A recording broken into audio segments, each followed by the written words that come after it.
If you're new here, let me quickly set the context before we start.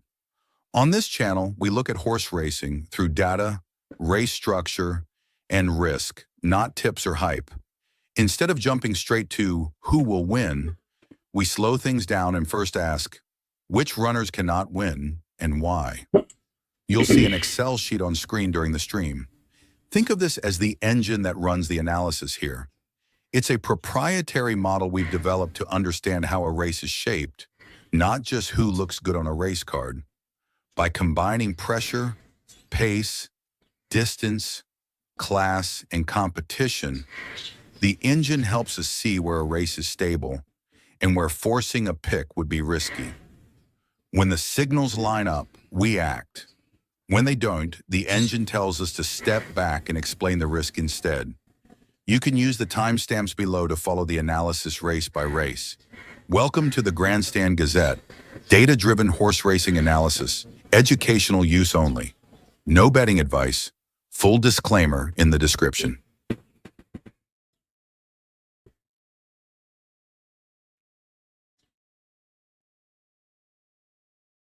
Good morning. Today is 28th of February 2026 and we're going to be doing some analytics today here at Flemington.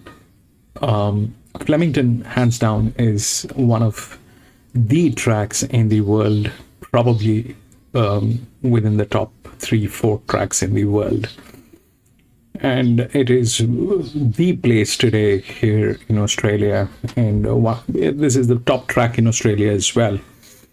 Now, we've got 10 races today here, and the difficult part is definitely the straight, which is the famous Flemington Straight. This section doesn't do much of a problem, but the races here are of a different class and standard. And we've got 10 races. Some premium races are here today. The last finishing mile is about 450 meters from the last bend to the finishing post. And the straight is the straight. So we've got 10 races and we will see what we can do here today. Welcome to Grandstand, and we do horse racing analysis, and we do that in 2 steps. First, we try and identify the best horses through physics, mathematics, and a little bit of understanding of horse racing. And once we have identified the best horses, that's when we take a look at the horses at the paddock or at the gates when we get the live stream from the paddock or the gates. If we find that all the horses that we have chosen are looking good and good to go with, we wait for the numbers to validate that. But if we find that there are better horses at the paddock and there are circumstantial changes, we often give it a shout out and highlight those situations. So the first one is a listed race, 1,000 meter for 2-year-olds. We will see what the market snapshot is saying. Number 2 has been scratched, so we don't have number 2.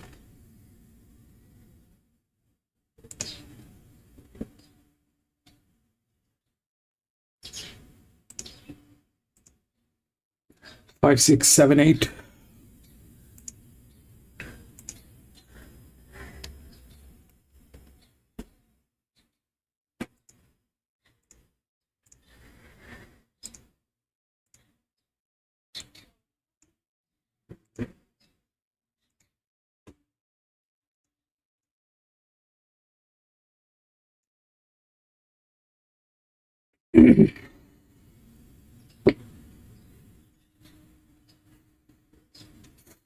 Okay, so before we get on with this, we will just take a look at what we have been doing and where are we stuck. So this particular sheet has different sections. So we'll take a quick look at what are we measuring at what stage. So this is where the pressure lineup is. This particular section shows the 3 different sections of pressure lineup. This is the form line where we are looking at the form. This is the physics part of this is a physics. So what we are measuring here is a horse, then the difficulty of the race, and then if that's a match, and how good that match is.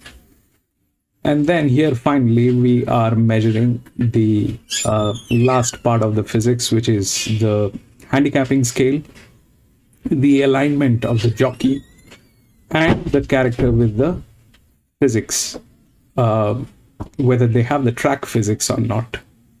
So that's what we are measuring. Now, then what happens here is that the 5 is the favorite, which is definitely looking like, the best form line. 5 and 6, they have almost the same output pressure here. And if we look at the match here, then 5 definitely is, if the pressure is the same, then the match is good here. It's not good, then all those things are coming up. Now, the other part of the story is here, where this thing, the 5, is going to run neutral. All right. So here the pressure we are looking at, so that's equal. Here the form line is superb, the match is superb, but it is going to run neutral. Now that becomes kind of a decision that needs to be taken, understanding what are the exposures on the risk, because what happens with the neutrals is it doesn't matter how good the form line is or how does it look here, but when it is a neutral, they often lose the traction at the last moment. When do they work? A pattern that I have seen from my library is they need to be a very high class horses. So through the DICR, if they are very high, that's when that works. That is something that I have noticed. We are still not, this is not a complete book at this point of time. We are building it every day, learning from our mistakes, trying to figure out what circumstances actually are making the major differences. So everything looks good on 5. The match is superb, but it is going to run neutral. Okay, so that's the part which is a little uncomfortable with 5, because we know how the characters are, all right? So we know the characters and we know how they behave. And why we built up the character is because we need a pattern. We need a pattern on which horse behaves in what way, in what circumstances. So the neutrals generally are in trouble unless they are very high rated. The linears, they are very delicate horses. They need to have everything in the right place. The jockey alignment is missing here. Now, there are two sides of this physics. One is this side where we are matching, and then we are matching it here as well. So to get the final answer, we need a pattern that works consistently and in a repeatable format. So today the 5 is the favorite. The form line is good. The match is good, but it is going to run neutral. This is the first one. I am not going to contradict this one, or I'm not going to make comments on this one. We will watch the first one. We will see how that works. My apprehension is the neutral. Other than that, this thing doesn't look like it has a competition. Now, when we come to the competition part of the story, then if we look at what is happening here, okay, these are the horses who has either 1 or 2 races. Now, the 5 is the right odd because of form line and the match. but it is also going to run neutral. The rest, if this part is physics, this is also physics. Now, one of them is stronger than the other. Either the match is stronger or the character is stronger. It is very difficult to get an alignment with both of these factors. We often do not have the best case scenario. There's something or the else will always be missing. Okay. Now, that's the part of the risk. What is missing and how that may interfere. So right now, the missing part is this, that it is going to run neutral. Here, the missing part is the pressure is huge. It doesn't look like a match.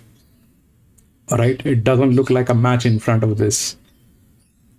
But we also have these horses where we have no clue what they are and how they are going to work. So we will see the first one. This is a listed race, 1,000 meter on the straight. The ground is good, and the 5 is the favorite. Running neutral, has reasons to be favorite. But will it win? We will figure out. I'm going to watch the first one. Jimmy, bro, what's up?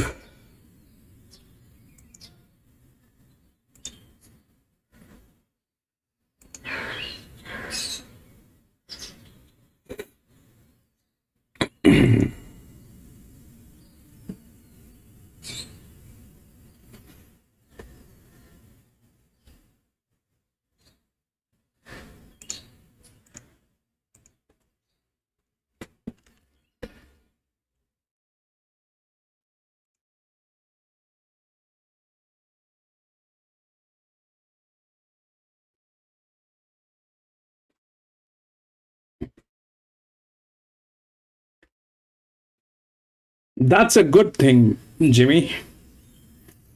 Being busy with work is very good. That's a good problem to have.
That's a very good thing, Jimmy. That's great news.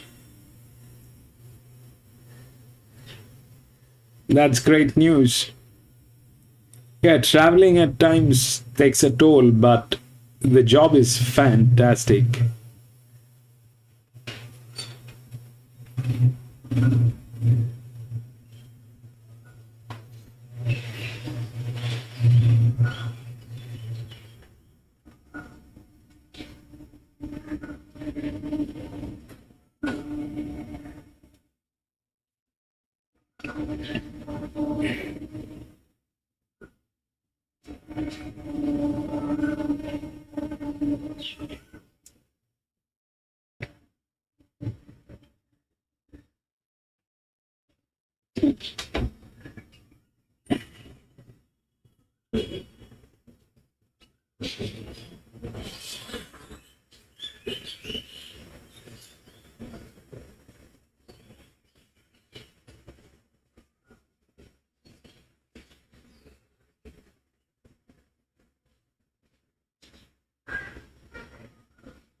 Out.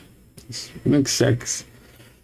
Yeah, mixed sex, but the thing is, the sex part of it gets involved when they're at least 3 years. That's what I've noticed.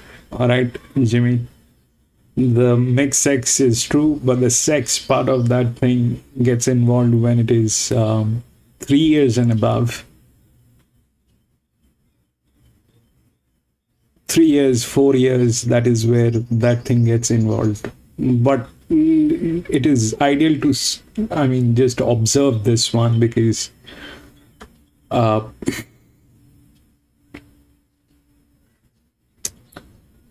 because this is starting with the first is the straight. That's the first thing. Second, it is somehow I get very uncomfortable when so for me, I know each and every number by by heart. I know what they mean, and that is also a problem because I know it is a good match. Okay, I know why it is favorite. That's the form line. That's the match. The jock has won with this horse. Everything is good. Okay, there is nothing wrong with this. Where it gets into problem is here, because that is where it becomes very uncomfortable here. A neutral horse is a very uncomfortable thing. There's no straight way of believing them. Even the the top class horses have failed, but the pattern says the class horses may have a little more advantage with the neutrals. But that is an area of concern. That is an area of concern. Everything looks good. So if that happens because of of the form line and the match. And if that goes upside down, then you know that it was running neutral. And the pattern for the neutrals are this, that they lose traction at the last moment. So that becomes a problem.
Also, the other thing is we are under Whirlpool today. So Whirlpool is Whirlpool.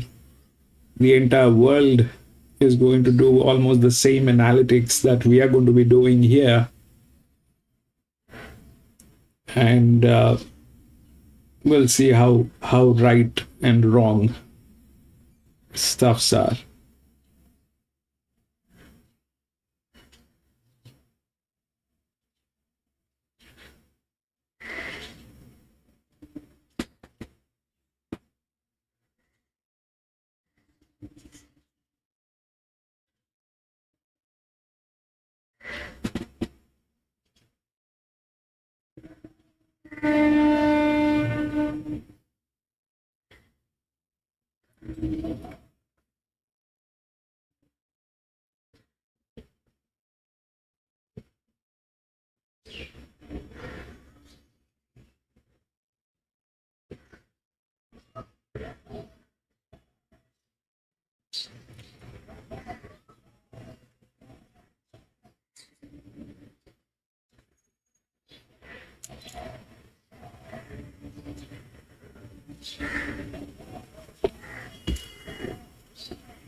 Tab, very elegant stakes day at Redwick, and the Group 1 Australian Guineas from Flemington sets up as a classic decider there. It's time to welcome in David Gately to the Sky One coverage. Gator off some hot tipping form on Wednesday, trying to carry that through to a Saturday. Mate, how have you seen Flemington? Yeah, that's the plan. I still didn't get the memo about the dress code, so well done us. But yeah, it was a bit of fun midweek, but today's the important one, isn't it? The meeting looks strong, a bit of a soft launch with a couple of benchmark 78s. The Guineas itself has a couple of really exciting gallopers, mostly observed at 60s, and a strong support card, including the Blamey Stakes, of course. So we love betting at Flemington. Let's make sure we have a win today. You mentioned Observer Gator, and that is your best of the afternoon. Was pretty good there first up in the Autumn Stakes. Yeah, it was terrific, wasn't he? He rode a hot speed with 59.5. The last horse off the bit, broke clear, and well and truly in front at the end of the race. That was his only job. He'd be better suited, you'd think, at 1600. The last time he was second up, you can argue strongly he crosses the line with all in a Group 1 Caulfield Guineas. He's the one to beat back to set weights best for the day. In terms of a value play this afternoon, a little earlier on in the program, race number 4, Moments on the search for a hat-trick of wins. Yeah, we lost the I'm not far from Jimmy. Melbourne and Sydney, so we're left with Moments. I think he's over the odds. He had a string of forgive runs in 2 really good wins, his latest. Last 2, both at 1600, latest 11:28 home. Was the quickest of any horse all day at the end of a strongly run mile. Lack of tempo is probably why you're seeing that price, but if he's within 3 or 4 lengths, he can win. And you're buttering up again on Birdman, who was super unlucky there first up. Yeah, no, I didn't tip him first up. I was with Savage. In a shock to no one, ran second. But Birdman was a bit unlucky in the race, and he had his 60 kilos. Back to set weights penalties here. When he was second up last prep, with even luck, he probably crosses the line with Shea-Wolf. Now, with respect, I don't think any of these could do that. Sorry, I think he should be favourite. I'm happy to play him. Okay, let's get stuck into a big day from Flemington. As you mentioned, we start with a couple of benchmark races. After this, though, this is a listed event for the 2-year-olds. The tab we're on played over the 1,000 metres, 60 seconds away. 5, Jacaranda is the tab favourite, $3.90 into $3.30, well backed. Gator, you're going to tip number 6, the second elect, Gin Twist. It's been $3.90 into $3.60. Yeah, well, both these gallopers have really similar form lines. Gin Twist was good on speed in the Diamond Preview, beat home the Blue Diamond winner, and a horse called Garner's a Khan. That girl was excellent in the Jacaranda race, the Millennium in Sydney. And, of course, she and Alibaba ran well in the Blue Diamond out of that. So it all ties together really nicely. I think the key to Jacaranda's back to 1,000. She just didn't quite finish off at 1,100 latest. So expecting one of the two to win. Lagatana wouldn't shock. Neither would Lardar, who had excuses on debut. It's trial well. So we'll see how we go the first. Won't be a max bet race. 6, 5, 7, 8. Okay, they're only coming for the top 2. $3.90 to $3.30 Jacaranda. Gin Twist $3.90 to $3.60. The rest are drifting. Lagatana's $4.20 out to $5.50. And Ladara $4.40 out to $5.50 as well. The rest are double figures. The Hayes brothers have won this race the last 2 years. They bring 3 chances to this year's edition. Let's kick off Australian Guineas Day at Flemington by saying a very good afternoon to Matt Hill. 0.2 on official price, 40 cents clear of Gin Twist.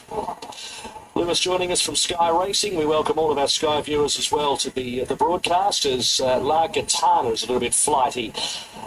Looks as though jockey Ethan Brown was thinking about dismounting, trying to get this filly forwards. The Kitria was in the hands of the clerk of the course all of the way down towards the barriers, but is standing pretty well, or Harry Metzelli in barrier 1 is a little bit flighty. So quite humid conditions are prevailing here, sultry conditions, and a few of these horses just sweating up. See a close-up shot there of the troubleshooter with some foam down the neck, getting a towel down from the attendant. Now Gin Twist about to join them. Very speedy Gin Twist going up into barrier number 4. And Super Will is going to be one of the last. The troubleshooter, John McNeil, goes forward too. And here is Super Will. So it's the first of 10 on Australian Guineas Day. A good 4. And the rail out 2. 2-year-olds already set to go and away. Nikitria missed the kick by about 1.5 lengths as they settled down. Lagatana jumped quickly, with also showing speed. Gin Twist, the troubleshooter, out wide. Jacaranda settles behind them from Ladar. Harry Metzelli is third last, the inner. They were followed by Nikitria, and at the tail of the field as they sort out their early order is Super Will. Heading towards the course proper, 600 metres to go. The leader is Gin Twist by 2 lengths, Lagatana. Then came the troubleshooter, the outside. Further back is Jacaranda, then came Ladar, who's just niggled out to improve, about 5 off the lead from Harry Met-Sally, Super Will and Nikitria. 300 metres to go. It's Gin Twist by about a length to Largatana and the Troubleshooter. They look the main threats and they've gapped the others. Jacaranda and Ladar head those. The front runner though is Gin Twist. Gin Twist under hands and heels. 100 metres to go. 2 lengths Largatana and very quick. Gin Twist is going to win it. Gin Twist won it. 6. Second Largatana. Third the Troubleshooter. Fourth Harry Met-Sally. Then Jacaranda, Ladar, Nikitria and last Super Will. Behind the 6, Gin Twist, 350 local tote, 340 New South Wales and UTAP leads all the way under Luke Curry beating Largatana and the Troubleshooter. Gator picking up where you left off there on Wednesday. Confident ride and a pretty easy watch. Yeah, it's simply too fast, you know. Death by analysis sometimes this great game, but sometimes they're just too fast. And that was nothing changed in the race. Largatana held second clearly. The Troubleshooter held on okay. Jacaranda underperformed. The others might not be much good, but the winner's pretty slick. And just 9 to go, mate, to tip the card. That's the plan. I'm sure we'll get there. 6, 7, 4 to start. Australian Guinea today from Flemington. Win 1 at start 3 for Gin Twist, who pays the mid-3 range across all the totes. The 5th from Matamata is approaching, just 2 minutes away over the 2,000 metres. Then the... So that's not possible, okay? So what we have learned today is this, that it needs to be a really high class, okay? That needs to be really, really high class. It generally fails, but I still do not have a concrete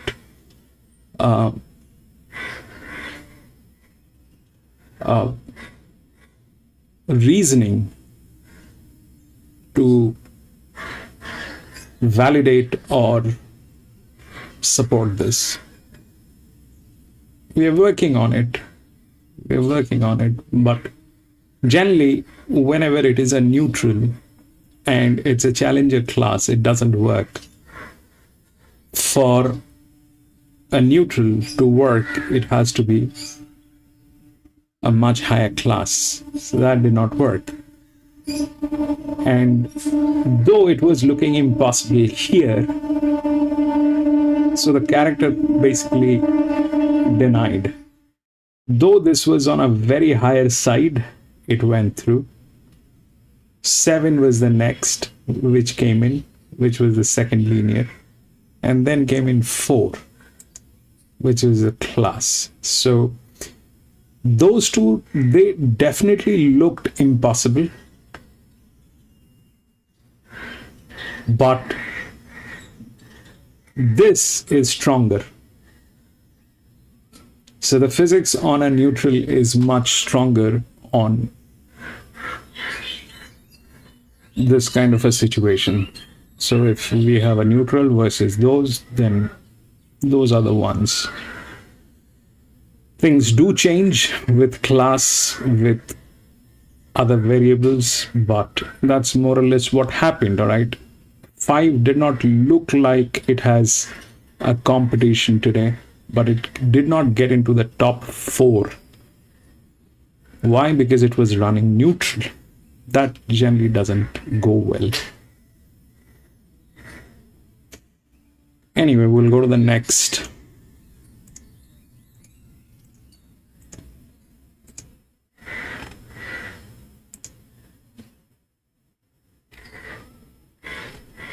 No scratching. 1, 11, 7 and 2.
So this is a benchmark 78. Again, we are going to be on the 1200 meters straight. So that one is the favorite. Okay. Now here is the thing. So now what we figured out here is this, that this was a match. Okay, that was the form line, but this was running neutral. It did not win. Now one side of the physics will prevail. So now the thing is this, that the 7 is a better match. The 7 is a better match with the form line, with the pressure, with the thing, and even the race difficulty. All right, the difficulty is more on 7 and less on 1. And if you look at the numbers, it is better with this one. But what happens here is this thing is a drop in class. So this is a higher class, and that's what it is. The form line is questionable. All right. Its recent form is good. That's what matters, I think. So now this area doesn't support the 1. This area doesn't support the 1. Why? Because there are others who are with better construction, like for this one, but it doesn't have a form line. This one doesn't have a form line. Where it gets interesting is here on 11, which also has the form line, and if you look at the numbers, it is better on 11. But 11 is a challenger. So it is challenger, and the jockey is misaligned with a pressure line. this probably is a bad match. This probably is a bad match, but the class is class. Okay, it's a benchmark 78. It's a 1200 meter. The nearest competition that they have is 11, which is a challenger, has the form line. But will it win is a difficult proposition because it is a challenger. Now, I think what we also have to do, this is something that I figured out lately. We have a leverage. We know the promotion. So that promotion needs to be aligned with the class, okay? For example, these are very high leverage horses, all right? They have very strong promotions, but they are not in the right form. Now, when a horse is getting promoted and it is going to a particular class, that has to be mapped, which we unfortunately we do not have right now. What I'm trying to say is, let's say this horse has a 79% leverage, which means it has a promotion of 79%. Now, what needs to be mapped with this is where was it racing, in which class, and with a 79%, where has it reached? It has reached 78, benchmark 78. So that means it has been racing for lower classes, which is like benchmark 60, 65, class 1, class, all those races. So we don't have that mapping yet. I'm trying to build that up. But the thing is, this one is a challenger and the promotion is about 14%, all right? And this one is the highest class. It is like the lowest promotion, which is like 7, all right? Which means this horse is stagnant here. And it doesn't match with this thing. The nearest competition that the odds are saying is 11, because the others are not in a form, all right? The others are not in a form. The 7 matches, the 7 is a better match than 1, than 11, all that, okay? But they fail from there. They usually fail from there.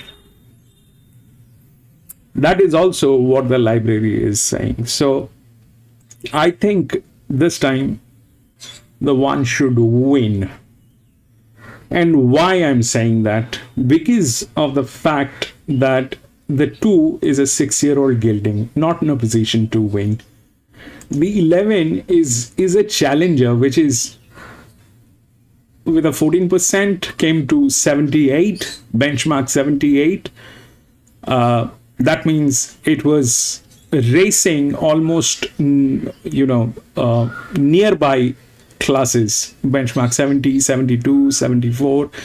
So 14%, it got to benchmark 78. These are difficult. Why? Because they've been racing 65, 60 or something like that. They're also not in a form line. They've come to benchmark 78. It's difficult. But this one was racing, let's say, my assumption is this, that this one was racing benchmark 60, 65, below 70 something. With 14%, it came to benchmark 78. It's a challenger. Difficult. That's why 1 is the right odd. It is the highest class, okay? The jockey alignment is right. It is a low pressure which is going to run, and probably it should work. The form line is kind of a little questionable in between, but that question is against the challengers who are here. It's a benchmark 78. It is not a listed race. It is not a Group 1 race. So some of the inclinations are definitely towards the class. Plus, it has some good resume. should work. We'll see how that works. 1, then it has to, if that's a low, then it has to go high. All right. Probably. So that's the high that they have. If that's the high, from there it will again go down. So that's where I was looking at this one, because that's the form line here. The 7 usually fails from there. All right, that's a model which fails from there. Like, for example, we spoke about the neutral. Whenever that character, that horse is a neutral, it loses traction. And when a drift is up here, the outer drift is up here, it generally fails. And why it fails, we have no clue. Like, we don't know when. I mean, with the right mapping, I think my library says it has to be a very high class horses. That's when it wins.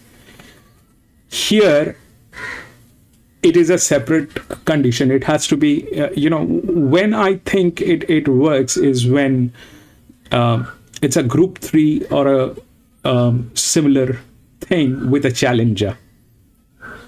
If this guy was up here on a group 3, this thing is promising. The irony of the fact is the 1 doesn't match. Okay, the 1 doesn't match well, but that's the class. It doesn't match well, but that's the class. The match is on 7, they failed. The 11 is a challenger. Probably it's not the right situation at this point of time. That's a very high class horse, at least 7 times better than this one. So I hope the 1 wins. It's still a bad idea, but I think we'll take it. That 3 probably is a check, maybe a place. It has to drop.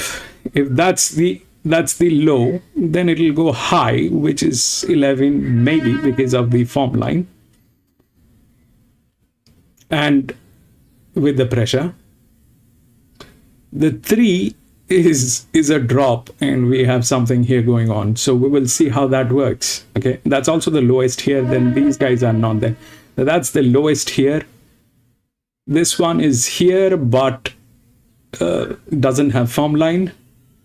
This one doesn't match. Okay, the 1 doesn't match. It's a bad match.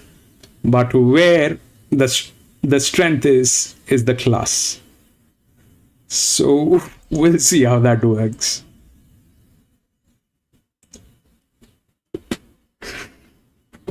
Dowds, welcome back.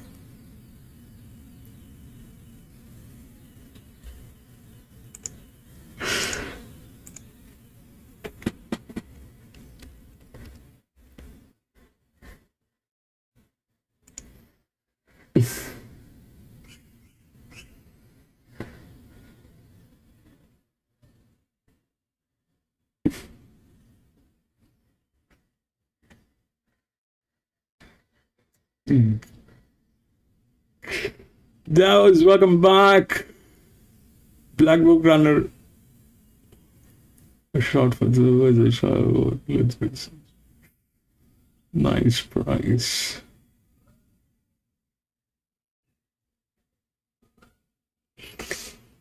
Let's see how that works. I'm still scared because it's, I mean,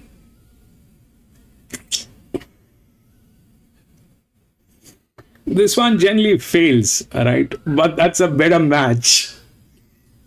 The form line is also good, but that's the problem. It cannot be up here. Whenever it is up here, it fails. That's some problem that we have.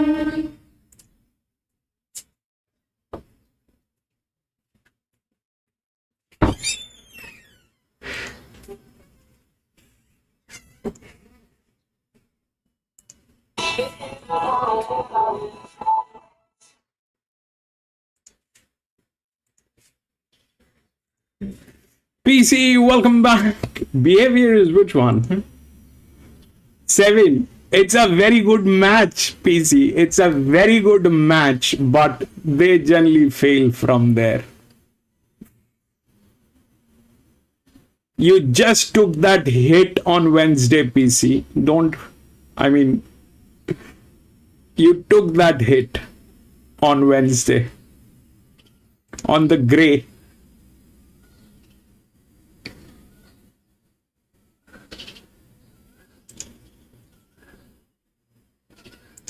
And for the kids on the block, shooting at the crooked cops, clap.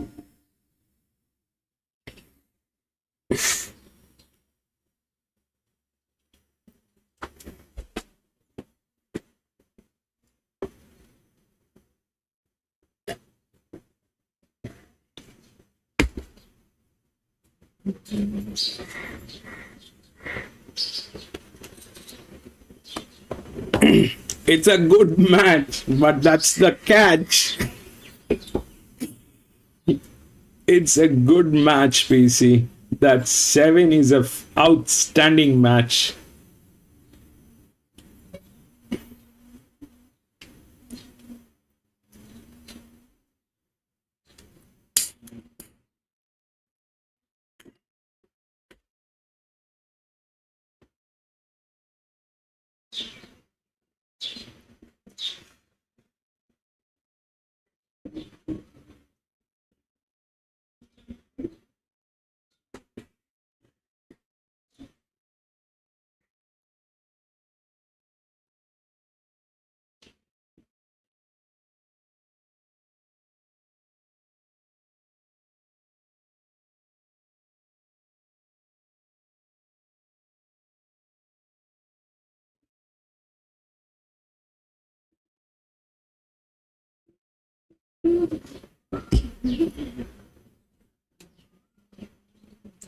Really, there are dominant favourites in a few of them.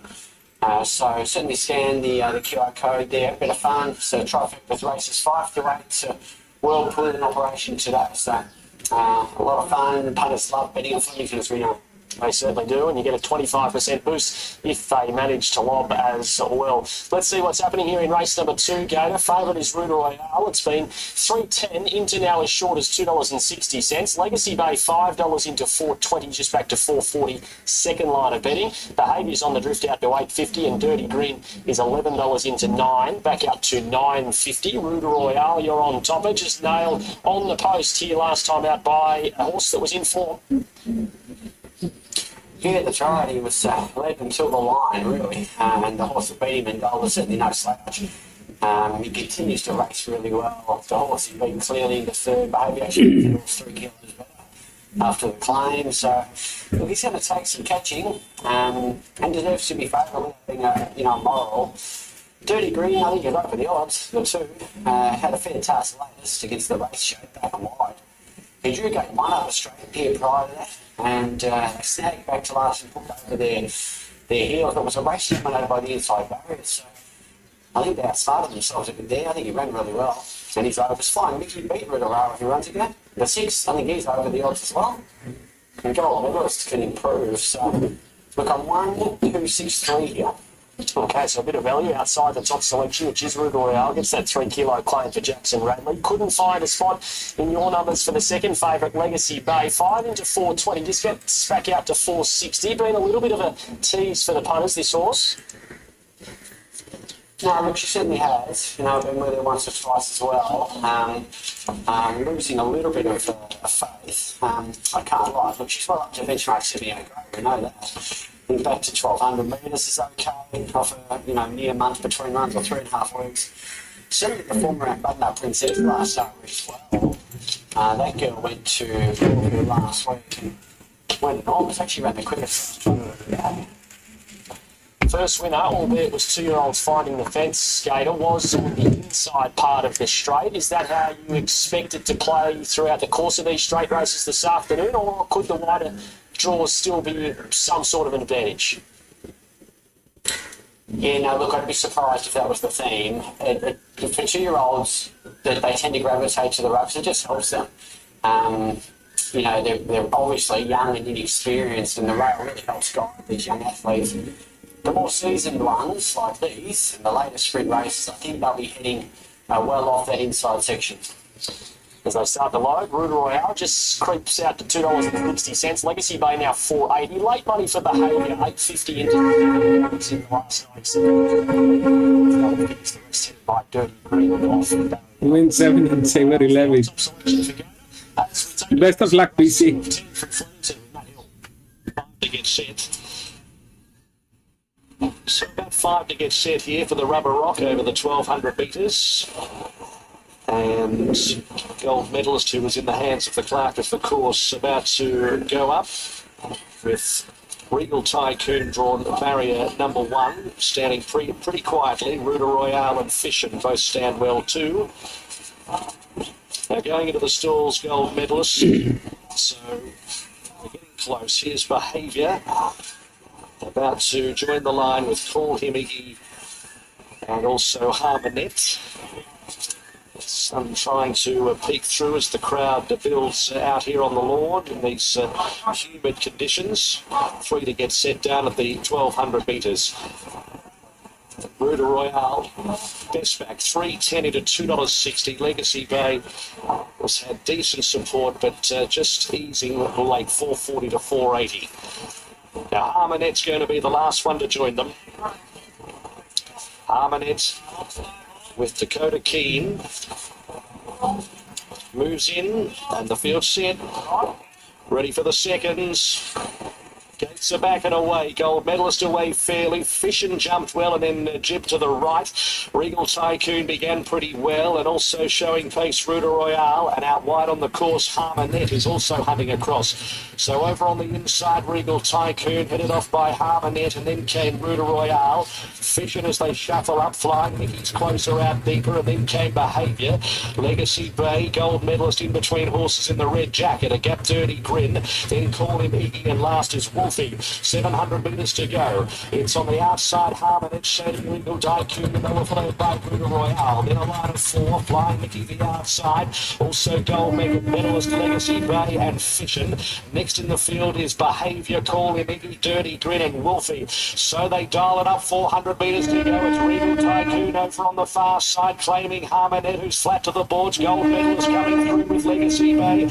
Followed by Dirty Grin the outside, Regal Tycoon joined by gold medalist and Legacy Bay the centre, and Dirty Grin the outside. Fission's trying to get through. Dirty Grin over the top takes the lead with Ruta Royale, and Dirty Grin beat Ruta Royale. Heads everywhere. Regal Tycoon kept boxing on with gold medalist Fission and Legacy Bay, and the judge can have that. Then came Behaviour, Harmonette, Wolfie, Flying Mickey and Call Him Iggy. Behind 2, Dirty Grin, down the middle part of the track almost, 10.80 and 2.80 Super Tab, best of 11.20 New South Wales, beats Ruta Royale, 3rd is very close, maybe 5 Regal Tycoon, leave it to the judge. Gady had it as hardest to beat at double figures, back to Flemington the tip. Yeah, and look, just scoring better this time. As I said in 3 races, when they drew gate 1 up the straight last time, they snagged back and cost the horse, many lengths. They had planned. I liked the plan pre-race because the action was away from those inside draws, but unfortunately for this horse, it was one of those races dominated by inside barriers. This time was able to already be out there and not have to snag back, and being within distance was able to just wear down Ruta Royale, who was typically gallant, and should be a juicy little Quinoa. Tight favourite for 3rd, but yeah, good risk for Legacy Bay. So 2-1, Photo 3rd, just quickly, they weren't breaking any records there in front, so there might be a bit of added merit to that win coming from off the speed. Yeah, he's a good little horse, Dirty Grin. I mean, it's only a benchmark 78, so I don't think right off a Newmarket, but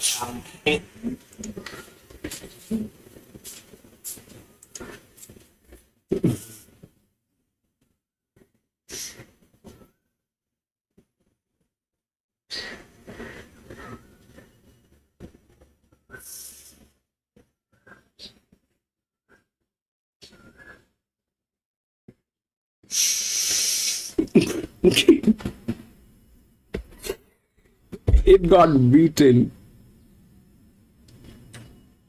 That was not a that was not a match. This horse is actually a bad horse. That's all that it is.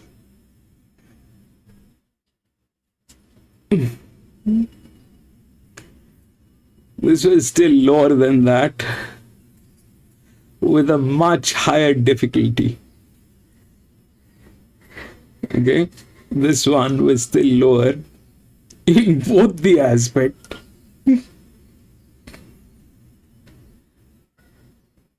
But it did not have a form line. So that's the issue.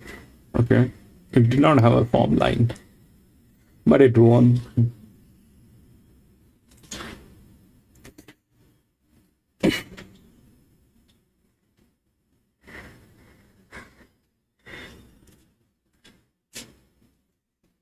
This was a higher class than this one. So how the class is being defined is, this is how the class colors are. Okay, that's the highest class, then that's the second highest class, that's the third, that's the fourth, and then it is all going down. All right, these one are the challenges. The color pattern is almost same everywhere. Through this form line also, the green is the top, then this, then this, then this. All right, we'll go to the next 3.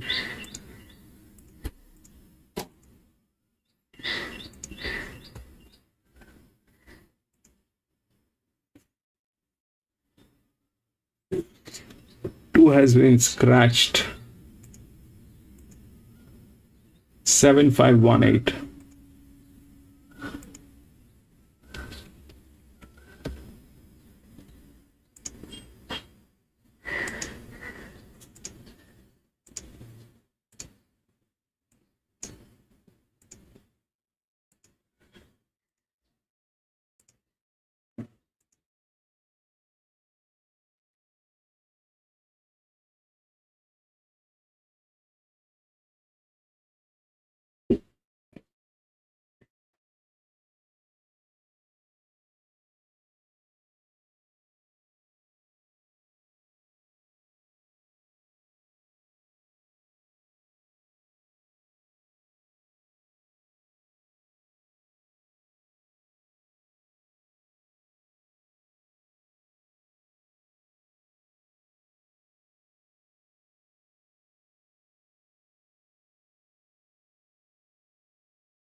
So if you look at what happened here, the two did not have a form line, but when we look through the match, okay, this was a better match than this one.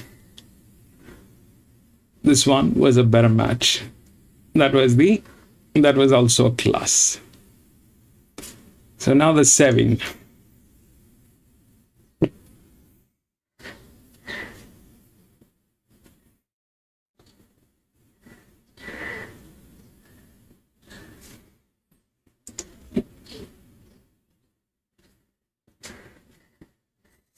So this is a 1400 meter. Now this was on the straight, and this is on the 1400 meter.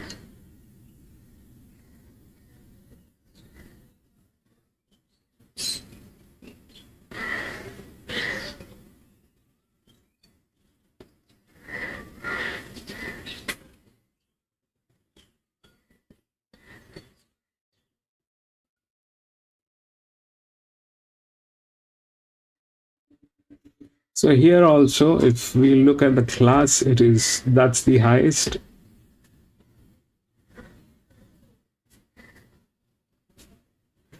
And then these two are there because of the scratching. Anyway, I'll just rectify this. So those are the second. This is the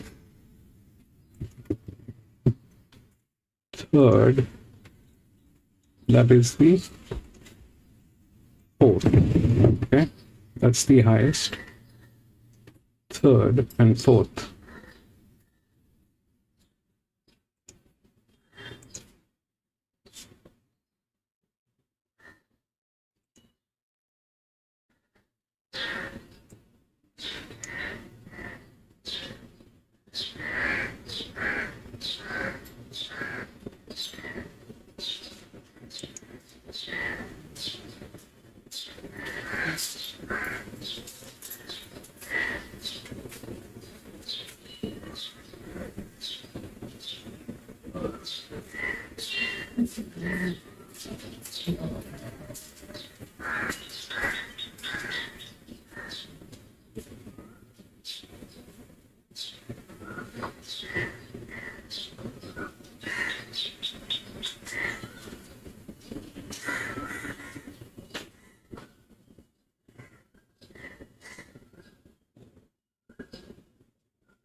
So again, yeah, if you look at the numbers on 7, the 7 has a form line. It is a challenger. But if we look at the match is better on 1. Okay. Form line is a question. Okay. That's the highest class. The recent form is good. That's the match. Okay. If you look here, that was the match. That was lower than this. Okay. So that went through. Did not have a form line, but that is something that happened. Okay. Here, these are challengers. Okay. This is the highest. The match is here. That is the thing. Okay. Now this is a pressure model. Now, let's understand how things generally work. If you look here, so what happened is the 2 actually won. All right, that was a pressure, and then it dropped on 1. Okay, the 1 did not win because of the match. All right, the 1 did not win. This is a pressure. Here, if that 1 wins, it will have to drop. It always follows that pattern. Okay, generally it always follows that pattern. So that's that. If that wins, then it has to drop. This one is a higher class, but this is a difficult proposition. This is a challenger. This is 166. This is 183. The match is better here. So if it drops on 8, probably.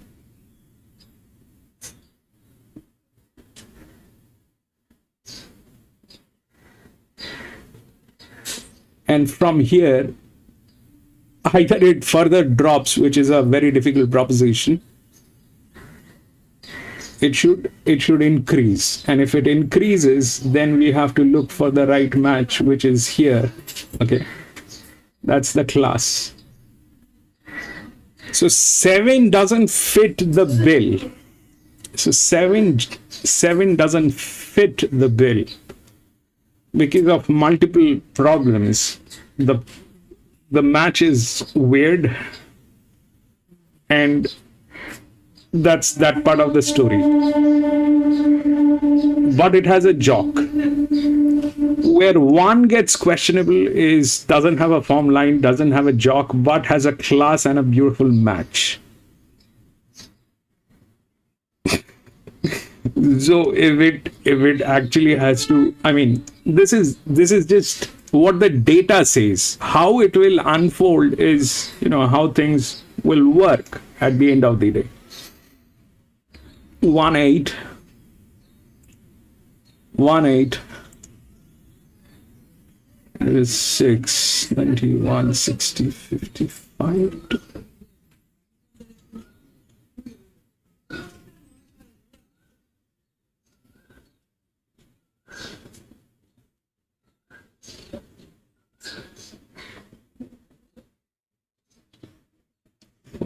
so 864 here. 24. And here, the lower class, this is a higher class. 7, 3.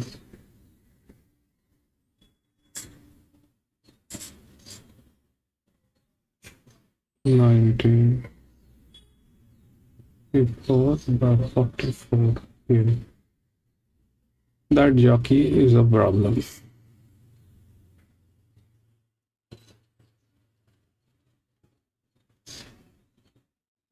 That jockey is a problem. So I don't know how it will unfold, but through the data, that's the balance. That's the class. Form line is questionable. 8 is a beautiful match. Is higher than these. Struggle is less. And turns out to be a low pressure. So that is a good way of looking at it. Whether it will unfold like that, we will get to see. 7 is a good one, but the 6 definitely is there to talk to 7, and the 5 is there to talk to 6.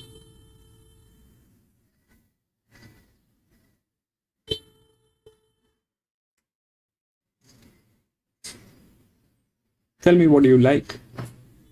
Like the 1 looks good, and 8, 7 looks a little difficult, but has a jock, okay, which is missing on 1. The form line is also missing, and they are 46% bleeding. We'll see how that works.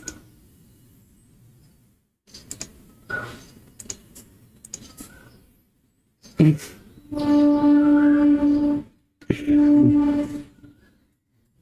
did right. Winner had amazing jog horse stats. Yes.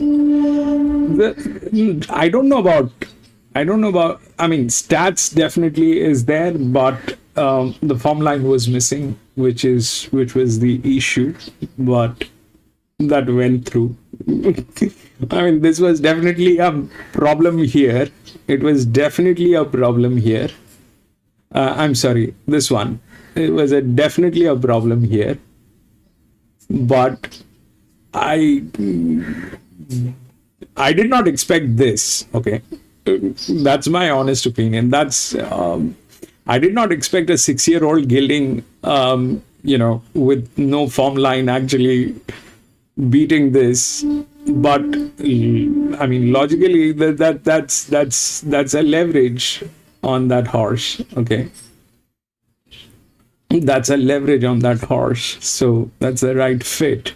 It went through.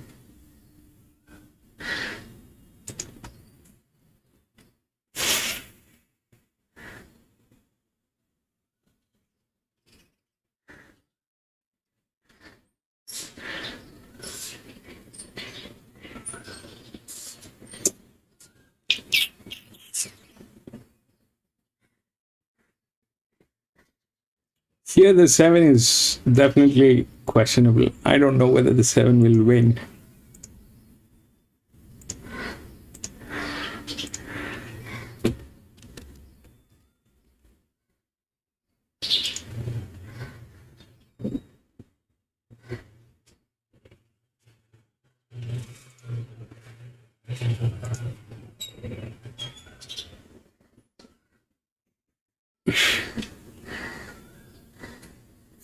Oh, they're showing Randwick. Let's watch Randwick. Brave Xena must be going well at home, Brad. They're on the 6-day backup after winning at Nowra last time out. Possibly a good sign. She's a fascinating runner here, isn't she? So it's all been quite rushed for her, and it has come quite quickly. So she's a 3-year-old filly with Luke Pepper, but he knows exactly what he's doing. He's a very astute trainer. So only the 2 starts, both at now. The last win was only 6 days ago, just last Sunday, but she won with a head on her chest. So obviously very talented. And again, that's a horse that just she's come through that run without any dramas, and she's here to run well. But yeah, with the benefit of a preparation or 2 under their belts and a lot more racing, I do think a few of these have the wood on her as far as the setup goes, but if she happens to win a highway, who knows where we'll see her in 6 months' time. That'd be a really good sign. This market's changed rapidly. Now equal favourites again, including your on-top selection, Brad in Neil, now into $4.20. As you referenced, if punters are looking at that 6 that doomed it in the form guide, there are some excuses for it. Slow to recover, so the punters are rallying now, aren't they? A $4.20 favourite. So I like the name as well as easy to say. Some of these names that are being thrown out at the moment, gee whiz to do my pronunciation no good whatsoever. But Neil, short, straight, simple, and hopefully he comes out and justifies that late support. Like it. Now $4 outright favourite, the 3 Neil. Brave Xena out to $4.40. Mrs. Goldberg still there at $5.50. Third line of betting. Riding well, here's Darren for the Tap Highway.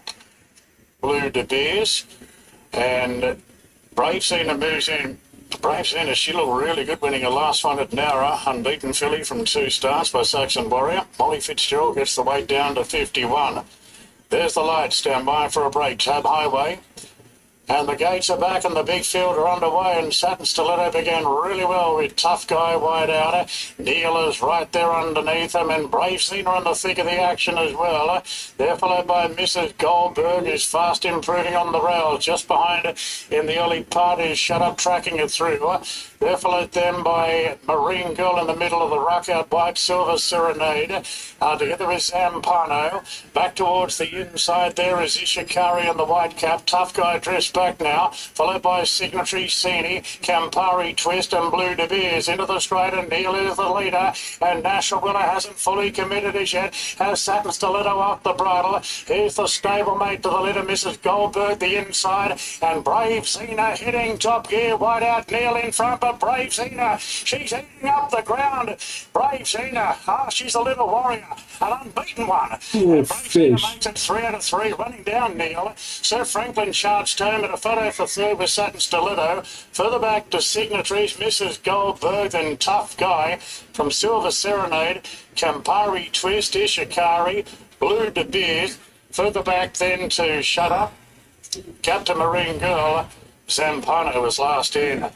She looks smart. Brave Xena remains undefeated. Pays $4.20 and $1.80 under Molly Fitzgerald. Beats Neil second. Third's the photo, Brad. That was pretty heavy and must be a real thrill for the ownership group as well.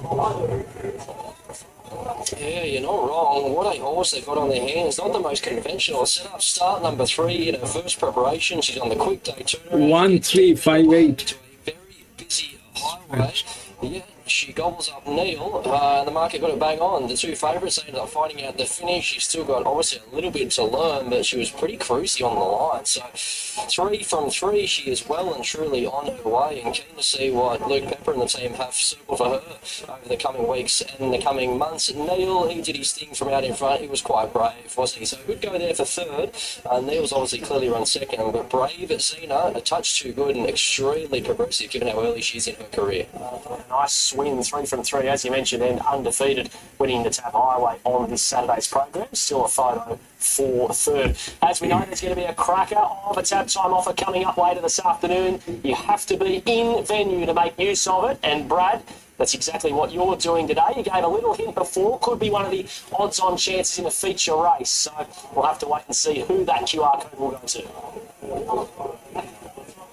Yeah, here live at Chanley Heights RSL and Sporting Club, of course. We're hoping to find a few winners. The first couple of races haven't quite gone to plan, but there's still plenty of time on the day. As far as that offer goes, that's obviously an exclusive in-venue offer. Tap Time, it'll kick off at around 2:20 p.m. Until then, I can only tease you, and as you say, it is one of the fancies today, so I'm tipping when we do announce the horse, it will go off. But we're here at the club. It's a great destination. Western Sydney, I like to get my bearings by looking Donkey, the nearest racetrack, are about 15 minutes away from Warwick Farm, which is one of my favourite spots. Love it. We'll catch up with you again later on in the afternoon. We did have Brad Davidson in a sequin jacket last week. I haven't seen any of them floating around yet. Brad, you might have to get one of those tab hats or something on throughout the course of the day. Only 2.5 minutes away from the first at Eagle Farm to start the program in Queensland this afternoon.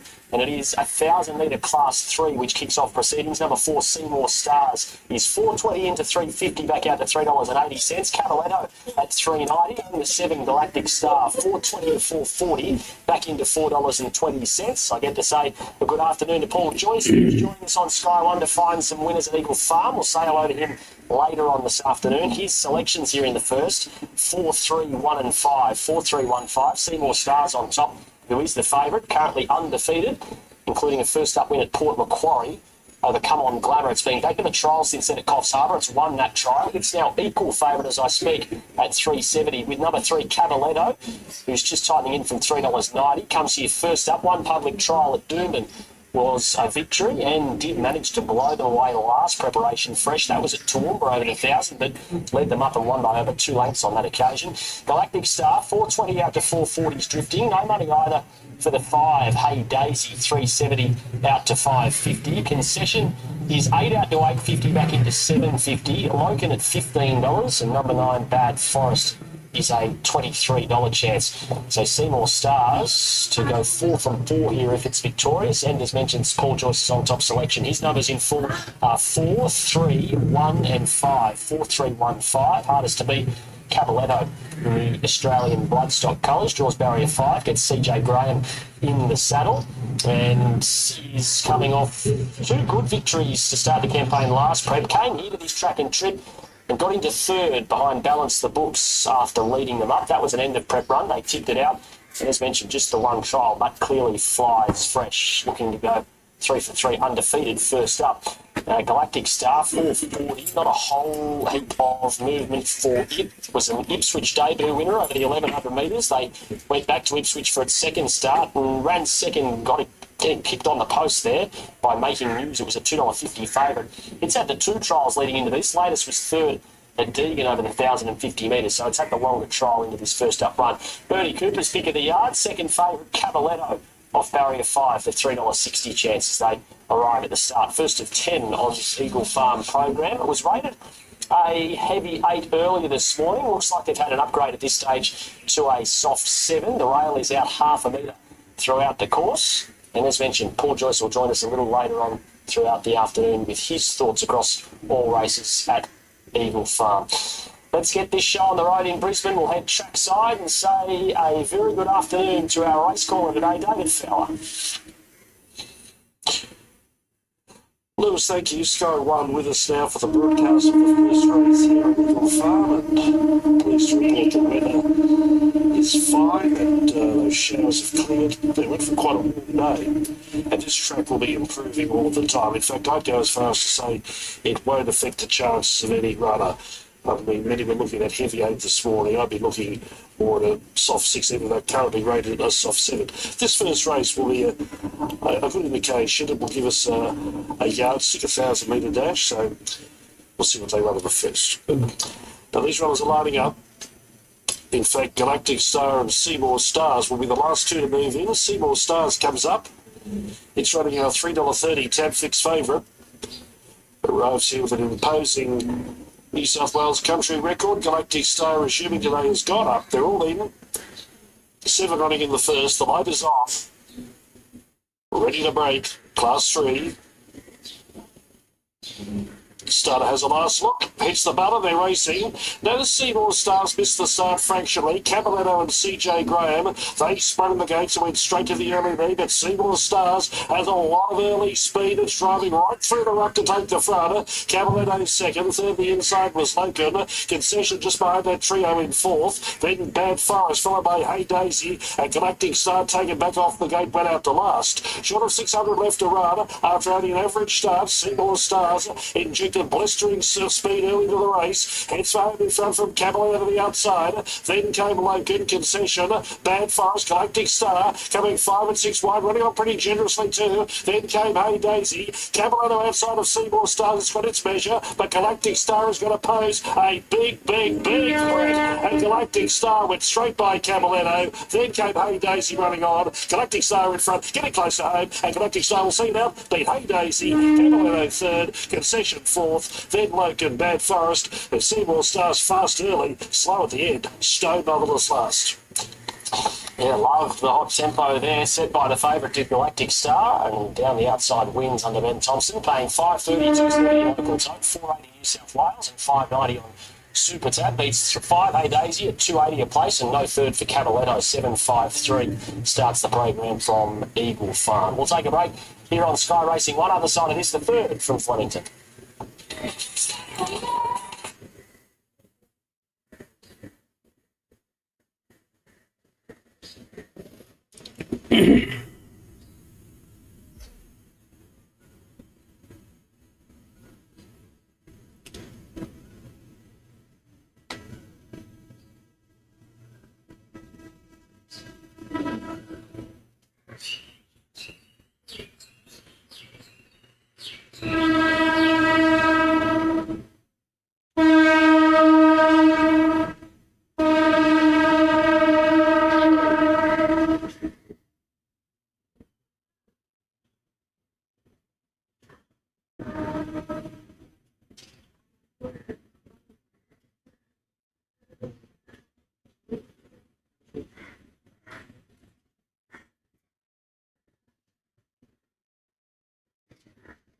Yeah, Jimmy, those are bad.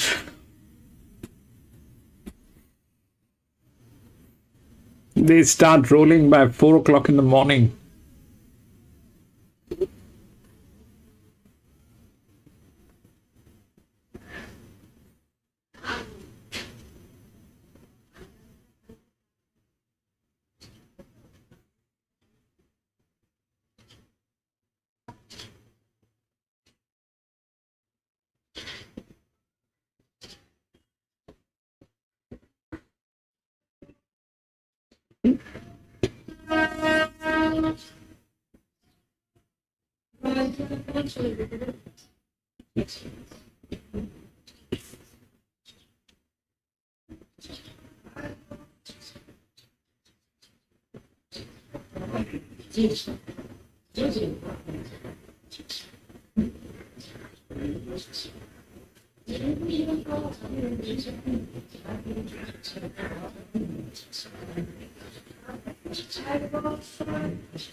Welcome back to Sky Racing 1 on this Saturday. Great to have you with us. We're up to the third event from Flemington, a benchmark 78 over the 1,400 metres here, Gator. As I bring you in, you're on top selection. There's been in some cracking form this preparation so far. Yeah, look, she's a really good mare, really genuine anyway. Certainly well up to midweek standard, and that's where this race is at, with respect. She did a good job last time to score. Had the right run, but beat one who'd been Group 2 placed to single choice Group 2 placed. That horse ran well behind that horse. So it sort of ties in and reads well, doesn't it, for benchmark 78 grade. Bonds to Riches, speaking of genuine, right on the white latest by Hot Diggity Boom, which tries to form in through Water Sports to a horse called Porter, if you look deep enough. Great Maximus, look, he's never won at 1,400, but he's been right with a pretty good one in Cafe Millennium. I think Cafe Millennium would win this race by 7. And Little Jack, first up off a long break, that's the query. I just want to see a market leader, 7, 5, 1 and 3. Speaking of the market, let's see what they're doing with the tab. Water Sports, the on-top selection, went up $2.60, firmed into $2.40, just back out to $2.50. Now, take note, from race 5 onwards here at Flemington, scan that QR code on screen and you can back Gavin's trifecta through the Whirlpool races, and if it wins, you get a 25% boost in bonus bets as well, so a bit of extra fun to have through the Whirlpool races on Australian Guineas Day at Flemington. As mentioned, Water Sports is fave. Stretch is also on 3. $4 just back to $4.20. Bonds to Riches is $4.40 out to 460. Maisie goes 550 to 750, then back into $6. Then the other three are double figures and drifting, headed by Little Jack from the inside draw, $8 out to $15. Skater, possibly best backed outside. Your on top selection is the one Great Maximus. You referenced the Cafe Millennium form, and also has form behind Ndola last start, which worked out pretty well in race 1. Yeah, that's right. It's easy to line up through Ndola, who's actually, Group 3. Winner. Ndola didn't win the CSA Stakes. Cafe Millennium just comes off a win in Lisford Grade, beating Savage, beating Birdman. He's a pretty good horse, Cafe Millennium, and this guy was competitive with him at 1400. He's still got to run the trip out strongly, and he hasn't really done that yet, but it's been in better grade, so that's the query, and just lining that up to pick the winner of this race. There is a little bit of money just late for Maisie. Draws barrier 2, Jamie Mellon. It's first up from a spell, maybe looking for a little further than 1400. Yeah, look, she's a mare I've got a bit of time for. First up at 1400 is okay. The last time she was fresh, she was okay. She made ground late, Hillside 1400 without threatening them. Then came to Flemington and went well behind Vega Magnifico without much luck. So that was going on. I hope it wins. There's a lot of negatives on that. The form line is definitely questionable. And now they're saying that it has never won a 1400. Now they're saying it has never won a 1400, which probably is also true because I've removed all those columns. The Good Friday appeal plate and the field is locked away. Set to go. They're racing, and it was a beautiful line too. Little Jack is going to drift back towards the end with Maisie, and beginning well was the favourite Water Sports, but it has company. Great Maximus the Rail, Rhinoceros Deeper, and Bonds to Riches wants itself in the picture too. So after 250 metres, it's Rhinoceros on the outside, just shading Bonds to Riches, and they land about a length and a half in front of Great Maximus as they reach the 1,000 marker. They were followed by Water Sports, who eventually got the trail in a nice place as Great Maximus is pulling. Maisie is fifth, and then came Little Jack and Inexorable. So at the 800 metres, Bonds to Riches and Rhinoceros joint leaders. A length and 3/4 Water Sports every chance, third outside of Great Maximus. They were followed by Maisie, Little Jack and Inexorable. Coming up towards the corner, 600 metres to go. It's Bonds to Riches and also Rhinoceros. It's been a middle peg. Dude, run. Around the corner, Water Sports is 3 wide. Now, Run. There's a lovely run up on the inside, followed by Little Jack Inexorable. So as they reach the 300, Bonds to Riches with Water Sports letting down. Maisie's also coming on. Water Sports as they reach the clock tower, led by a half length to Maisie, who's coming hard at the favourite. Water Sports about 100 to go. Maisie levelling up. Water Sports and Maisie, they're stride for stride. Water Sports is kicking though. It's game the favourite and wins. Water Sports beat 7-8. Maximus, Inexorable, Bonds to Riches, and last of all was Rhinoceros. 7 is good. 7-8-3. New South Wales and 260 UTAB defying Maisie, 270 a play. 7-8-3. Got home for third, but for no return. Going off the canvas, the winner. yeah, that's her. She's got 7, yes. That's the first favorite that came home, okay? she's got a great one. She saw Maisie coming and said, this is mine, bad luck. And did have a fitness edge too, but a good tough effort. They get third. Maisie, good return. Had the winners back, just couldn't get past. Little Jack, big betting drift, a long break, but nice return in the third. I'll tell you what, Gator, I wish the ones I owned had the same, but Water Sports does there to see them off to race number 3 from Flemington. We'll figure out what happened, okay? 3 runs third. We'll take a break here on Sky Racing 1. Other side of this is So what happened with 1? Definitely the form line is an issue and the jockey calibration, alright? The 7 was not a match, okay? The 7 was not a match, but the jockey was rightly calibrated. And if it has to drop, it will drop here. It cannot drop on these two. But the 3 EW came in Okay, the 3EW came in. Why? Because that is like that. 96 huge match, did not have the form line, but yes, that got through. So that was a good one, PC and Jimmy. I'll put up PC's name as well. Jimmy, you had multiple horses, so your name doesn't go there right now. PC got EW on that. It is an EW, but still.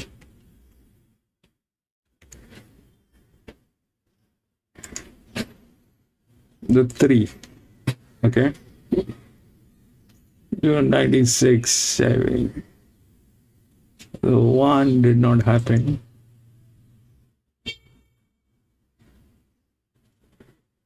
Fine.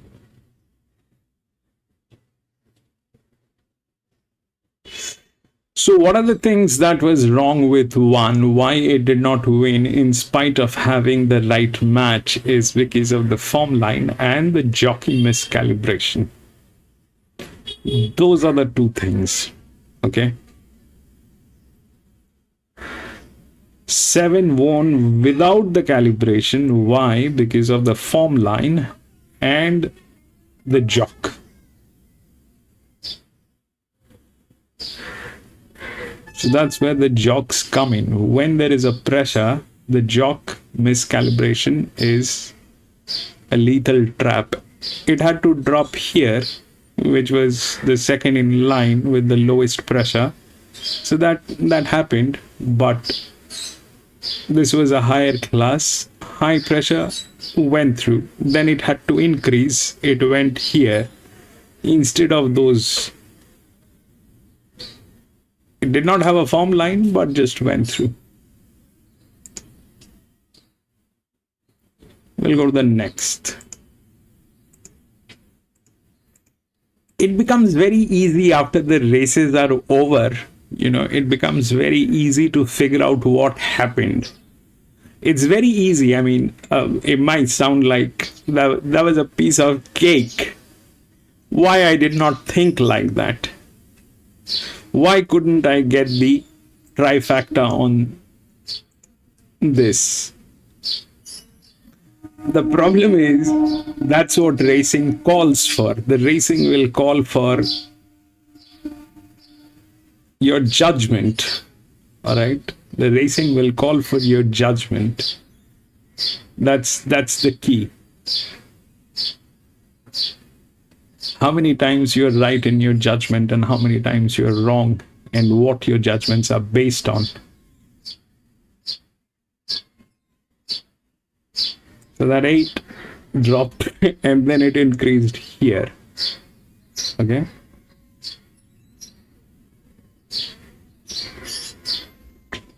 We'll go to the next. 4. 6 has been scratched. We don't have 6. 9, 3, 8, 7.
So this is a benchmark 84, okay?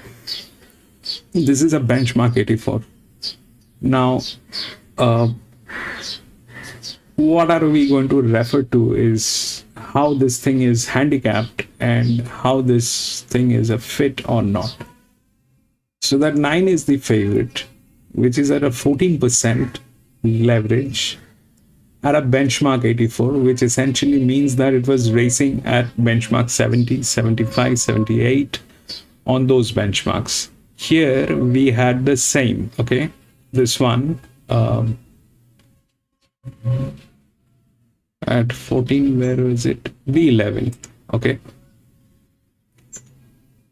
So this was a challenger at 14%, okay? This is a challenger again at 14%. What changed is this was a benchmark 78.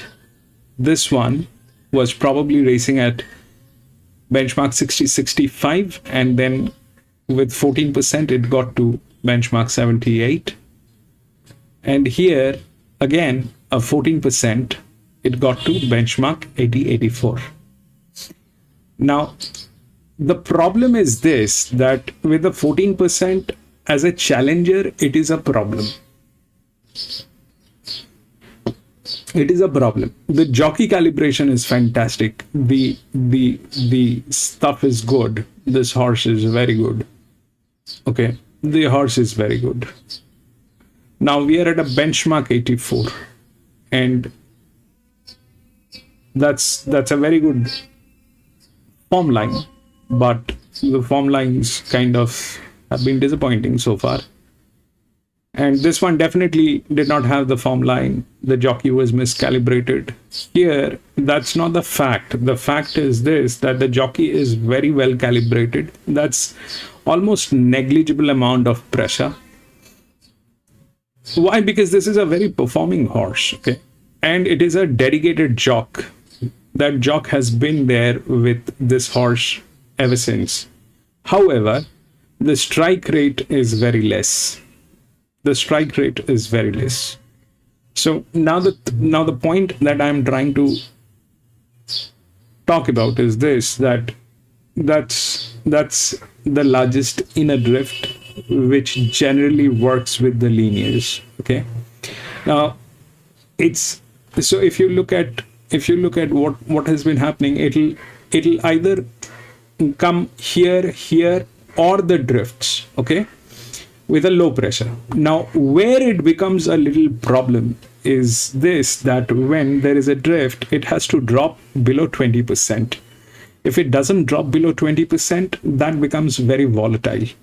Those are the things which are still to be matched. Okay, this is a match right now, but that's also something that we keep talking about in this channel, that for a drift, which is a 4-figure drift, it has to drop below 20%.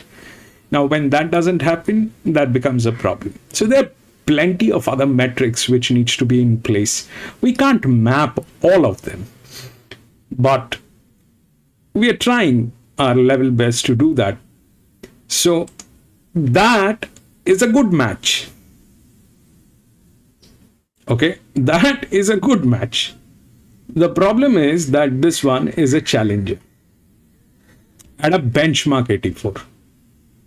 So they have 9-3. The 3 is also good.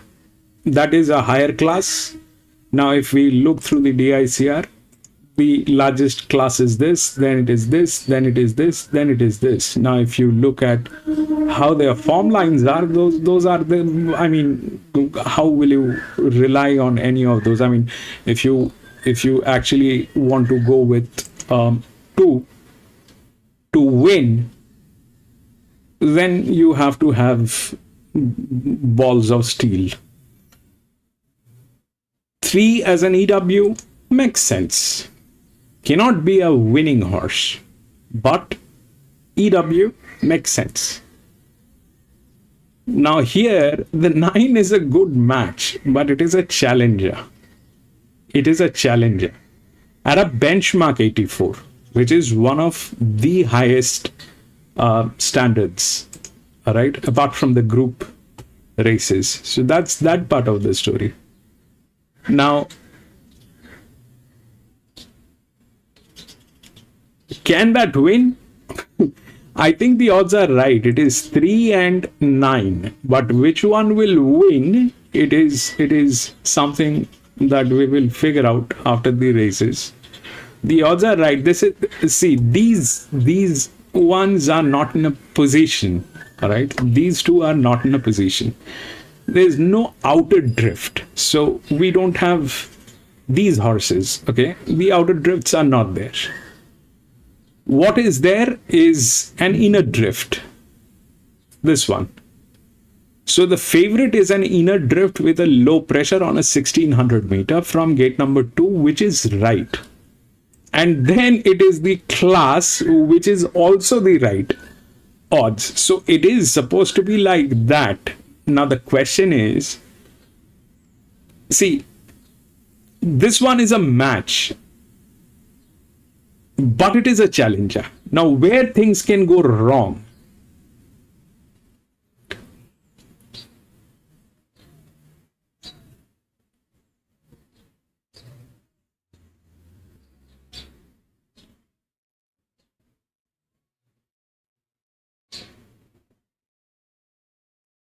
This is a better match.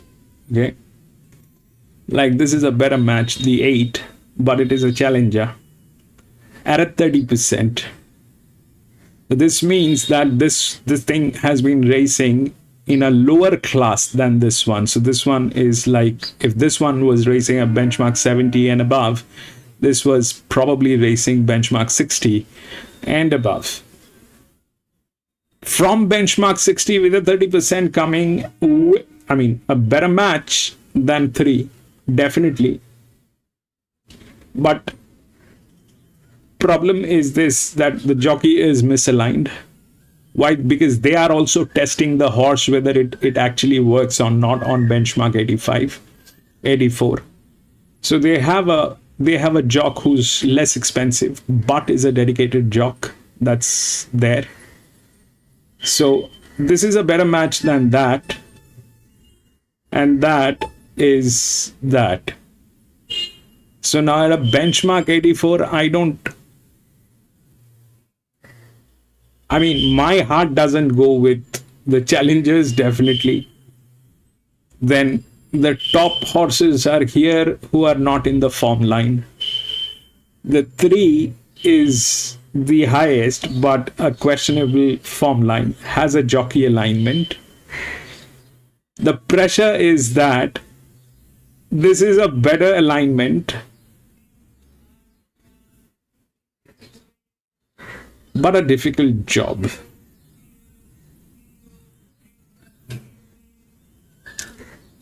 I still believe 3 has better chances because of the class. At a benchmark 84, that is also a leverage. Okay, so this thing is supposed to go above this class, but it is running on this class, and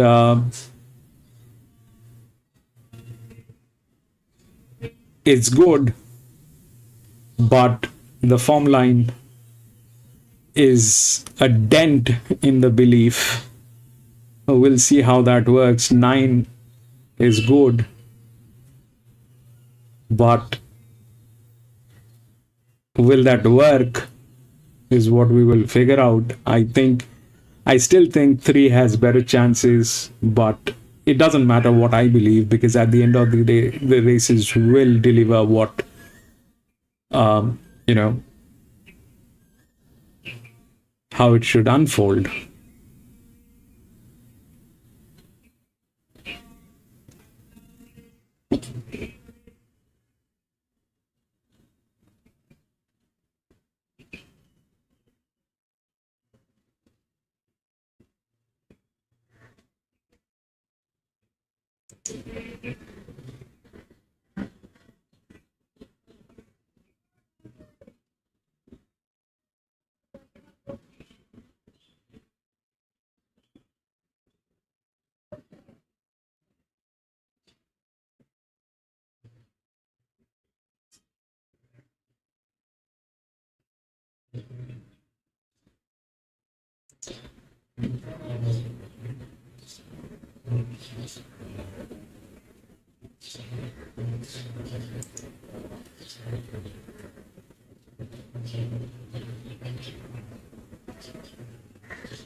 We'll see how that works.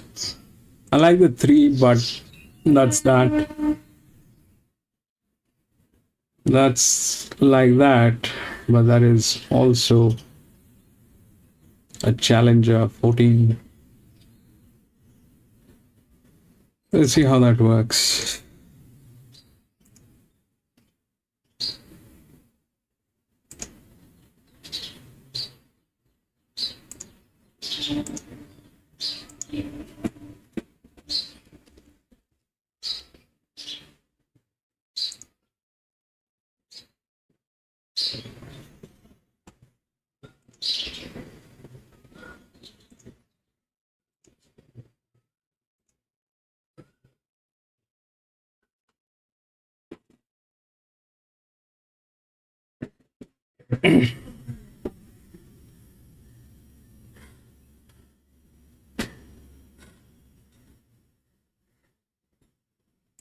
Mr. Monaco third, Redstone Willers 1 out 1 bat, followed by Unlimited fifth offence, a half the outside to Casual Connection, then a line to 3, Sir Chartwell, Don Diego de Vega, and Glad You Think So poking through the middle, Golden Sentry getting onto its tail from Barcio del Miss, Furious is pulling wider, trying to improve its position, Cadavar reined up to keep up, 600 to go, Bear on the loose by 3/4, now Nicosis being pushed on the outside, Mr. Monaco still travels behind, then Redstone Well, Casual Connection, and further back to Unlimited, and Sir Chartwell staying now to the fence. Bear on the loose is only about 3 horses off the fence. Mr. Monaco moves up to challenge. Unlimited is back on the inside and 2 after Redstone Well. The Bear's got a left. Mr. Monaco ranges up on the outside. Unlimited the inside. 3 of them across the track in the red jackets. Mr. Monaco from Bear on the loose. Mr. Monaco can't shake off the Bear. The Bear's coming back. Oh, close one. Mr. Monaco and Bear on the loose, nothing in it. Unlimited third, then Redstone Well. Casual Connection next from Glad You Think So. Cadavar warmed up at the end. Then Don Diego de Vega, Golden Sentry, Sir Chartwell, Butcher, Del Mift and Nicosi. Oh, this is desperately close. 6, Mr. Monaco, the outside. Favourite 4, Bear on the loose, the inside. That might have a margin to the outside runner. Unlimited will finish third at $3.10, Brad, as we await the results. It was a real ding-dong battle down the straight. 666. BC. Looks like to the outside. BC. The bear was brave, but it does look to the outside.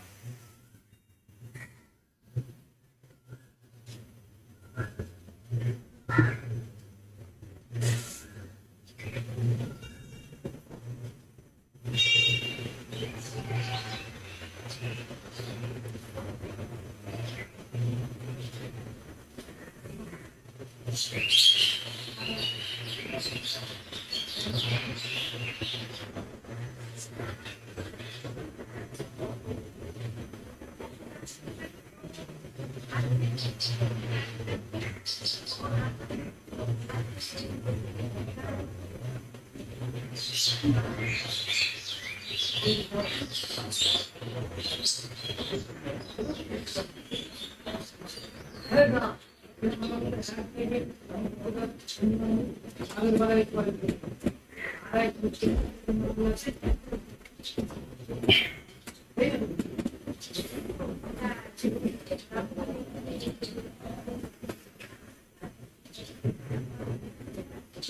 I'm going to be back from the washroom in a jiffy.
PC3 in Flemington.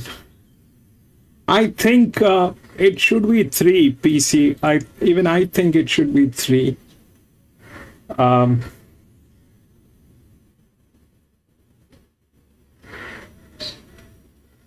Even I think it should be 3.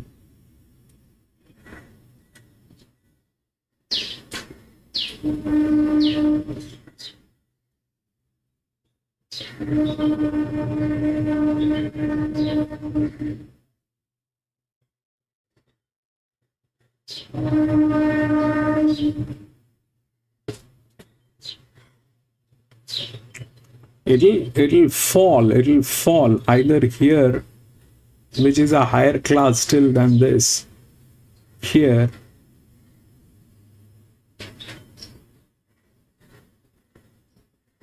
the 112, that's 118, but 9 is strong, so probably that's 3 and 9, because that's, if you look at the difficulty here, it is 112, the match is like that, plus the jockey is funny, so instead of going here, I think it'll drop here, so 31, that's that, then here 9-2, if that's a drop, then it'll increase, but that here,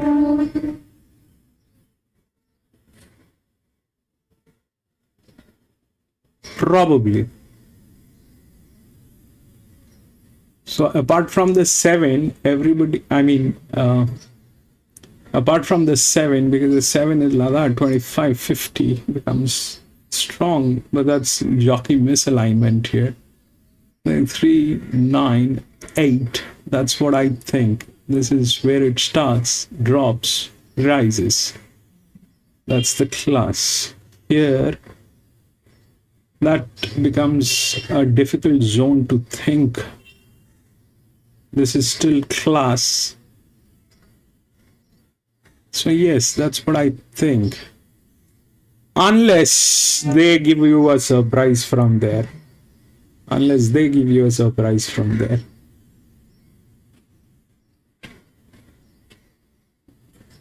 Which should not happen. If that happens, that will be bad.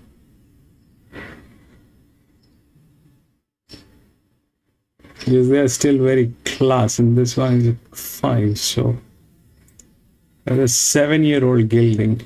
Okay, that's a drop 2. So it's a 1600 meter, gates are connecting 5. But how will you believe that horse? 177.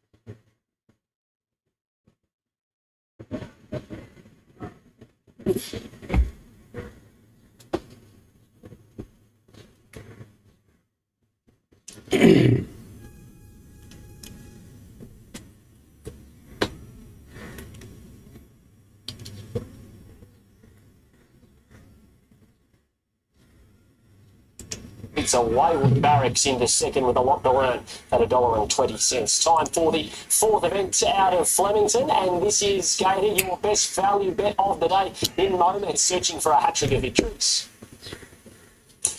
Yeah, criminally underrated this horse, I think. Had a string of forgive runs in the last 2 at 1600, 2 really good wins. Won at double figure odds. Last start, 11.28, quickest of any horse all day. At the end of a fast run, Mulberry of the Lane was coming off a really impressive win against the pattern at Caulfield. Look, moderate tempo on paper here is the query, but it's just a small field. I think it can be within 3 or 4 lengths, and that might be enough to run over them. Astral Flame, terrific return wide on speed, too good for a couple of up-and-comers. Might see an easy lead here, kick up inside and give a big kick, so no danger. Maybe the bigger track will suit. D-Day well and truly looms. She didn't quicken last time, but picked up late. Sneaky Sunrise was too good, but a 3 kilo swing certainly helps. And there is Sneaky Sunrise who's flying. Just He's logical. He's... I thought 5 was the He's not talking illogically, he's talking logically. One stretching and no deductions. Favourite is the 9.5. That 5 is a threat. This is the shortest it's been. 3 Sneaky Sunrise, 350 out to 4 back to 340. And Hot Diggity Boom, 460 out to 650 back into $5. A reminder from the very next race, 5 through to 8. Scan that QR code on the screen. You can back Gators Trifecta. If it wins, you get a 25% boost in bonus bets for this Australian Guineas Day. Jimmy, thank you so much for saying that, my friend. Support for Sneaky Sunrise Gator, $4 into 340. Did creep into your numbers off that last time Caulfield injury. You know, when you hit the like button, it actually encourages me to do better.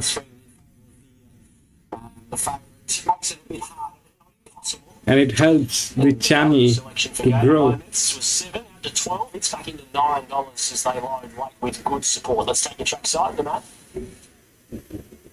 They're ready. Oh, now Blanche Land going ballistic in the stalls. Jockey's trying to bail out as in the end an attendant carried him out. Bo Mertens. So Bo is okay. Made a little bit of contact with he's just touching his right ankle at the moment. Obviously, there's a little bit trapped between the horse and the barriers. He's flexing that ankle, but the horse will be vetted, no doubts. Thank you. So confirming this horse will be vetted. Now, number 4, Blanchland, will be vetted over there. And the vet's going to have a look, and also the stewards making sure they're having a look at the replay of what actually occurred. With this horse Fractious in the stalls, now being trotted around in front of the vet. Now, Bo is okay.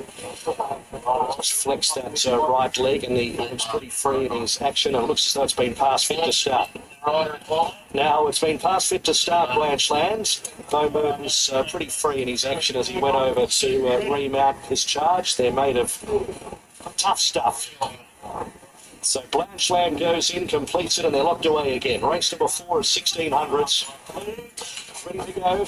Gates are back and they're racing. Astral Flame from barrier number 1 jumped away well, with also Sneaky Sunrise, Hot Diggity Boom, and Aha as Astral Flame is going to hold the lead. Then Jimmy Hendricks, Alder, Blanchland, and at the tail of the field is Moments as they reach the top of the course at the 1250. Astral Flame the leader, by a length Sneaky Sunrise, a length Aha, the favourites getting the gun trail, third in the box seat. A length and a quarter, Hot Diggity Boom, and then came Jimmy Hendricks, Alder. 2 further back in the field, Blanchland, and last of all is Moments, approaching the 1,000 marker, and it's Astral Flame in front for the informed Lockie Neindorf by a length and a quarter, and young Lockie trying to dictate from Sneaky Sunrise second. Is third, and fourth is Hot Diggity Boom. A length Jimmy Hendricks followed by Alder, Blanchland, and Moments is last, no change in the order. 700 metres to go. The leader is Astral Flame, leading out by about 3/4 of a length to Sneaky Sunrise, if anything, sneaking closer. Behind those given every hope, and they were followed by Hot Diggity Boom. Further back is Alder, who's about to press 3 wide, about 5 off the lead, followed by Jimmy Hendricks, and then well back in the field, Moments and Blanchland. 400 to go. Astral Flame skipped away, 2.5 to 3 lengths in front of and then Sneaky Sunrise. Jimmy Hendricks boxes on with Hot Diggity Boom. Astral Flame at the clock tower, 200 metres to go, still 2.5 Fish, in man. front. Is eating into the lead, but it's not going to be enough as Astral Flame is strong to the line, and Astral Flame wins it by 8-9. Gap the others about 4 lengths. Moments followed by Alder, Hot Diggity Boom, Jimmy Hendricks, Sneaky Sunrise, and last of all was Blanchland. That's Astral Flame and Lockie Neindorf at $5.30 and $1.80 Super Tab. Best of $5.70 New South Wales beating the favourite Aha, and the Gator Value Moments finishes third. Even money a place there with Super Tab. Gator, you had it as hardest to beat. Astral Flame, that's back to back. 8-9. And I was oscillating for a couple of hours this race. So I tipped Moments a little of a time forward. I think a bit underrated. Where Astral Flame is going to get an easy lead and kick. Well,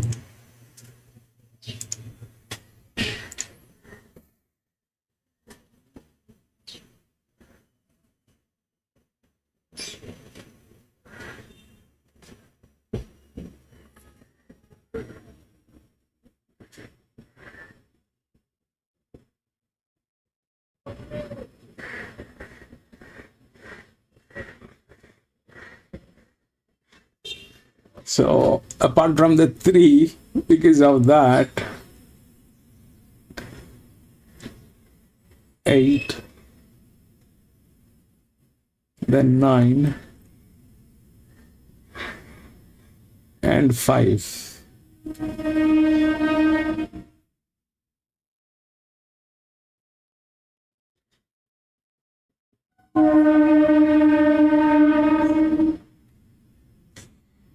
They're disappointing today. Jesus Christ, man. We'll go to the next.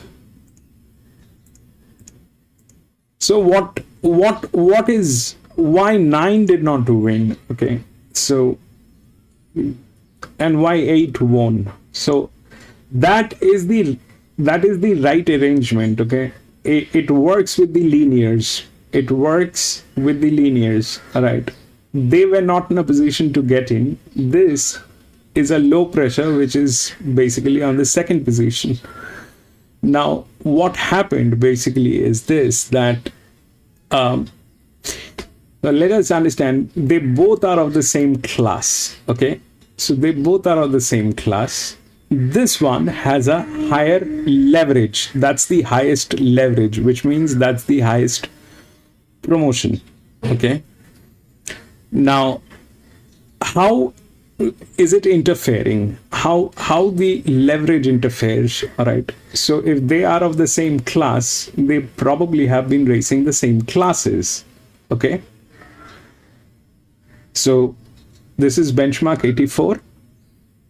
They probably have been racing similar classes, but my understanding is this, which I have to figure out. I am still not confident on that.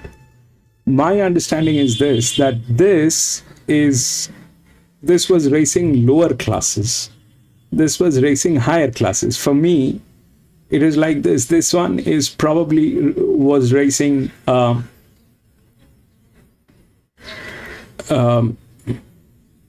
benchmark 70 and above, and this is benchmark 60 and above. I might be wrong, because if they are of the same class, they might be racing the same class as well. So if they have been racing the same class and the leverage is higher on this, that means this is a higher promotion. This is a lower promotion. Okay, and that's a low pressure anyway. So that thing generally works with either this or this. The two linears, all right? This thing works with either this or this. Same goes with them. They either work with this or this. But those are the pairs. Now, if this thing had to win, that's a difficult proposition, because they generally don't win. That's a place, the largest inner drift or them, unless the situation is absolutely upside down and they do not have a chance of winning. So what happened here is this: both of them actually went through, and the 3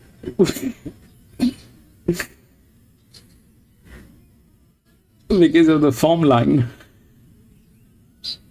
Also, the match is dicey. But, like I said, after the races, when you look at the numbers, that will make more sense always. And you will always feel why I did not take that call. But taking that call before the races is what we need to figure out, and that's exactly what we try to do, so that it becomes easier to take the call before the races. And that's why we have so many numbers. We'll go to the next.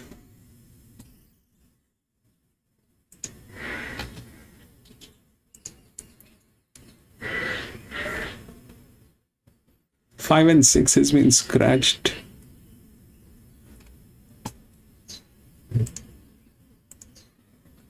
4, 3, 1, and 9.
Okay, so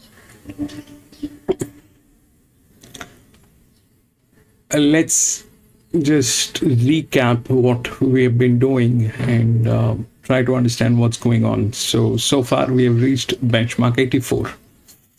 Now these are up till here, up till race number 4, everything was like a midweek races.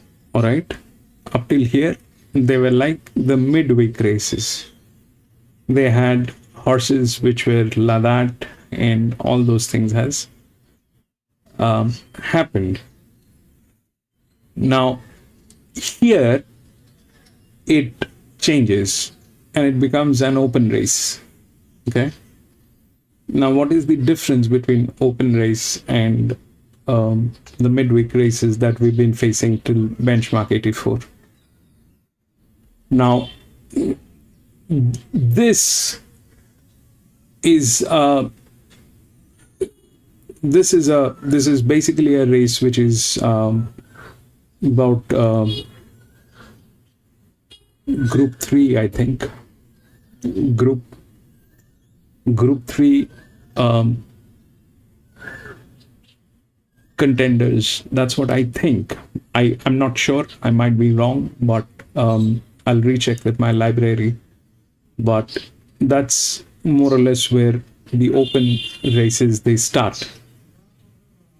Where they start is contenders who are trying to get into the group 3 and all that. So in this case, what happens is the highest rated horses which are there, that's a bad place for them to be.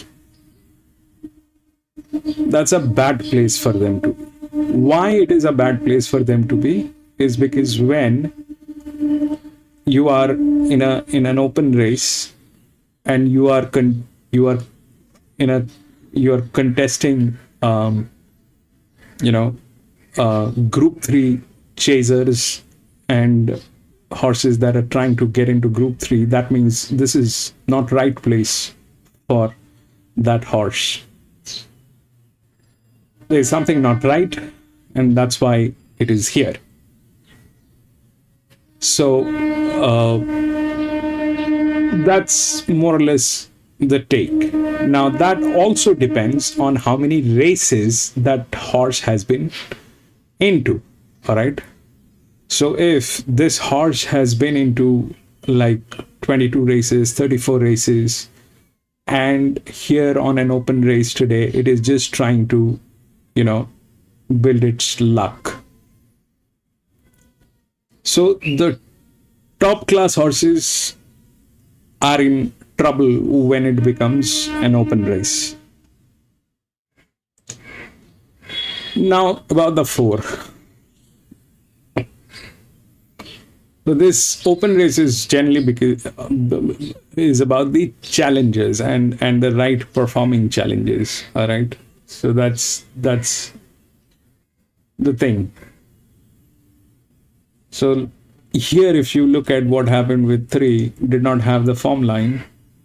The match was not great. This was like that, and here it went through. All right, with the leverage. Both of them actually went through. The class did not talk. Why? Because of the form line. That's more or less the thing, and that was also not the right match. The better match was this than this. The leverage was also here. So it is now clear what we have missed out on this one. But that's a call that needs to be made, okay? For someone to, for me to go and believe that a challenger is going to knock out a class horse is something that I need to believe strongly, which I didn't. And I think most of us did not. So here, that's the right arrangement, okay? That is the right arrangement. It is a challenger. This race is not about class horses, and the class has been giving us difficult times that just did not work so far. So the class in this one is definitely not the one to look for. Also, this is about challenges, which brings in 10. That is doing fantastic, but it is a challenger. Now, what I have also seen is this, that this drift, they fail from here, okay? That's one way of looking at it. But when they fail, when one of the class horse is adrift and up here, so that becomes a problem for them. Now, this race is not about class. This race is about challenges.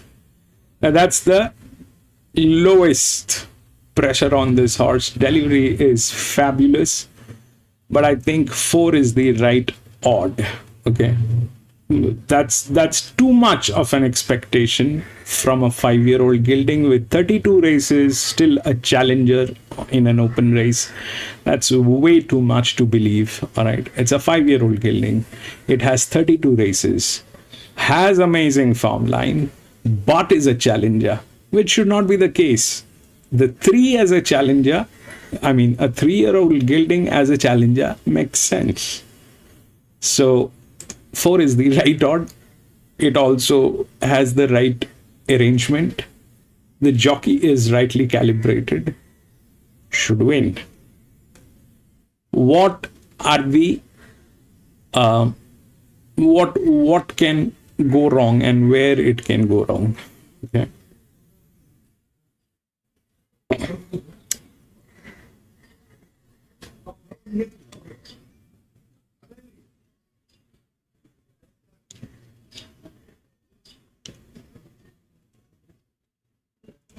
So definitely it will fall. Okay, it will fall. If even if you look here, what happened is this, that the 8 was the high pressure, then came the 9. So it will fall. It definitely did not have a chance to fall here because they were not in the right shape. It definitely could not be here. The 7 was not the right match. So that did not happen either. What happened is this and this. They worked. Okay. So that was the high pressure. That was the low pressure. Here, if 4 is the high pressure, which it is not, the highest is 1, but the delivery is kind of questionable here. Okay, so that's that part of the story. That is also the highest class. Now the 4 has the arrangement. If you look at the difficulty of the race, this is a lower difficulty higher resistance. That means even if it is a lower difficulty, this thing is still not a good match. And then this is a higher difficulty, 170, 10 points more than this, and this is still a better match. So that is the right odd. Then if it has to fall, it'll fall where? Either here, which is like that. That is also exactly the same as this one, all right? The 9, which was here, all right? Low pressure, inner drift. This is a low pressure and an inner drift. This is 9. So it has to drop. So either it drops here, okay, which is a good match, or it gets knocked out by 10. Why? Because of the performance, because of the form line. It is also a drop. So either this wins, okay, with the pressure, which should happen, and then it will drop. Now, about the drop, this is in a very bad state. It cannot handle. Plus, it is of the not of the same class. This drops further, which is also a kind of a situation that probably is not happening. So that is the right fall. But to challenge this, the 10 is also there. If you look at the difference of the class, that's not a huge difference, okay? That's not a huge difference. The problem is that it has 32 races. It is still a challenger.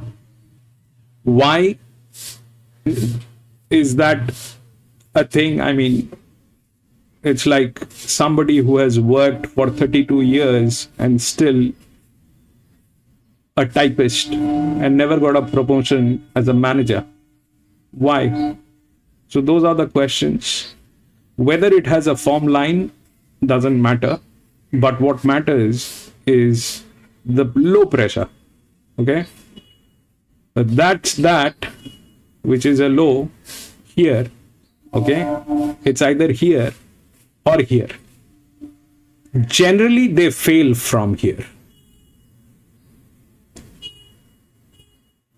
So it will fall where?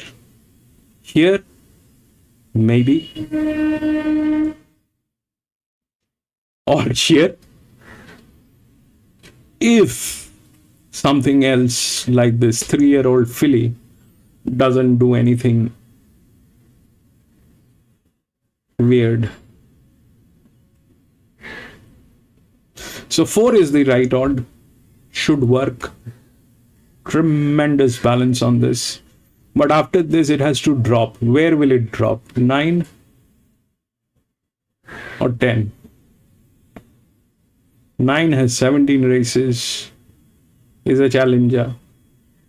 This thing has 32 races, is also a challenger. And they fail from there. That's true. But not in an open race. Open race is all about challenges. So this is a decision. This is also a decision. 4 has the right opportunity. Now the question is, will it run?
Yeah, that's the other issue. That's the other issue, that it is going to be on the straight. That straight is a very mysterious place. How it plays is only God knows, but this should work. This should work. Now, where the low pressure will land is something. I mean, the 3 only is as good as. Till then, can it be a queen?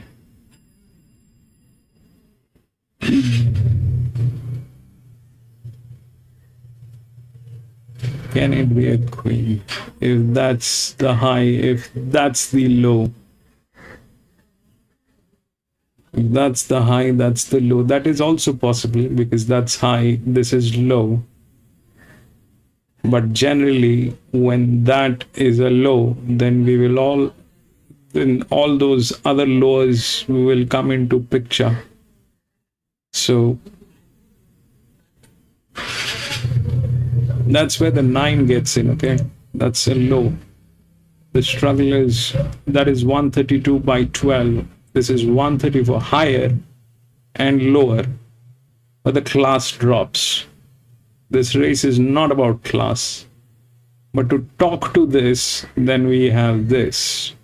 But that's a low. So yes, 9 has better chances. That's low. This is 134 at 314. All right, that's 32 races. Is 17, 9. That's 6, 8, 6, 3. Then it climbs here, if that's the thing. So the fight is real here or here. Here the form line becomes questionable. Here the form line is good.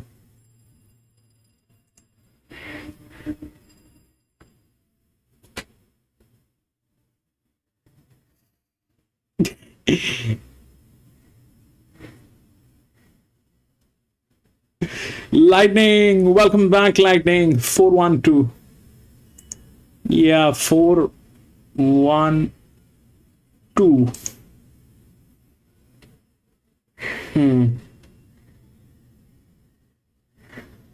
That,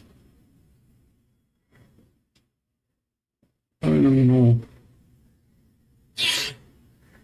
But we'll see. That 4 should win. That 4 should win. If that 4 doesn't win, then it'll be bad.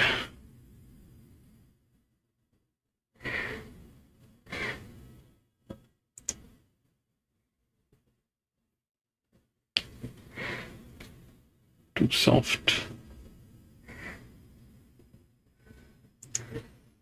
The 2 is a 7-year-old, Lightning. The 2 is a 7-year-old. Okay.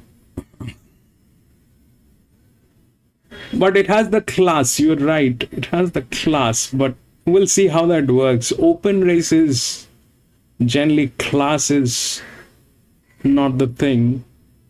Class will get in group 1, group 2, those races. Okay. These are open races. This one is a deadly combination. There is this one which we will have to figure out what we need to do with that.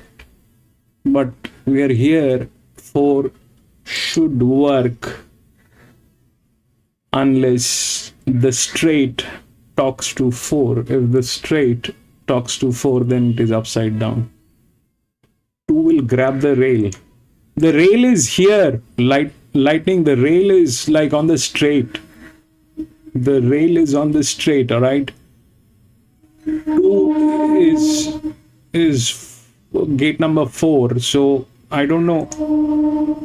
why you're saying that. Is that a habit of that horse, Lightning, that it grabs the rails? Is that a habit? Is that what it does? Because on the straight, the rails are, that's where this thing, why the straight is mysterious is because of the rails only. It's a straight, so no grabbing rails is there, But if it is a habit of the horse that it will grab the rail, then it's a different thing.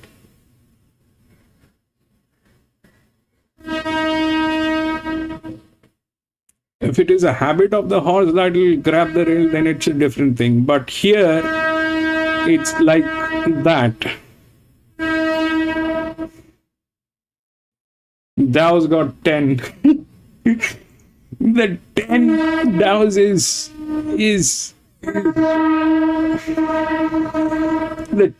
the 10 has too many contradictions, Dow's. The 10 has too many contradictions.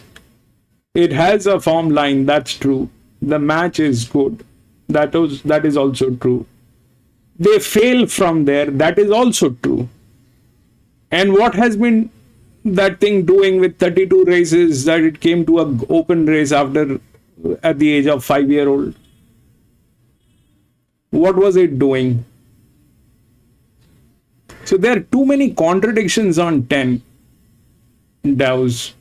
I mean, we can see the numbers that probably is going to that probably is going to talk.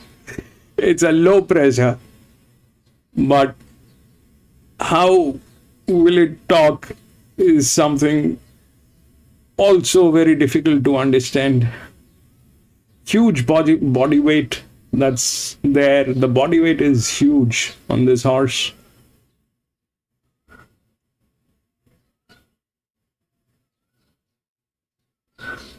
They generally fail from there. That's true. That's a brilliant form line. That is also true. That's a low pressure. That is brilliant. Body weight is great. Match is superb, but has 32 races.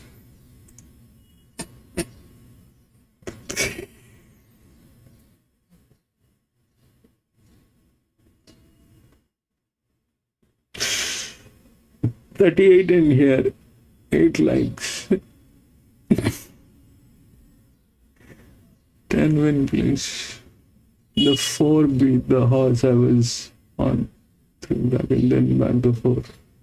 And he went unplaced. I don't know. The straight is Of course the straight is a funny place. The straight is not funny. It is treacherous. It is a mystery. Nobody has a clue how this straight will work.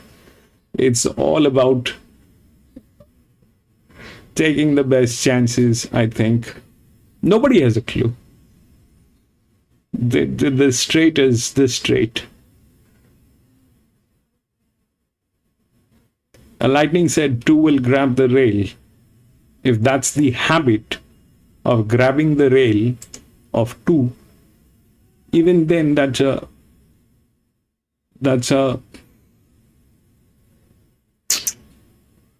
7-year-old. The leverage is also not there on 10. Okay. We'll see. I mean, this thing is like, it's a challenger, no leverage, running in an open race, huge body weight. That's the advantage. Has a jock, fails from there. I mean, how many things do we have to consider on 10? I don't know.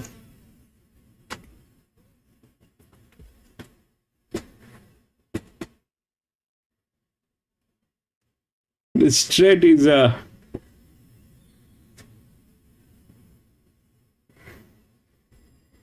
bad place to be, Dow's, to begin with.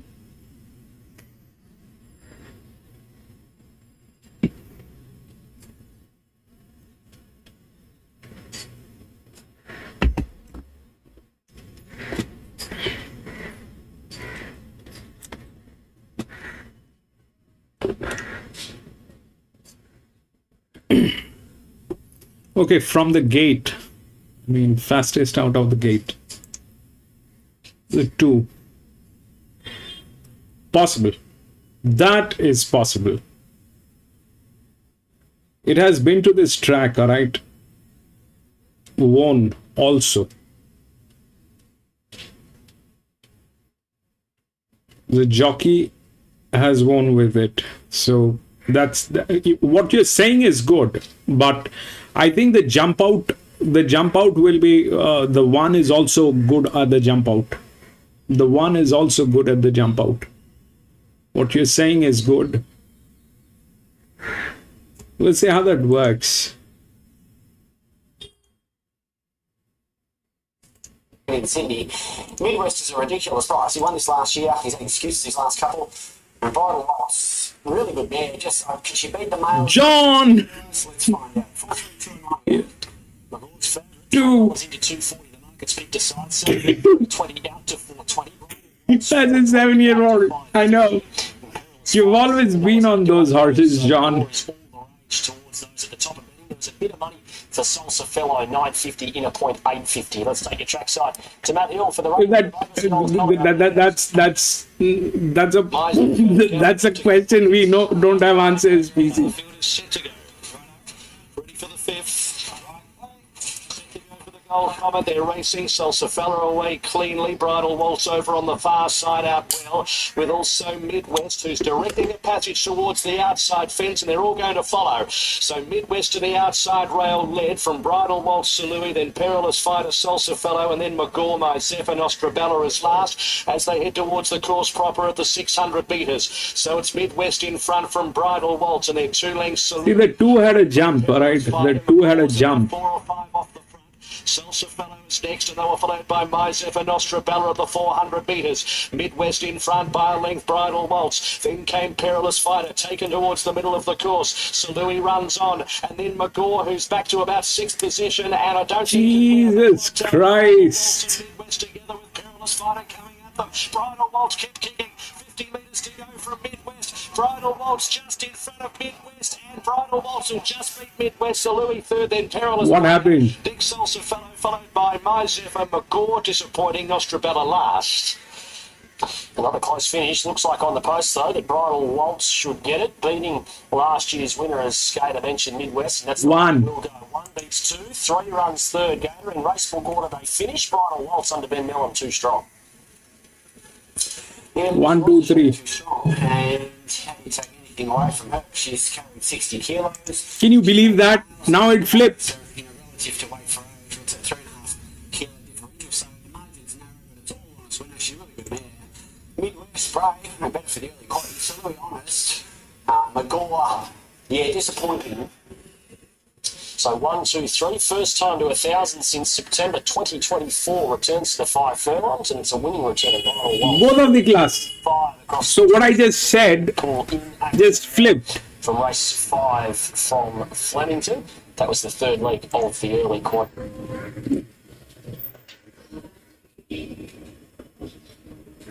So now the open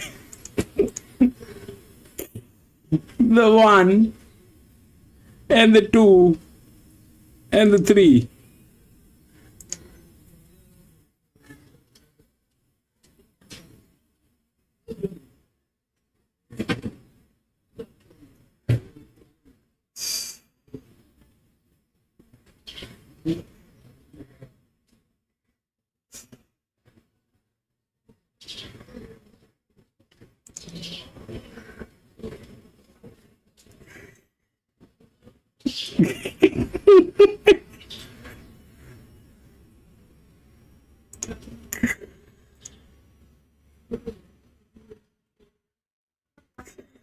Come on, man. We go to the next.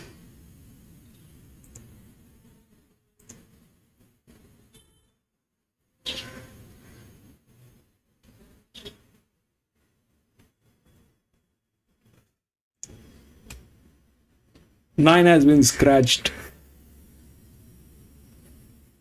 There is no 9. 1, 6, 10, and 4.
Okay, so now let's go back to the first one, right?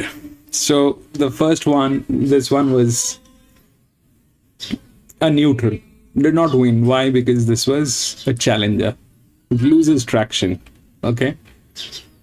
Then we did not have any further neutral. Now here we have a neutral. Okay. So this is what I have seen through the what we're building. When I run the library, what we have seen is for the neutrals to win, it has to be the highest class, which it is. All right. For the neutrals to win, it has to be the highest class, which it is. So that logically, that is right. Okay. Now, the nearest competition is here, which is this one, which is on the third line, is a linear, beautiful balance. This one is a lower challenge. This is a higher challenge. Alignment is better on 6. It's a lower class. There's a jockey on this, which is good. All right. So generally what happens is this, that the 1100 is again back on the straight. It will do its thing, which is very mysterious, but the odds are right. This basically is, even if it is, I don't know if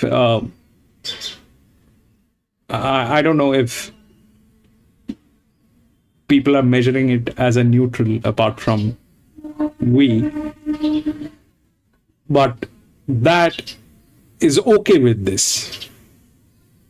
That is okay with this. That is the highest class, which it is. Now, what happens when it is the same sex and same age? So here it doesn't affect. Where it affects is the 4-year-old and the 5-year-old mares. This is a 3-year-old race, right? And a 3-year-old race is basically, it is on, who's the best. Now, if we have to look through that, then definitely 7, which is the best, but it becomes a challenger and a neutral, which is a bad arrangement. All right. That's probably the best in numbers. That probably is the best.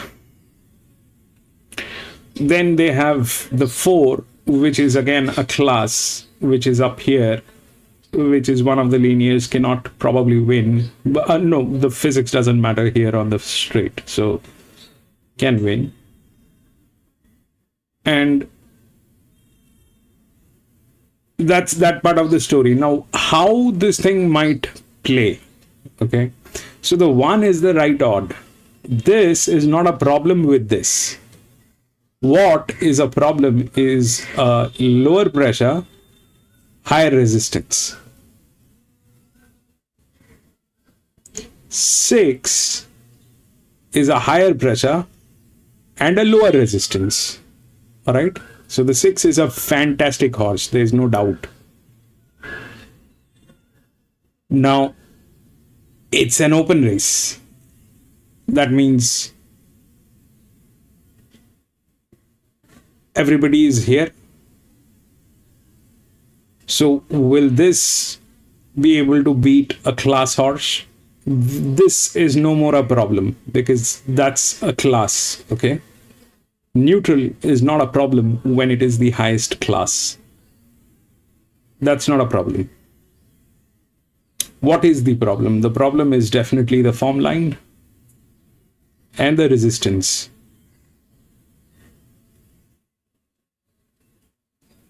So the odds are right. 1-6, the odds are right. But which one will win? That's the pressure line. The leverage is 102, which is huge. Can it work? Of course, looking at those numbers, why not? But that's a lower class. That's a higher class. This is not a problem. That's a low pressure. The arrangement is also right. High pressure, low pressure. But will the low pressure win or the high pressure win on the straight is only God knows. Where else it can go?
The 6 is huge.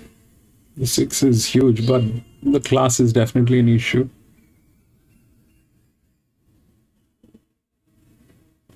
This probably is not it. It just did not run, man. The 4 was so disappointing, it just did not run.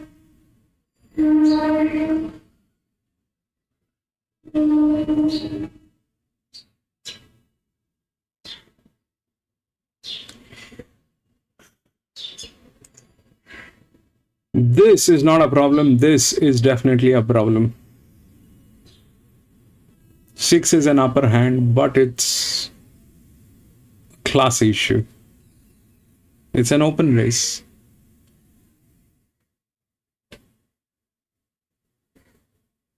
So again, the class doesn't matter. Again, the class doesn't matter. But here the class knocked it out, okay? Why? Because the 4 did not run. And why the 4 did not run, only God knows. So again, here the class doesn't matter. It's an open race.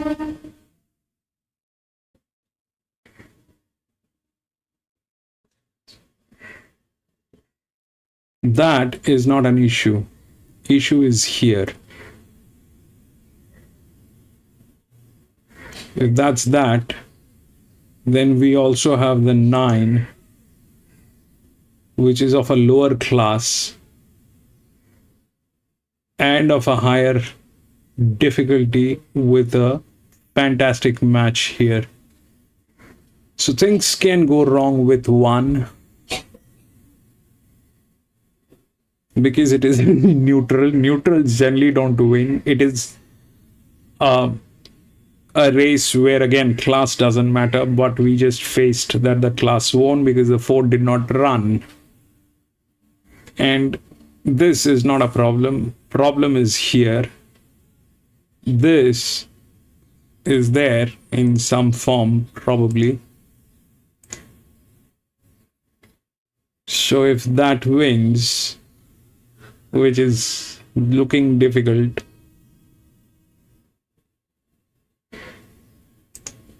it is here. From here, will it win? That is also a difficult call because the 11 is sitting here. Okay. Now, why there is no form line on this is because of it is a challenger. All right. It is going to measure at the last level. It will measure the class and optimize it for the previous functions. Now this is good in the previous functions, but it is a challenger. That's why it is lower here. but that's a match. Okay, so that works with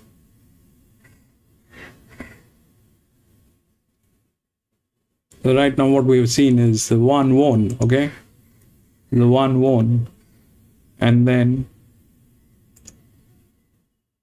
2 1 dropped here on 2,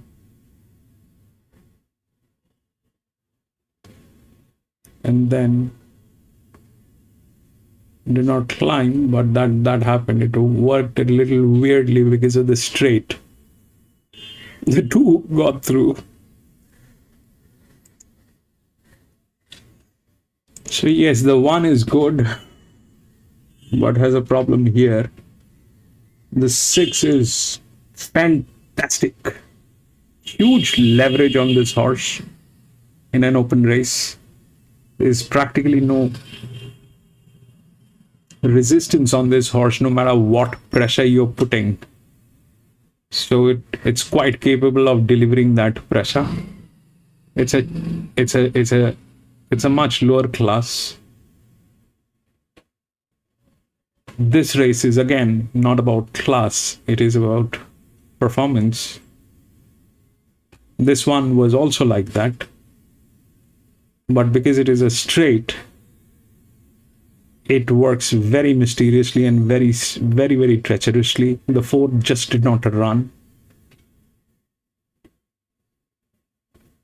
Again, this is on the straight.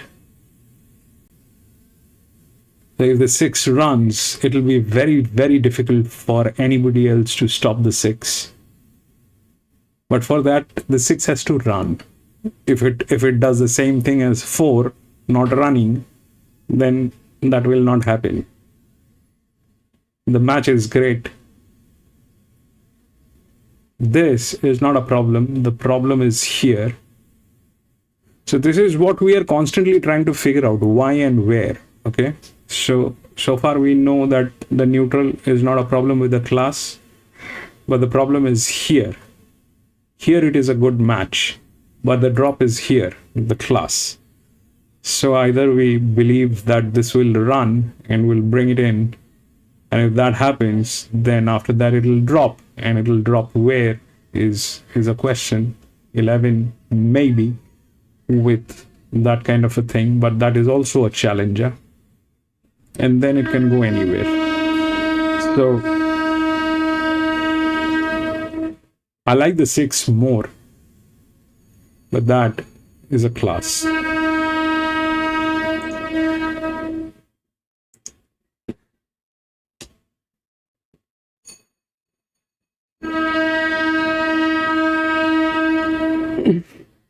Lightning, 3 months. Not bad for a 7-year-old. Actually, not bad for a 7-year-old. Man, that thing actually did the thing. I had a feeling that it'll jump. No, both of them actually jumped and they sustained. All right, both of them. Both of them were the class. That's a 7-year-old, and John was on this. John, I'll put up your name, bro. John is always on these horses.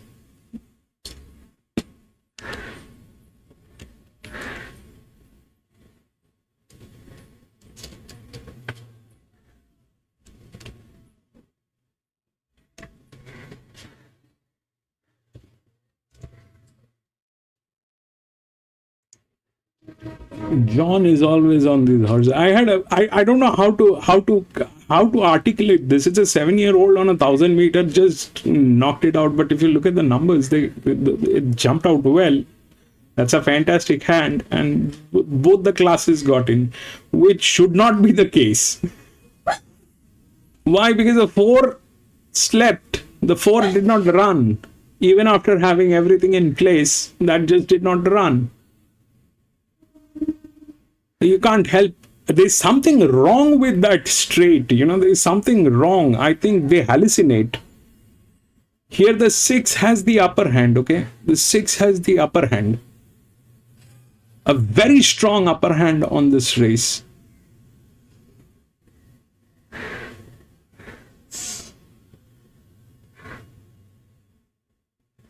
But will it run?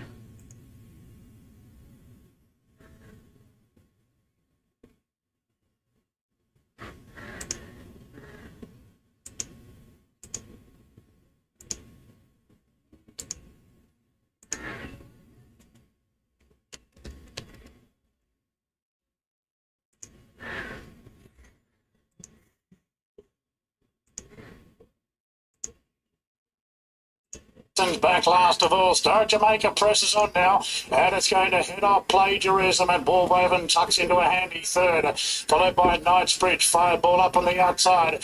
Then we've got a real liqueur of them there. Over on the inside is Spring Ruler coming to the turn from Central Europe. Campion, Natalia, Zenson and High Alert into the straight. Star Jamaica leads from Plagiarism, and King has to take the inside run on Bullraven. Star Jamaica's put it even closer to the fence. Further back to Knightsbridge. Campion, Natalia running on, and Fireball. Star Jamaica is just the leader. Bullraven's going up to join it. Bullraven, Star Jamaica, Plagiarism, and Campion, Natalia's chiming in. That is a huge horse. One finish. Campion, Natalia, and Central Europe. They're the two, I'd say, just in front of Star Jamaica and Bullraven, followed by Fireball, then Plagiarism, High Alert, Knightsbridge, Sensen. Last in was Spring Ruler. Well, it's photos all around here. Campion, Natalia, or possibly out wide Central Europe. Brad, if all you can do almost is laugh, this slipper picture, no clearer here, but it's going to be interesting to see who wins. It's pretty good effort, no matter which way it goes, these two horses.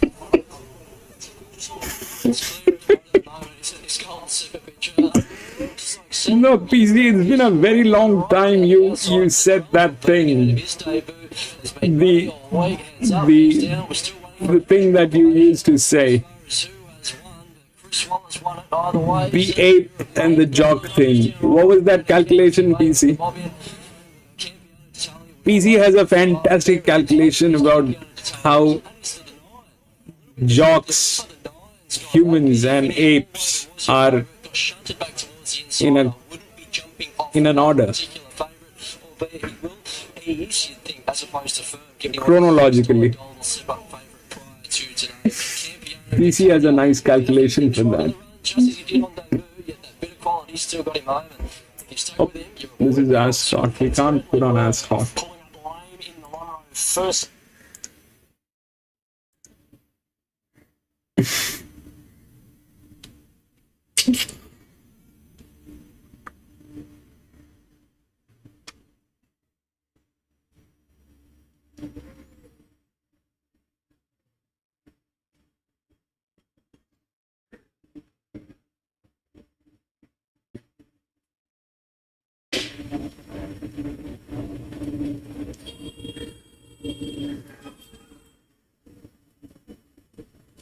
But John, that was brilliant on that.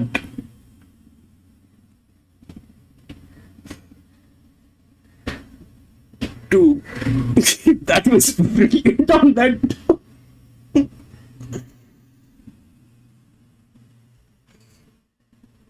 I mean, since the time I have known John, he will always go with these horses with a place.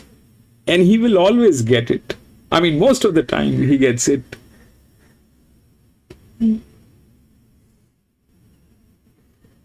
While people are fighting on which one is going to win, John will quietly place.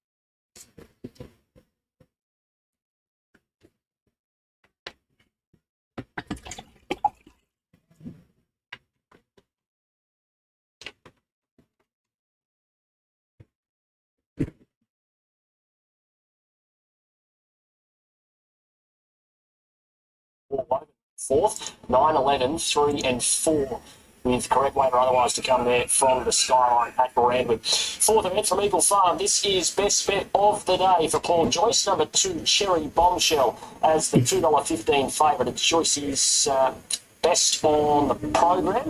It's out to 225, now 222nd to legs.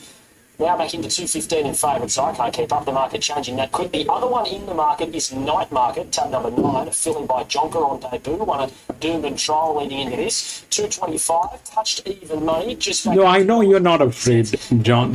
from the rest. Somerset That's where I start shaking. $10 with an each way level, and Elusive Capital is $10 up to $16. And next in betting, so Charity Bombshell, who ran fifth at the Gold Coast on debut, came here to this track and distance last time out, jumped $1.50, led and won by over 6.5 lengths in a dominant display. This is Paul Joyce's best bet of the afternoon. The 2 to beat 9, 3 and 1. His numbers in full, loading nicely for the Sky Racing Dual Prelude, this time for 2-year-old fillies as we head trackside to David. Night Market comes up. It's been a fascinating race from a betting point of view. We have a new favourite, Cherry Bombshell, 210. Night Market has lost favouritism. Really loaded the betting at 230. This prelude for the fillies, the Colts and Geldings, was won by Boomtowns, who drifted significantly in the market. SP to $8.50. Got up in the nick of time the last stride to beat home Final Crusade at that price. Final Crusade, I'm sure, may have shied it to the big screen because it's definitely shifted its ground at a vital stage and was pipped on the post. But the Colts and Geldings ran 58.91, home in 34.73. Now we're set. Ready for the fillies, red light on. Stand by for a break. Gates open, they're off and racing, and Night Market began well. We'll go to the early lead from Mashani Rosé, third away Elusive Capital, and Sun Sister settling in fourth. 2 to Cherry Bombshell, she's hot stuff. 2 Summer Sensation, then Glenn's Hen, Brave Etoile, and Esperanza off the outside gate went back to last. Travelling down towards the 600 metres, Night Market, the second favourite in control, led narrowly from Mashani Rosé, 2 to Sun Sister. Fourth of the turn, Elusive Capital sticking to the rail. Cherry Bombshell coming to the centre of the track, 4 and 5 wide, as Night Market shifted his ground as well. Homeward bound now, 350 left to run. Night Market the leader from Elusive Capital and Sun Sister. Here's Cherry Bombshell looming large. Night Market the first under pressure, and Cherry Bombshell went to it, and Brave Etoile, big odds running on. Esperanza putting in stride. Night Market is gone. Cherry Bombshell reached Look at that. Esperanza down well, and Cherry Bombshell, she's got a margin, and Cherry Bombshell won. Cherry Bombshell beat home Esperanza. John, was that for this one? Sensation. Night Market got really tired late. Then She's Hot Stuff, Elusive Capital, followed by Glenn's Hen, Sun Sister, and Mashani Rosé last. Joyce's best of the day there. Cherry Bombshell goes baying 2, 1 and 6 across the line. 4 will finish fourth. It pays even money UTAB. Best of 220 on Super Tab.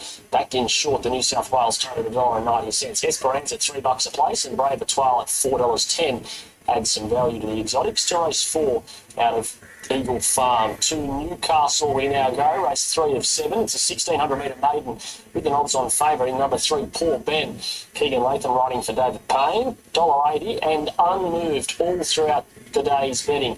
This is the price that opened this morning, and it hasn't budged from that. The 2 Emerald Hills, $5 into 4.20s, attracting interest. Went to Tari on debut, ran third behind Oakfield Universe, came from last there. Going to step up in the mile, second up should suit. Maybe can sit closer from area 1 as well.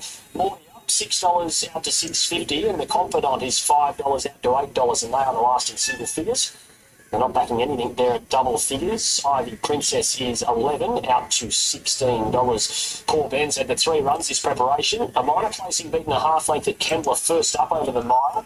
Went to Newcastle over the 1850, perhaps didn't see it out, and then dropped back to 1,500 metres last time at Kembla, ran second, beaten under a length by Baja Baby. 3 weeks between runs, and 1,600 metres today is a sign it's still searching for that first scurry victory. Selections in his third event for Phil Roberts. He likes 3 Poor Ben, the favourite, who just gets to $1.85 very quickly before coming back into $1.80. It's 3 to beat 2, 8 and 7. 3, 2, 8 and 7 for Phil. The other side of this is the 6th event from Flemington, which is the HKJC World Pool Trophy.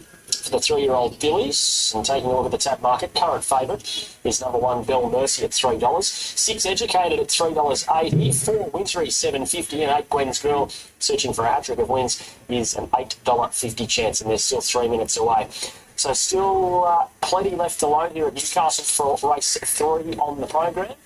$1.80 the favourite is Paul Ben. But it looks like at this stage, they've got plenty to get to.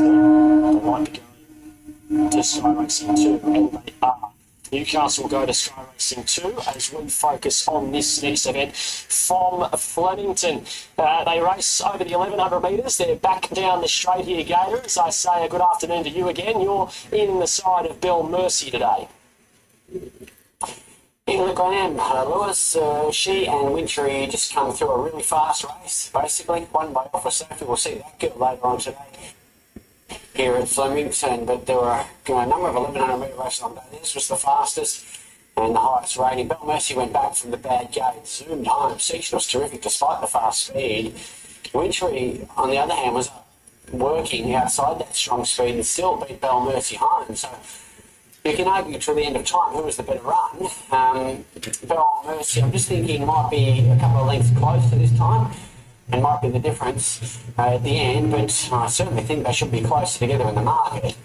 Educated, day one's a query, especially since if we watched the last straight race half an hour ago and they came straight to about 5 off that outside rail.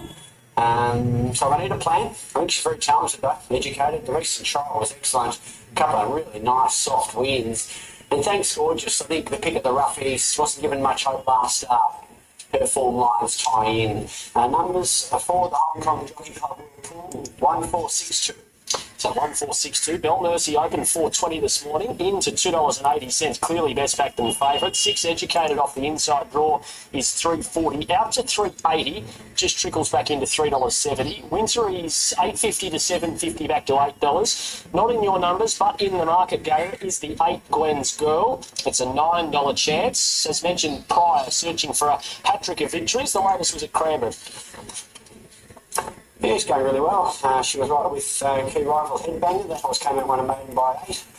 This girl then won a couple of races. Times have been okay as well without raving. Certainly nothing on the clock compared to the Alpha Sophie race that Bell Mercy and Co come through. But look, ratings are great after the race. Well, certainly are. There's no money for Headbanger, you just referenced. It was a $3.60 chance when this market was originally posted Wednesday, and that would have made it favourite. It's all the way up to $10, Gator. That last start victory by 8 lengths, as you mentioned, prior second to Trapper John, who's got a bit of a spruik on it, but that's a big drift here today. Yeah, it is, and it's that same Gwen's Girl form, so I'm surprised that I don't know who the better filly is out of the two of them, but they're both challenged. But that was a really neat win later, so I had Headbanger 5th top rated, to be honest. So late money, 280. Bell Mercy continues to firm. Ethan Brown and Kieran Marr combining here as they load away. A reminder, scan that QR code on screen to back Gators trifecta through these Whirlpool races. If it lobs, a 25% boost in bonus bets into your account this Australian Guineas Day at Flemington. 20 seconds away from them, hightailing it down the straight into 3-year-old fillies as we take a trackside to Matt Hill. Headbanger forwards. Thanks, Gorgeous, joining them with Gwen's Girl, who was impressive in weaker grade at Cranbourne. So we await on LaRue and Super Live, with Jackson Radley providing the 3 kilo claim. LaRue is in. The last one to come forward is Super Live. The field is set. Ready to go. Gates are back and racing. Gwen's Girl jib to the right and just brushed into LaRue, but began pretty fast. Educated away cleanly over on the far side. Windery showing speed as expected with Headbanger and also Gwen's Girl just behind those horses. Befuddle and Educated, followed by LaRue and also Bell Mercy. A gap in the field to Yum Thanks Gorgeous, and Star of Omaha is at the tail as all of them go over to the flat side rail. So 700 metres to go. It's Headbanger in front by a length. Headbanger is the leader from Yum on the inside, Educated, and also the outside, about 3 horses off the fence, Gwen's Girl. 2 further back, Wintery, followed by Bell Mercy, who's close enough from LaRue, Superlift deeper, then Befuddle Yum, and then well back, Thanks Gorgeous. So as they reach the 200 marker, Headbanger is held together, led by a length and a quarter, Educated. Here's Thanks Gorgeous under the arches, starting to storm home. Educated, 100 to go. Thanks Gorgeous peating on its run. Educated draws clear, 2 lengths in front, and Educated remains undefeated from Thanks Gorgeous. Star of Omaha from the clouds up for third.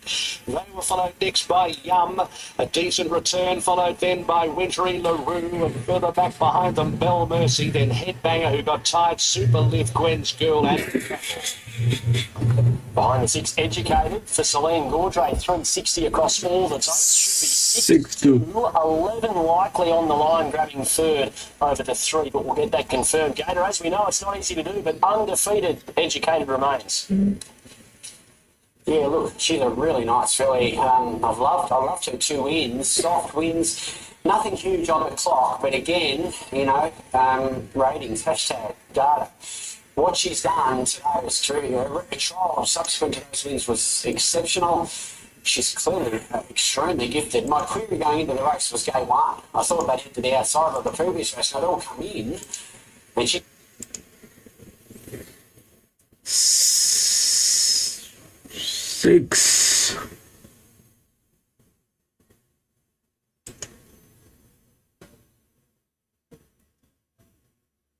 2. 11.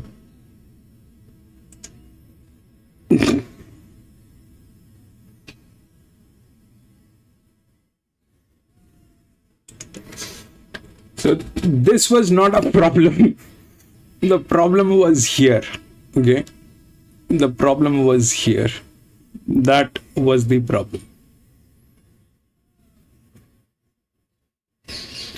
So generally, the open races are not about the class horses. It flipped here. That's a part of horse racing. That happens. But generally, it is like this. So that was the linear. And that was also the right arrangement for the... They work together, all right? This thing was a challenger, but that 11 was there with that kind of a thing. So this 2, 145.7. The 2 was a good horse, okay? The 2 is a very good horse from class. That's a very good horse. That's also the arrangement. Drops here, 17, 21, 32, 36, 53. So that did not happen. The 1 did not win. So what happened? What happens is this, that the neutrals with the lower classes, they are impossible.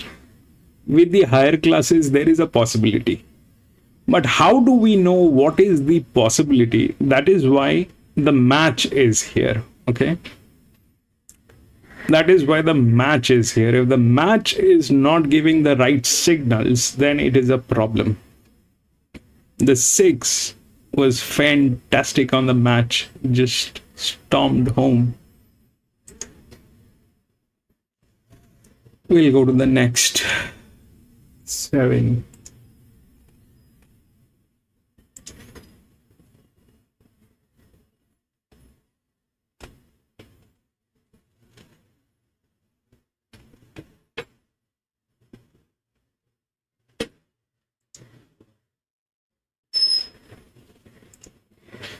Five, 2, 7 and 8.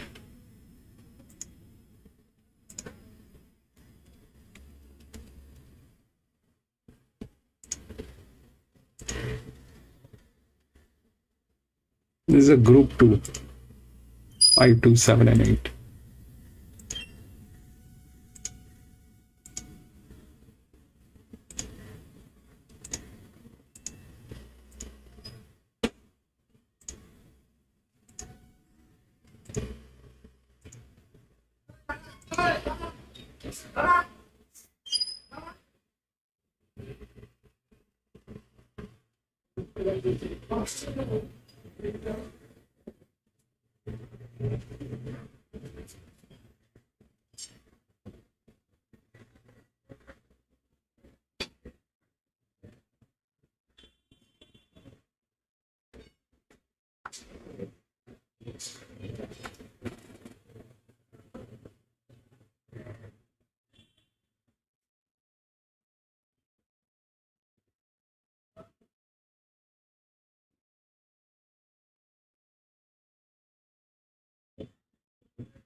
Okay, so this is a group 2. This is a group 2. And so when it is a group 2, it is about classes. Like this one was not about class. This one was not about class. But a group 2 is about class. It takes a lot to be on the group 1 and group 2. And so let's understand what we're dealing with. 5 is a low pressure horse, okay, which is like that. The match is partially there, but the 7 is a better match with a higher thing, okay? With a higher difficulty, it is a better match, the 7. But this thing drops in class, okay?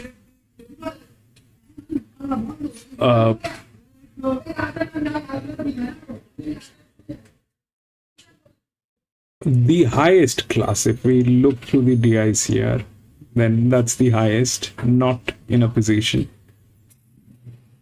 Then comes these two horses, right? One is an 8-year-old and this is the second. The leverage is good, all right? It is on a group 2. This one has the highest leverage, but that's not doing well. And this thing is the second highest leverage, which is on the class horses, okay? So how this thing generally plays, all right? And that's completely my personal opinion. And my personal opinion is by doing these races on a regular basis. So generally this thing is not about, this thing is about the classes, all right? The lower class horses on a group 2 nailing is difficult. The 5 is good, but the 5 is going to run a low pressure. And if that is going to run on a low pressure, then there are others to talk to, especially, the neighboring classes, like the 7 for the same.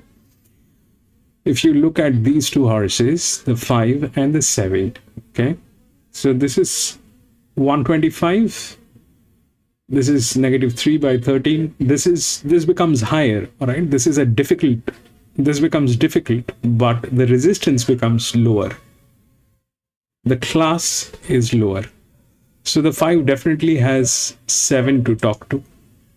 They both are 5-year-old geldings, and the 7 is good. Now, that's one part of the story. The second part of the story is that this is the 3rd layer of class, this is the 4th layer of class, this is the 1st, and that's the 2nd. Generally on a group 2 races, on a group 2, it is about the class. It is about the class. The problem with the class is this, that doesn't have a great form line, right? Even this form line is also on the fourth line.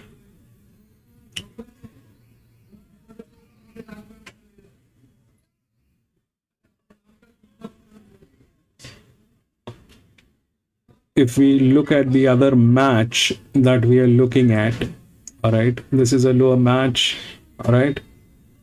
They are all lower classes, okay? They are all lower classes. Then it goes higher here. This one is again a challenger, which is going to be running neutral, not possible. So that is the lowest from the class, okay?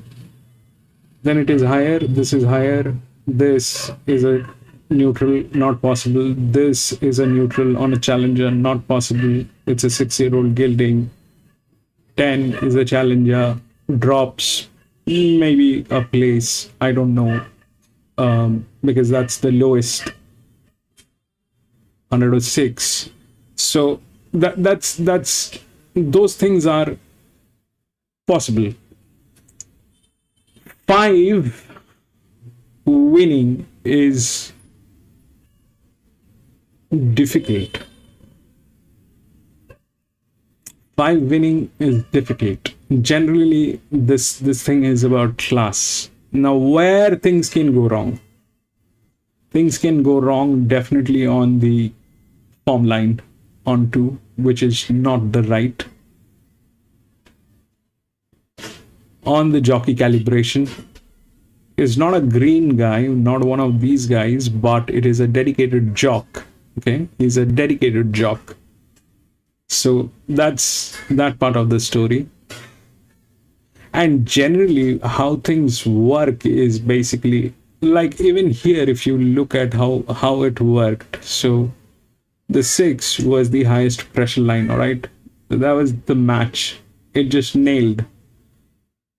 Then it dropped to 2, which is a low pressure, and then it further dropped here because this was a challenger it could not handle. That's good, but this was a good horse, the 2. Okay, so that was that part of the story. Now it always drops. If that's the highest, it will drop and then rise again, which did not happen here. So if that's the highest pressure line, then it will drop, and there are many where it can drop. Here it is difficult. That's a neutral. Here it is difficult. It has the form line, which is good, very good form line.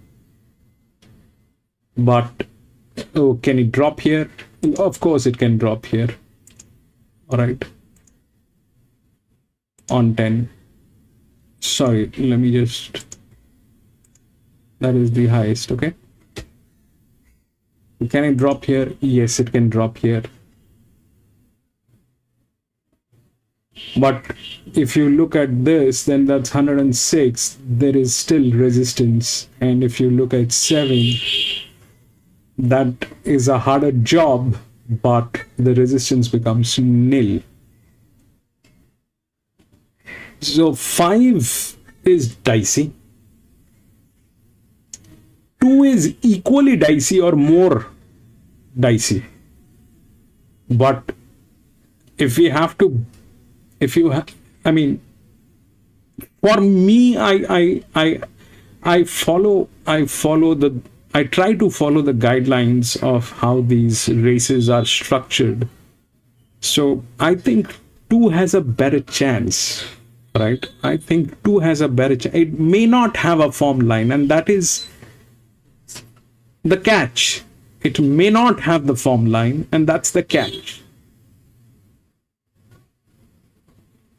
But rest everything, I mean, if we talk about 5, we have to talk about 7, which is equally good or better. All right.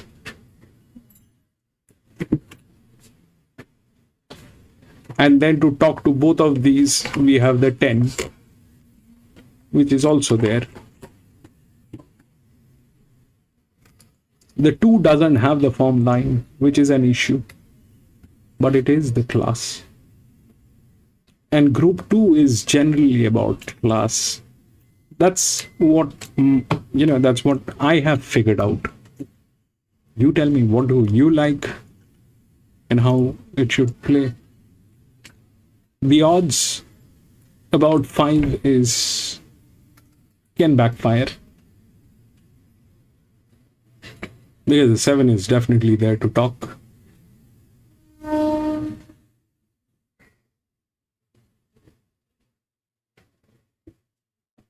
So we'll see how that works. I like the 2. Let's see how that works.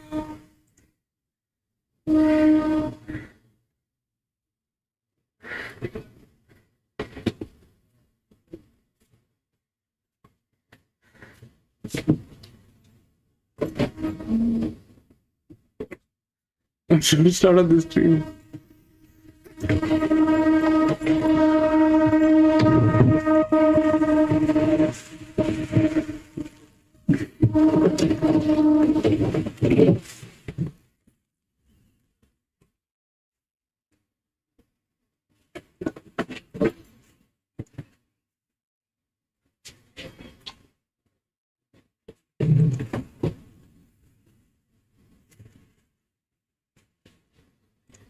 In the last couple of seconds of anything I'll note, Lou, just a PSA, the meat raffle here at Keeley Heights RSL and Sporting Club is about to be announced, so hold tight. How many tickets have you got in that meat raffle out of interest? Well, Well, hopefully my luck on the meat raffle's a bit better than my punting today, so it can't be any worse. There's late money for It's a Knockout, who gets the blinkers on, $26 into $19. If you want to find something each way, Dark Glitter was 16 into 11, just gets back out to $14. Arctic Glamour is Chantel Buckley's pick of the yard and is a $12 chance, just out a point from the $11 opening price today. But Manal is next best bet of the day here for Brad Gray, our $3.40. That Manal has been very disappointing. So slightly late. Let's hit the That Manal Betting on the flipper.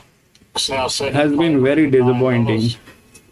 Central Europe cracking debut. Shahisha moves up, It's a Knockout joins it, and we're just about right to go.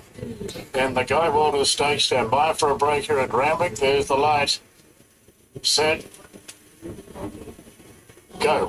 Racing here in the Guy Walter, and Manal Jumbell with the rougher Unique Ambition. Barona Rose is very handy. Where's Gerringong? It's midfield. Jenny the Fox goes to fourth, and Gerringong slowly mustering in fifth. That's the Knockout pulling out wide from Shahisha. Then Firestorm, Dark Glitter settles back in the field together with Arctic Glamour. The big outsider of the field, Unique Ambition's going to lead them by a length, and Manal right on the bridle in second. Gerringong goes to third, and Williams has got Barona Rose in a beaut spot fourth. One out, one back. It's a Knockout cast three wide, then Firestorm, Shahisha, Jenny the Fox, Dark last one. Unique Ambition is the bunny. From the race favourite Manal. On the outside, It's a Knockout three wide. Manal has been very disappointing. Gerringong parked on the inside of Barona Road. Jenny the Fox moves into a three wide line with cover. Then Firestorm, Shahisha as they turn. Unique Ambition pushed on now. Got two in front to Manal. Then Gerringong. It's a Knockout. Barona Rose is working into the clear. Unique Ambition at the 200's getting a big sight here. Pushing into second. Gerringong. Barona Rose winding up. Manal is grinding away, but Barona Rose. The afterburners have kicked in, and Barona Rose kicks away, and that's a big win of the Go Water, beating Manal. Arctic Glamour from 4 PC. I'm not sure about fourth. The towering Gerringong, Firestorm and Shahisha. Unique Ambition gave a sight. Further back to It's a Knockout. 4. 521.90. Boom, PC. The blinking lights first up and gets the cash second up. She's built on that again, hasn't she? Boom. Showing Ascot.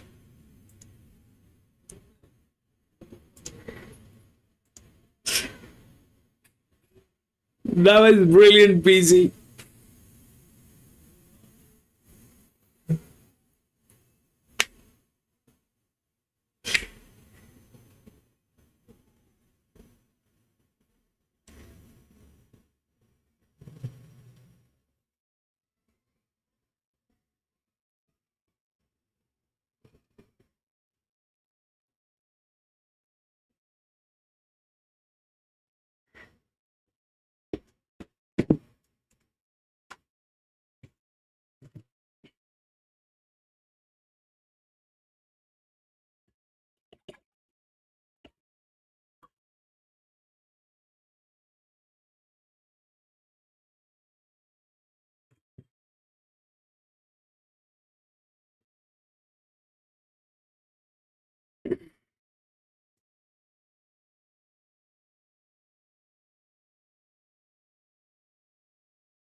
Manal has been very disappointing.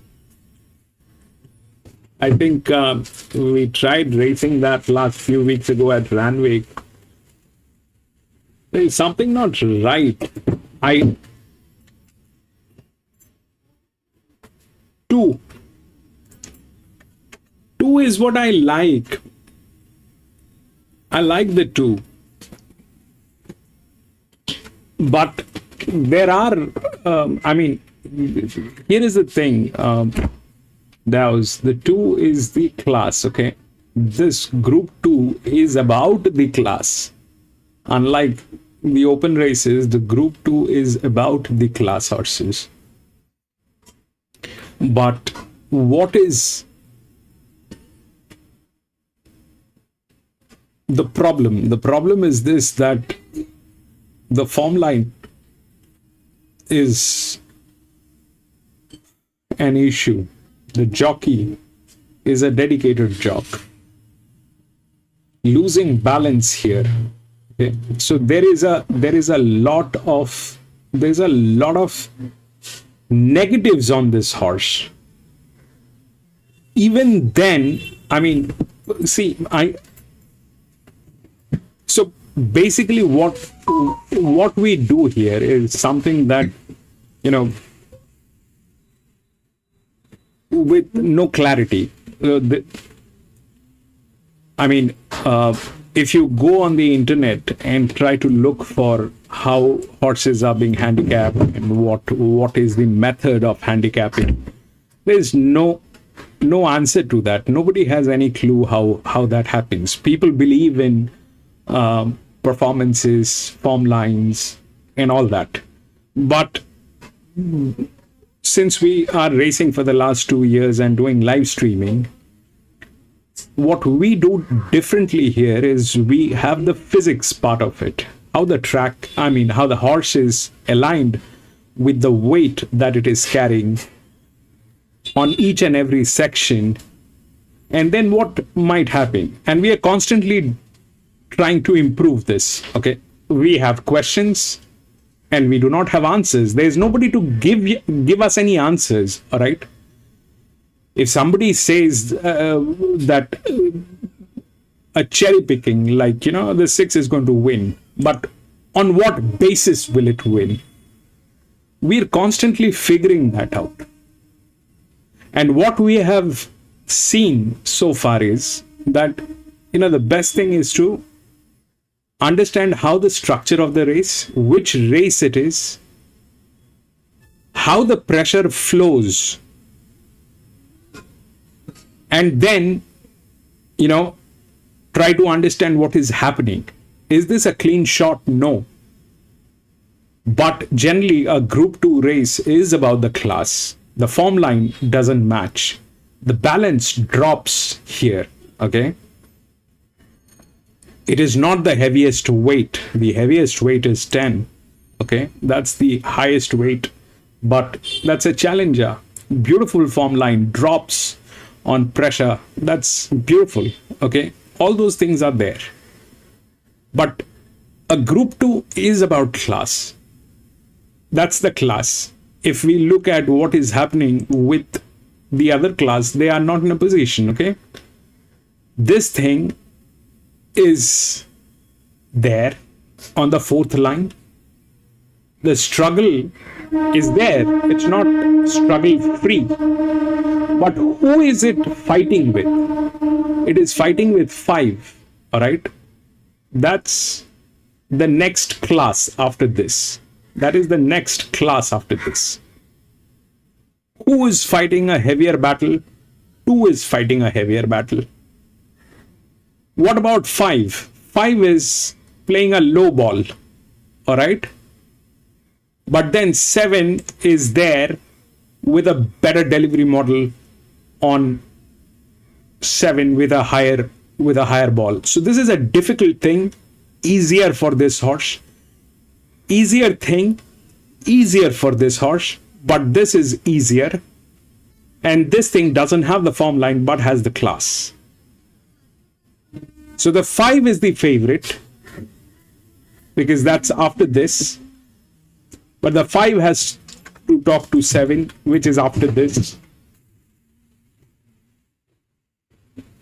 There are lots of things going on. I still like the 2. It's a horse. I generally do not like the horses unless they have a jockey relationship, which is there present. It's the highest class. It's a linear. The pressure is here.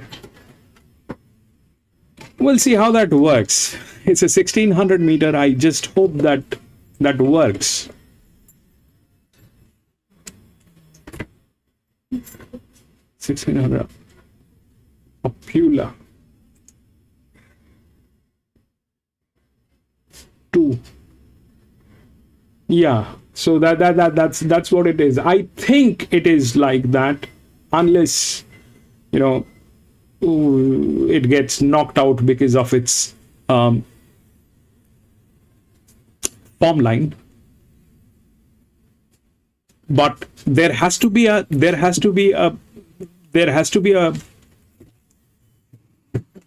I mean, how else we will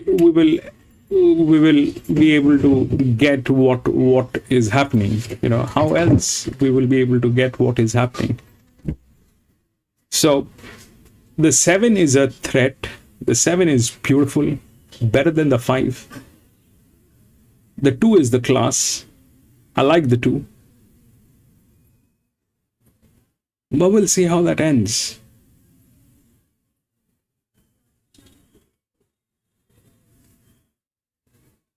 I mean, honestly, there is no other way. 10 value. Of course, 10 is a value. If it drops, where will it drop? It is there, but that's a challenger.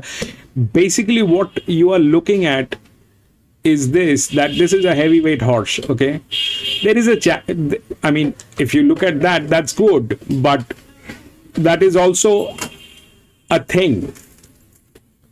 If you look at that, it's a low ball, all right, 106. If you look at the numbers there, and then you look at 141, then you look at the numbers there, then 10 stands no chance to 7. Okay, 10 stands no chance to 7. That probably is not happening. So, is that a value? Yes, but when? When that 5-year-old gives up? Will it give up? That is racing. Okay, that is racing. I mean, there is no way you can figure out. There's no way. There's no tutorial on this. Okay, there's no tutorial. There's basically no handbook which has been published by any of the racing companies or anybody else, which basically says that this is how the racing should happen, or this is how this thing is, and this is how you need to measure them. Everything is about how people believe. What is people's perception, and that is how the odds are there. And that's the biggest market of how the horse racing has been happening over a period of time. They want you to believe that without a logic. And I am the moron who is trying to bring in logic. Okay?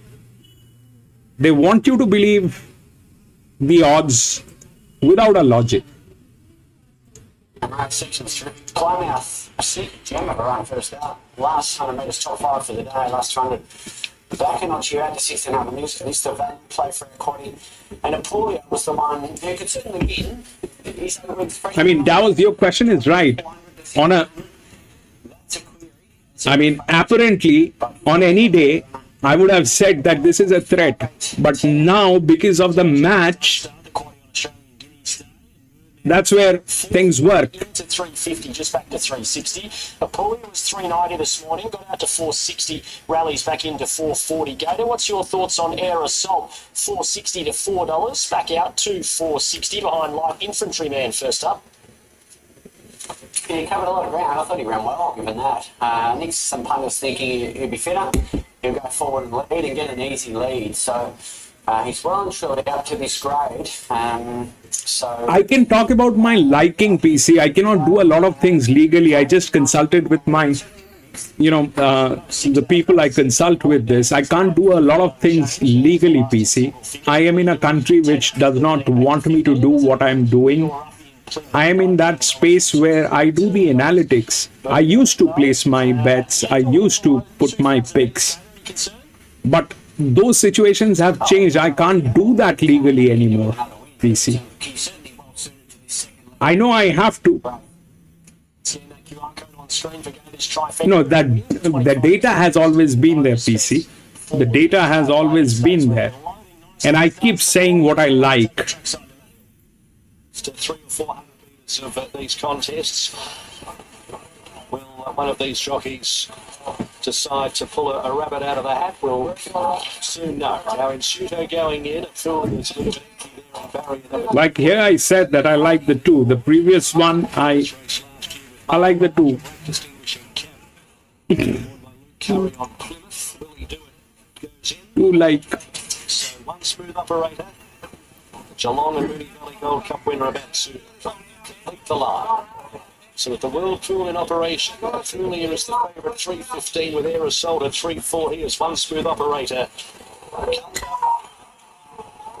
The Group 2 blaming, set and racing, and Apulia from barrier number 2 broke away pretty well with Ensuto Air Assault. Plymouth from out wide is also trying to find a forward position, and Willie Dewitt's probing through. Holy Mans holds his position on the inside and will lead the contest from Air Assault and Willie Dewitt 3 wide, a length and a quarter Plymouth deeper. Then Ensuto Apulia, followed by Birdman, Casino 17, Mark Twain second last, and One Smooth Operator whipped them in at the 1200. Air Assault is the front runner with the neck courage low, a half length Willie Dewitt. 2 for the back is Holy Mans third, 3/4 of a length away Plymouth. 2.5 in Pseudo outside of Apulia, a length and a quarter Birdman, Casino 17, 2 lengths One Smooth Operator, and Mark Twain as fast as they head towards the halfway marker.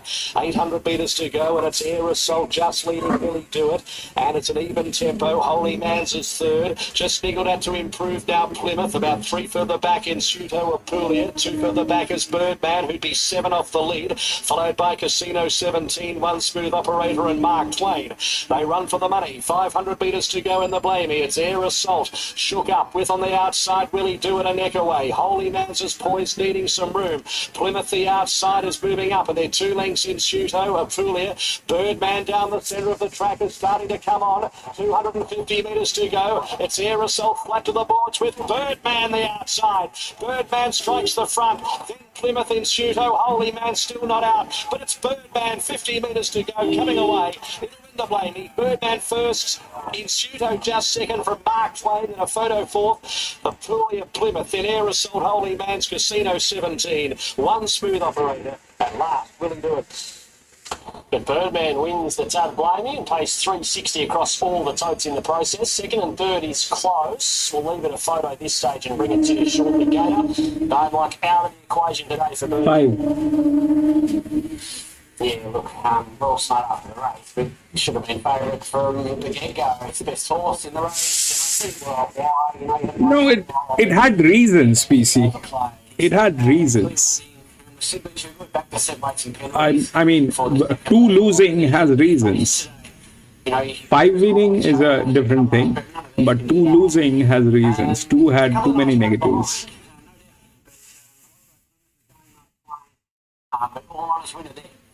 Absolutely, Birdman in the market for a tanker, an Australian Cup, even Queen Elizabeth or Sydney Cup perhaps. Some Group 1 targets if they wish to go that way moving forward, but wins today and takes out the first leg of the quarter on Australian Guineas Day. Still waiting second and third. It was tight.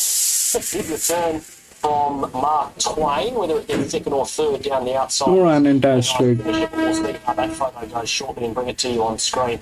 As we head to Wagga for race 4. I don't know what the result is, but here is the problem with the 2, alright? Okay, so 5 and 7. Now, if we connect the dots, okay?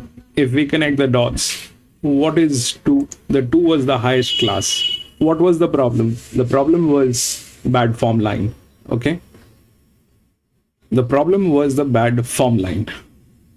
About 5 and 7, the 5 was higher class. So the class will talk in this one, but how?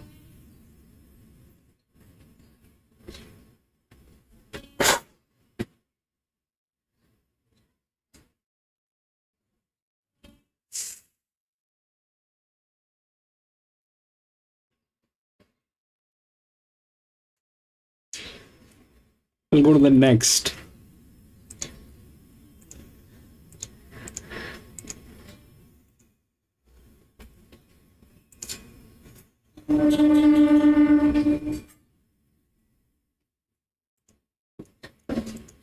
No scratching. 1428.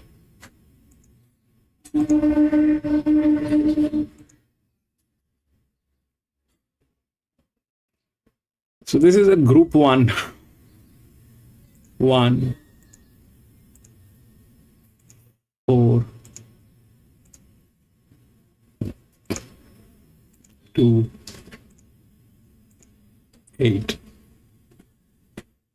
Now, if this is a group 1 and it's a set weight, all right, they're all carrying the same weight, the same age, carrying same weight. So that's why there is nothing. Okay, now what's a set weight? Set weight is this, that, you know, for a higher class, they have reduced the weight. For a lower class, they have increased the weight. So that's set weight. Okay. Now, we don't have a way to figure this thing out from here, but we will figure it out.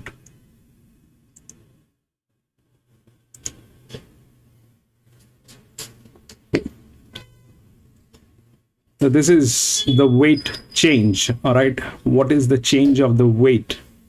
So these are the ones which are increased, okay? If you look at, we can't do that, but if you look at the higher ones, all right, these are lower classes horses which are brought to at par by increasing the weight, and these are higher class horses which has been reduced to get into the set weight. So 1 is the highest class. Okay.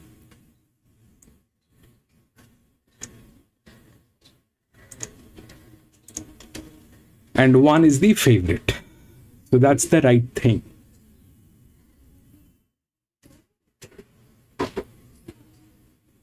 So now where it collides and what happens?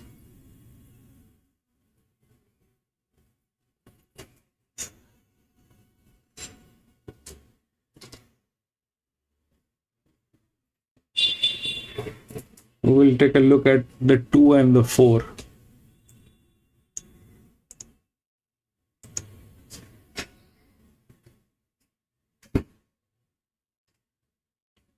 There is no increase. Sorry, that is not the one. The 2 is no increase. This has been decreased. So this is a higher class.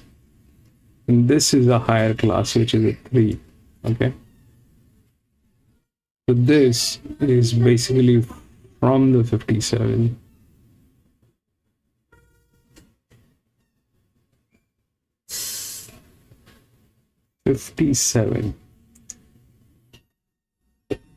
Now, so the odds are right. So they have 1, 4. Okay. So the odds are right. So this is the highest class. Then this is the second highest. And then it is here. The form line is also like that.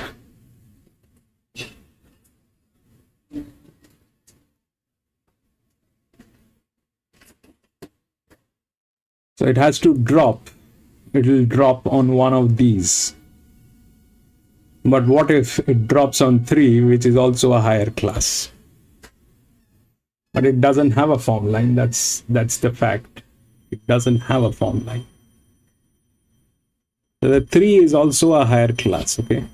We look at that. That's the 3. Okay. They're of the same class. And that's a low pressure. That 3 is a low pressure. Okay. So now that's one part of the story. The second part of the story is the match.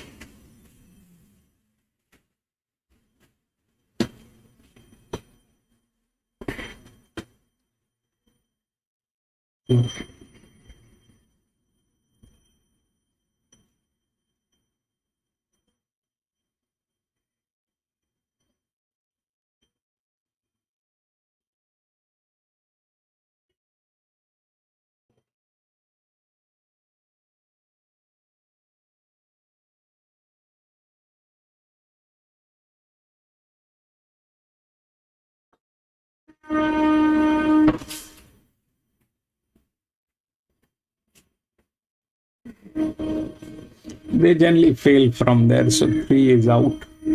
They generally fail from there.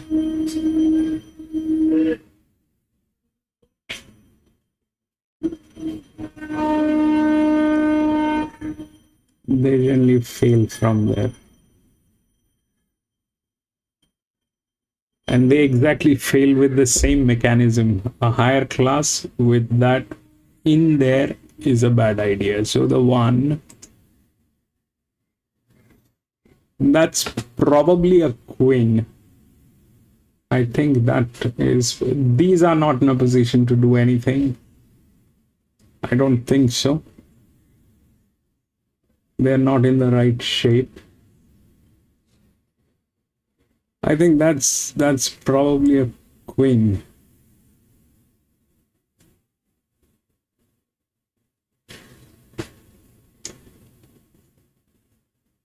It can also be a try. If from there it doesn't jump to 8 with the pressure, so this thing 1, 2, then it'll jump, it'll increase here, then go back here. So yes, the order is like this probably. 1, 4, 8 and 2. That is probably the order. Now whether the one will win,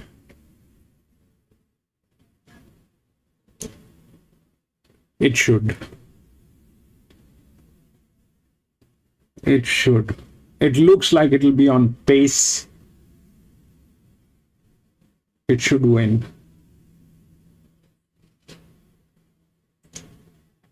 That's the highest class.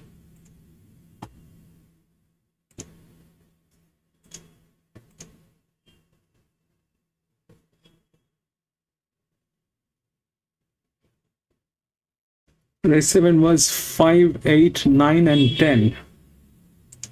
5, 8, 9 and 10. Okay.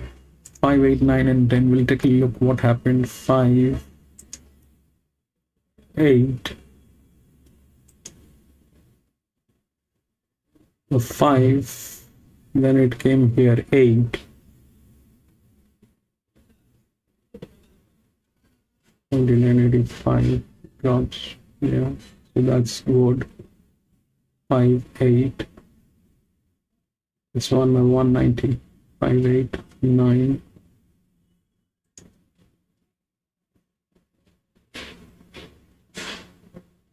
And 10. The 2 did not get there because of the form line. It's nothing else. That's that. The 7 gave up.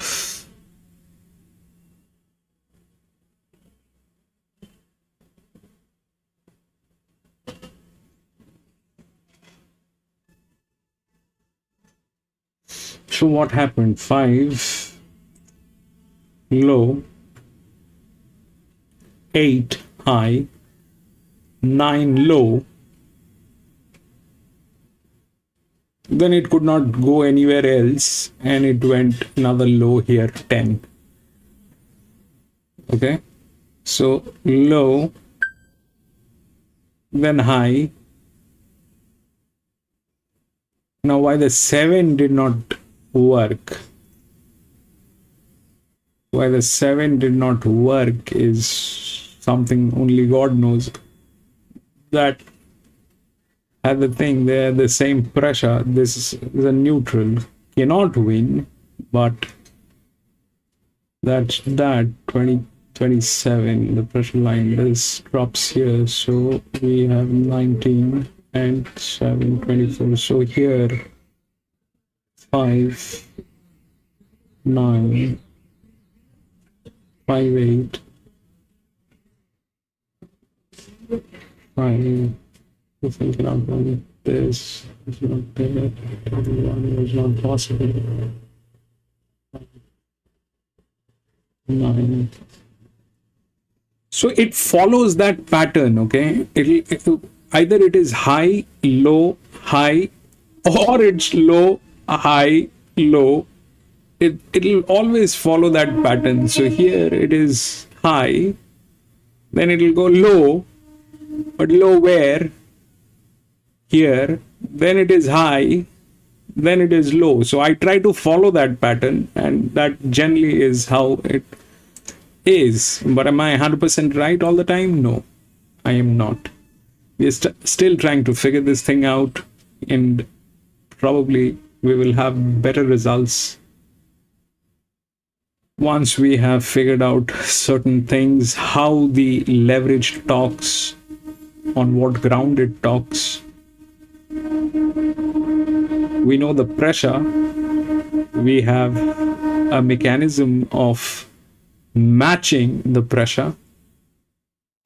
We can do the class, whether they give us the class or not, we can figure that thing out.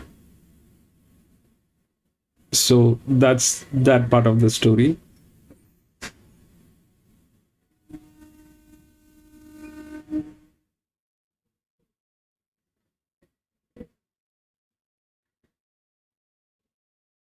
One is the right odd. It should work. If it fails, then it's a bad one.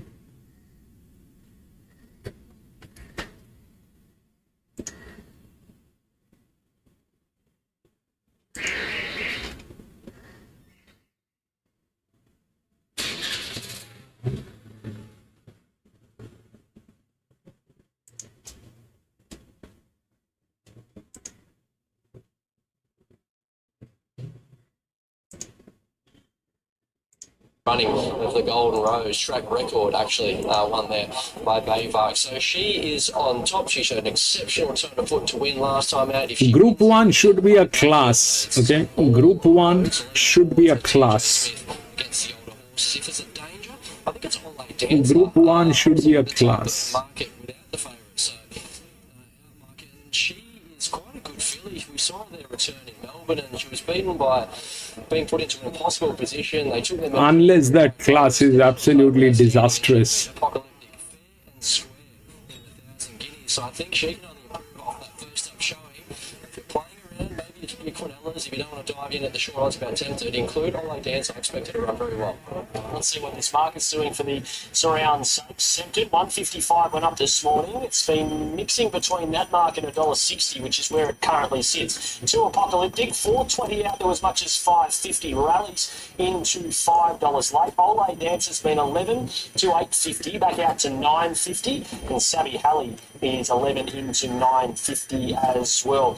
Apocalyptic, what did you make of its run behind Savvy Halley? First up in the light fingers, rolled at $1.50. Well, I gave her a pass, Mark. In the context of a prize, she probably had a chance to get a little bit closer. I do concede that Savvy Halley got on-speed favours, and it was a race that certainly didn't sprint home. But on the clock, if she's the one that come through the race with the fastest closing splits, we all go, well, she was beaten by probably the track in terms of the shape of that particular race. But the likes of Karinska actually ran home in faster time, so we did expect more from her, albeit she was held to a very high benchmark. We saw what she did last preparation, where she was the standout filly, unleashed in Sydney. But $1.50, I thought she was entitled to do a touch more, getting out to 1,400 metres. Maybe this is the journey that she... Lightning, thank you for giving us the numbers. Sure, I should have fans out there, no doubt. If John did $1.50, you would be tempted to bung up again at $5, but she's bumping into a good one. He tempted to do very well, maybe one of the better, if not the best sprinter currently in the country.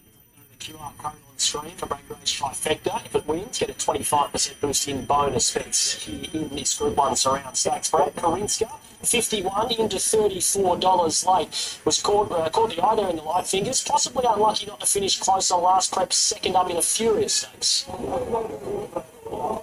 Yeah, she's the sneaky hope here, isn't she? So if you're looking for one at Bolter's odds, she might be. I don't know if this is the race for her, but on her return, she's come back particularly well.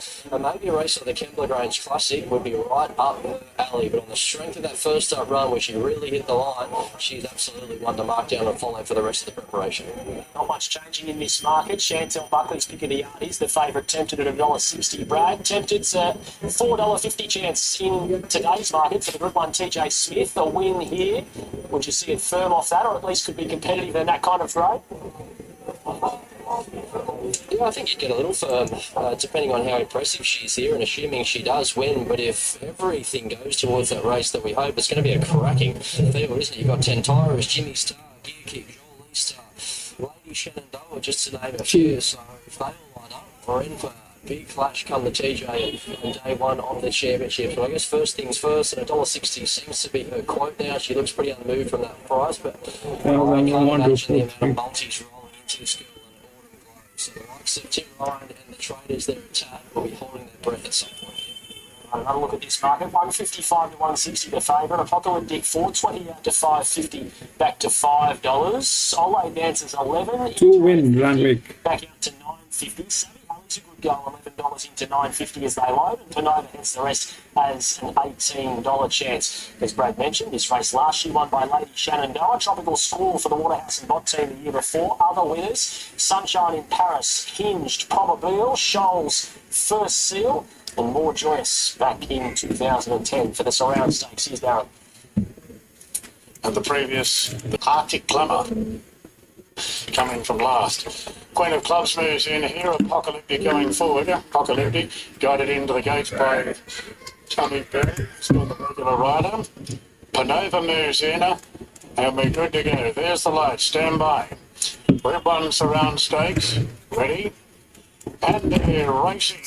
Apocalyptic was last out of the gates, and Savvy Halley jumped well again today. Savvy Halley pressing on. Going forward is Sunrays to try and hold it out. Tempted jump well, she's third, then Karinska, followed by LA Dancer, Apocalyptic, Panova, and Queen of Clubs is the last one. So Nash takes Savvy Halley to the front. Nash is trying to rinse and repeat the light fingers victory, and Savvy Halley leads comfortably, moving up to second, LA Dancer in front of Sunrays. Karinska is fourth the inside, and 5 and 6 huge prices. Schofield not risking being trapped on the fence. A length and a half away to Apocalyptic, so Berry's got plenty of options from there. Queen of Clubs getting up the fence, and Panova is the last one. Savvy Halley jogging in the lead of the 600 by 2 on LA Dancer. A couple up to Karinska and Sunrays. Berry gets going at Apocalyptic, whipping up on the outside at Tempted, and giving a bit of a liven up Apocalyptic as they turn. Savvy Halley swings in front. LA Dancer's getting closer on the outside.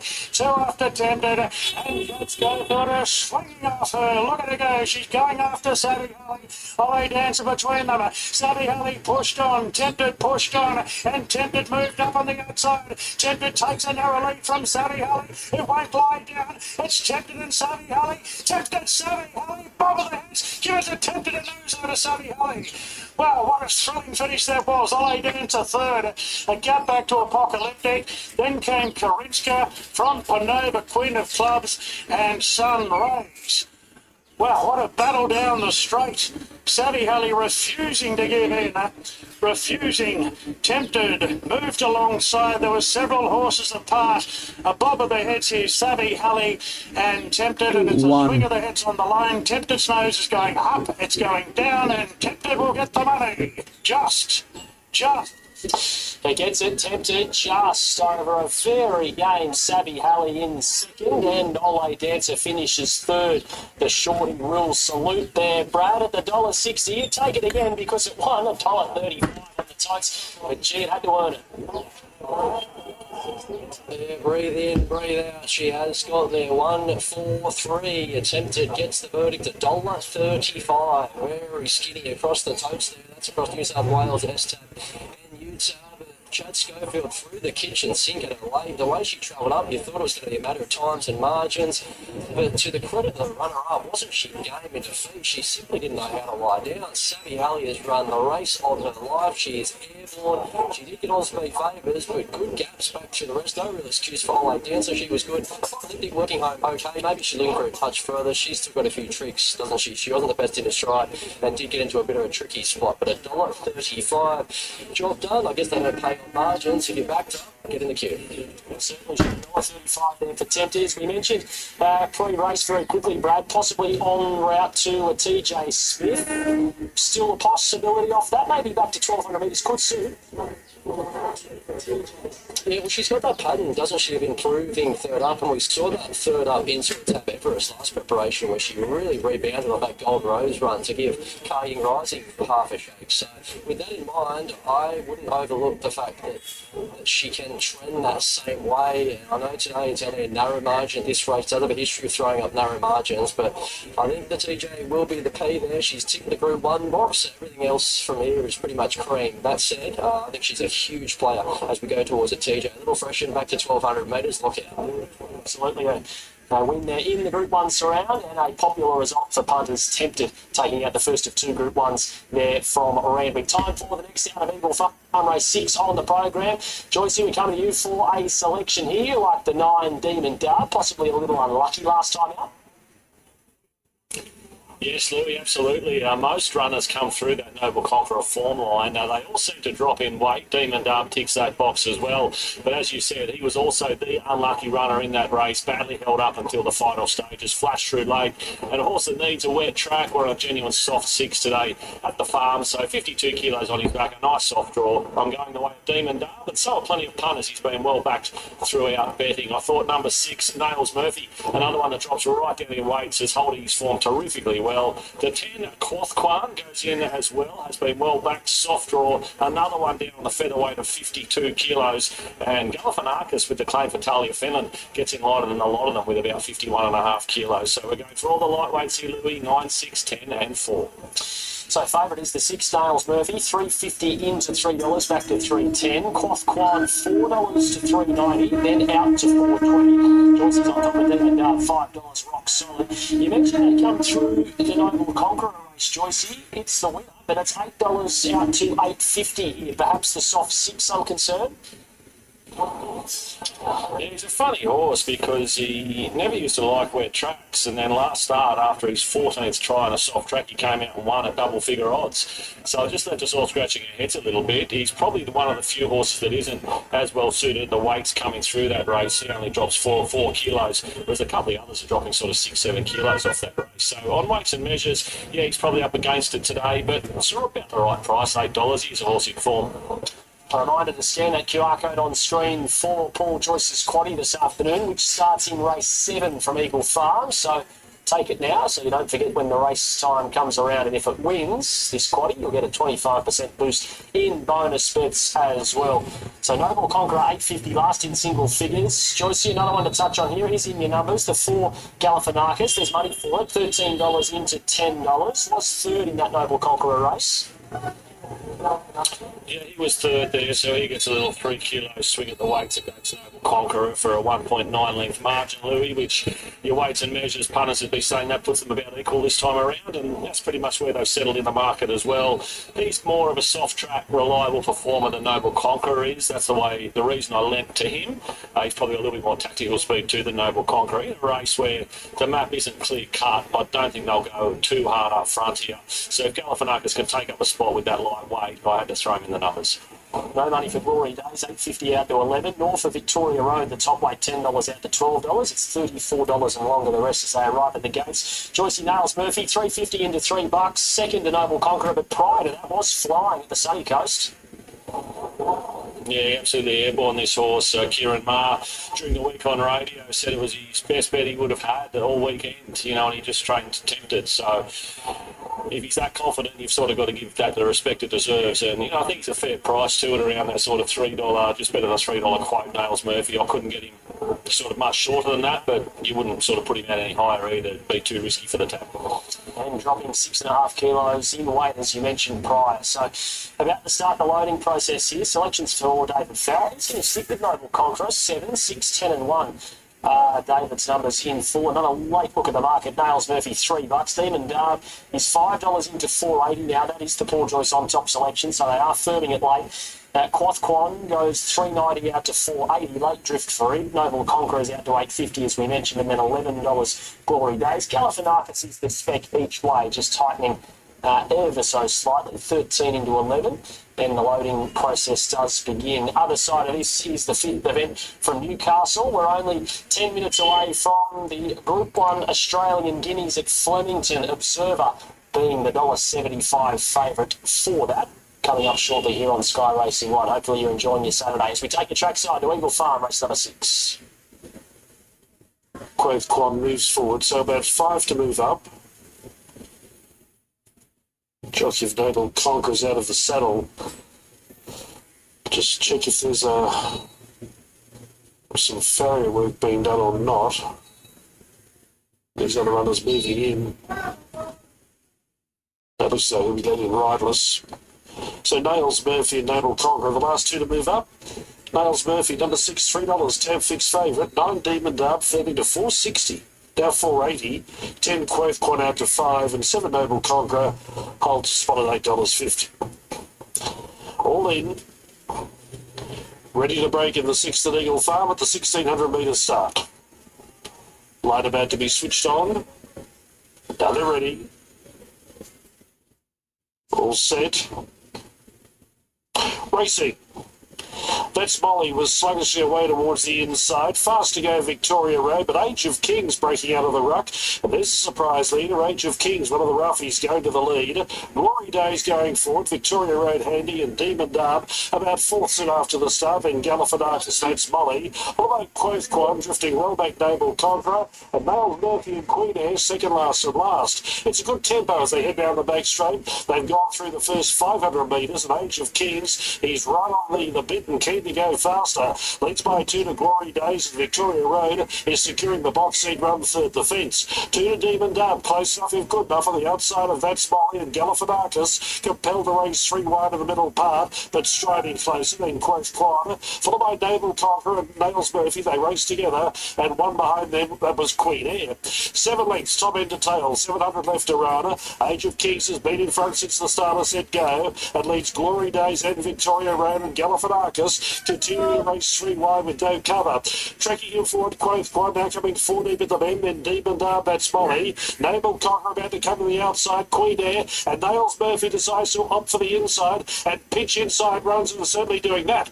In the straight, they fed right across the track with 300 left to run. Quoth Quan on the outside reached the lead, Demon Dub after it gamely. Nails Murphy just one batting, then Victoria Road, and Noble Conqueror down the outside. Demon Dub went alongside Quoth Quan, then Nails Murphy and Noble Conqueror. Demon Dub's now pulling clear. It's Demon Dub's day today. He beat over Quoth Quan, Nails Murphy and Noble Conqueror.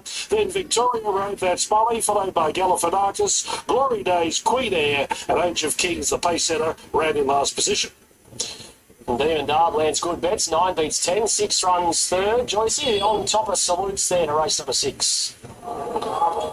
Yeah, thanks, Louis. Lovely ride by Ronnie Stewart, wasn't it? He got into the perfect trailing position. And once a few of those back markers got going before the turn, he didn't panic either. He just waited and waited. He knew what part of the track he wanted to get to. And once he got out there, he's got a fit horse, bursting to win one after an unlucky last start. And it was just too strong on that genuine soft track. So it all went to plan. And the punters have got to be out of that. He was about $6.50 this morning. So it's been a pretty good go right through betting. Pays a top of $4.60 on the Super Tab tote. $4.50 New South Wales, $4.40 New Tab, the race 6 from Eagle Farm. 5th event Newcastle, second leg of the quaddie. Shall Be's the favourite here. $3.20 in to $2.50. The 2 Cashaway Gold, $2.50 out to $4 is the drifter. And 8 Capital Dancers, $8 into $4.80. Third line of betting with some interest. Selections for Phil Roberts, 1 to beat 2, 6 and 7, loading nicely. Other side it is to Flemington for the Group 1 Australian Guineas over the mile. Observers $1.80 currently with the tab fixed. Here's Newcastle. Singing Star in there. Moving Denman now being brought forward. Angara about to load up.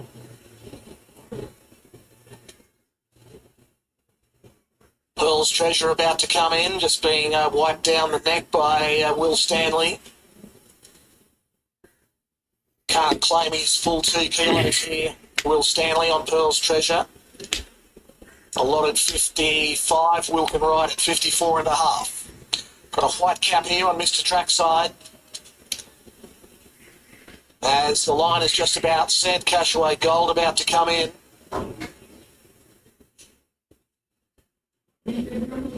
So Cashaway Gold coming up. It's the last one to take its place in the line. Comes in now, outside gate, red lights on. We are set away. And Mr. Trackside near the inside was away well, but not as well as Shall Be, who lands straight on the lead. And Shall Be leads over Mr. Trackside, who's trying to push up underneath it, can't do so.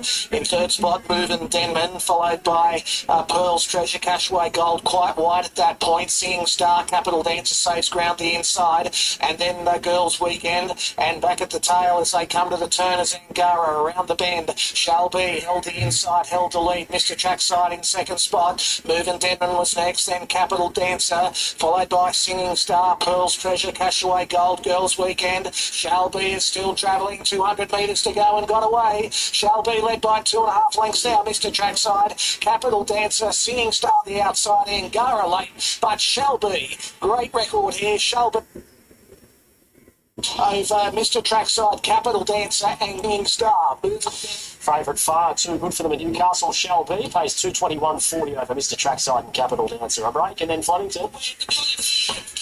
To the start of the big path.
John 8 and 10.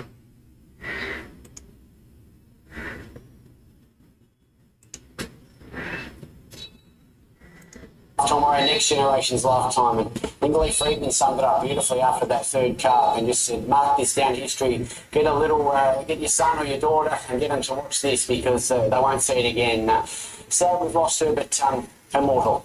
Yep, absolutely well summed up. Dies aged 26 after a short battle with colic, and we'll remember her for a very, very long time. Time for the Australian Guineas skater. You're with Observer. Not only are you with it, it's your best bet of the day. Yeah, look, he couldn't have won much better first up at 1400. The big weight, he gave them all plenty of weight, and he absorbed a fast run race. He was still the last horse off the bit, and the straight kicked away and won easily. 1600 will shoot him even better. He might just be a really good horse. You know, in second and last for me, probably crosses the line with Autumn Glow in Group 1 Caulfield Guineas. Then 2 excellent wins after that. So, look, I think he has to be top egg. Planet Red was terrific against that race. It's a bit hard on the weights here, but to offset that, he can posse up closer. I think he's a danger. 60s, 2 excellent wins this prep. Big last 600 figure both. He's a really good horse as well. He was wide all the way later, so I think it's a proper Guineas this year. A 1-4-2 gap 8. Observer's best back 210 into 175, just out to $1.85. There is money for 60s late. 310 to 340 was drifting. It's back to $3.20. Planet Red is 6 out of 0.7, and it's a gap to $23 for Victoria's Spirit as next in betting. If you're looking for your exotics that they're specking, Romantic Encounter 71 into 51. So is Honor Vuitton and Express Class, also both 71 into 51. Scan the QR code for this Australian Guineas for Gators Trifecta. If it wins, you'll get a $25 25% boost in bonus bets for the big one at Flemington. Guineas.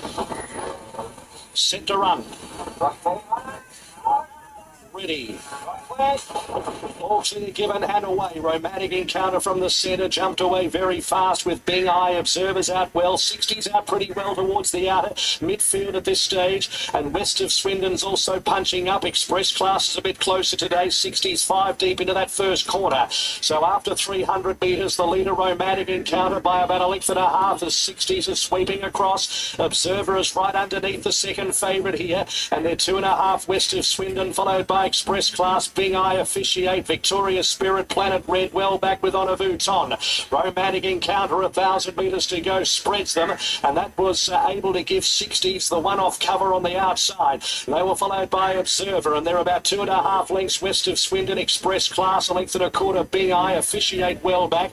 Then Victoria Spirit, 2 lengths, Planet Red, and last Honor Vuitton. 700 metres to go. Romantic Encounter, the leader, by a length and a quarter, 60s. Third, the inside Observer. Fourth is west of Swindon. Then Express Class, Bing Eye, Officiate, well back in the field. Victoria Spirit, Planet Red, and Honor Vuitton as they run for home in the Guineas at the 500 metres. Romantic Encounter by a length to 60s. A beautiful run appears for Observer, the inside. Then came west of Swindon. Express Class flat to the boards, and then came Bing Eye. Up on the inside, Observer at the 250 took the front from 60s, a half length off it. Then west of Swindon, Romantic Encounter. Observer at the 150, led by a half length. 60s is trying so very hard. Planet Red late, but Observer's in front, and Observer won the Guineas. Second, Planet Red, I'd say, from 60s and Victoria Spirit. Back behind those horses, Bing Eye, then Express Class west of Swindon, Honor Vuitton, Romantic Encounter, and Officiate. Favourite mobs in the Australian Guinea. Observer, $1.55 across all the top photos. Planet Red flashing home, maybe gets second gator, but it's Kieran Maher again, his third win in this race in the last 5 years.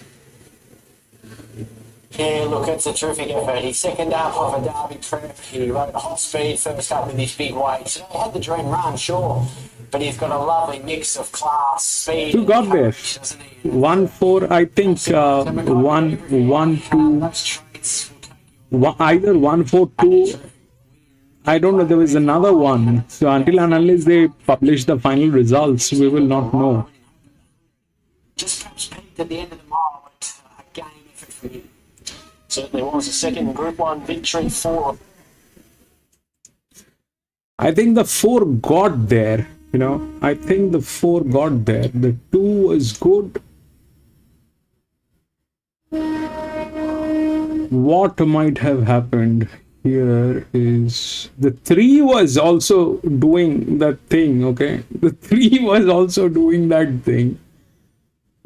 The 3 was there with a low pressure. The 3 was the other class.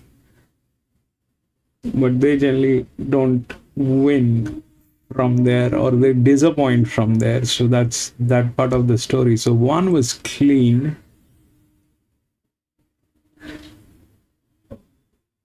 Should be here.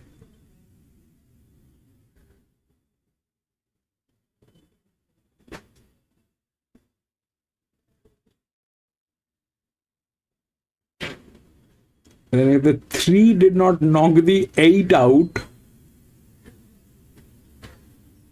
then probably it is like that. I think the 4 got there. The 4 was good. The thing that was happening with 4 is this, that they took it to the front, and it was from the gates, it was raving. So that was one of the issues with 4, which should not have happened. But that is how it played. The 1 was the right odd. We put it on.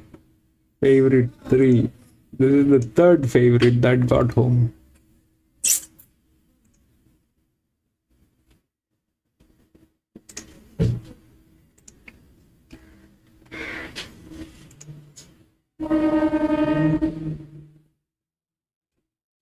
No scratching this one.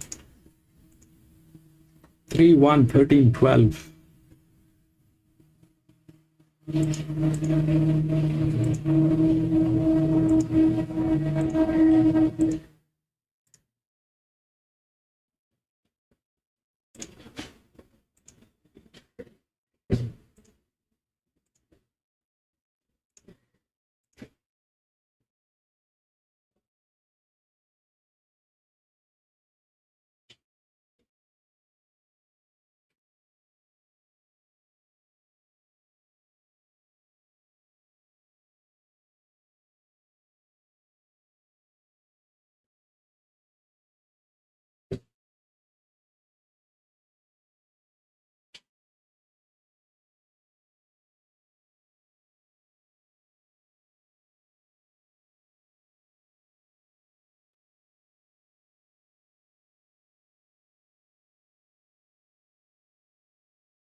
So we are back to the straight.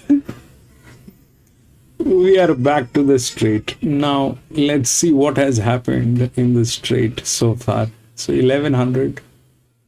That definitely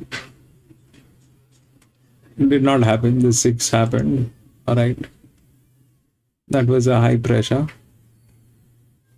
Here, that was the flip model. The 4 did not run, the 1 won. That was a high pressure. Here, benchmark 78. 2 and 1. 2 won. That was a class, and 1 did not do that. Benchmark 78. This one was a googly. So 1 was class, benchmark 78, high pressure.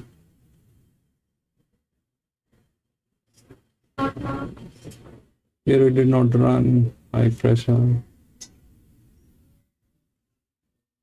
Here the 6 won, high pressure.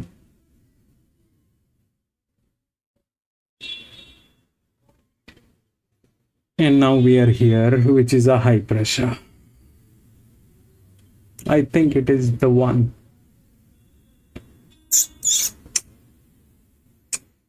That is a huge horse. So let's understand what's going on. So this is an open race again. Class generally do not matter. Okay, class generally do not matter, but it doesn't look like it is going anywhere else, because these two horses, which are the first and the second linear, they're not in the shape. Their form line is not there. Can that flip? Yes, that can flip. So this is 101. The leverage is huge.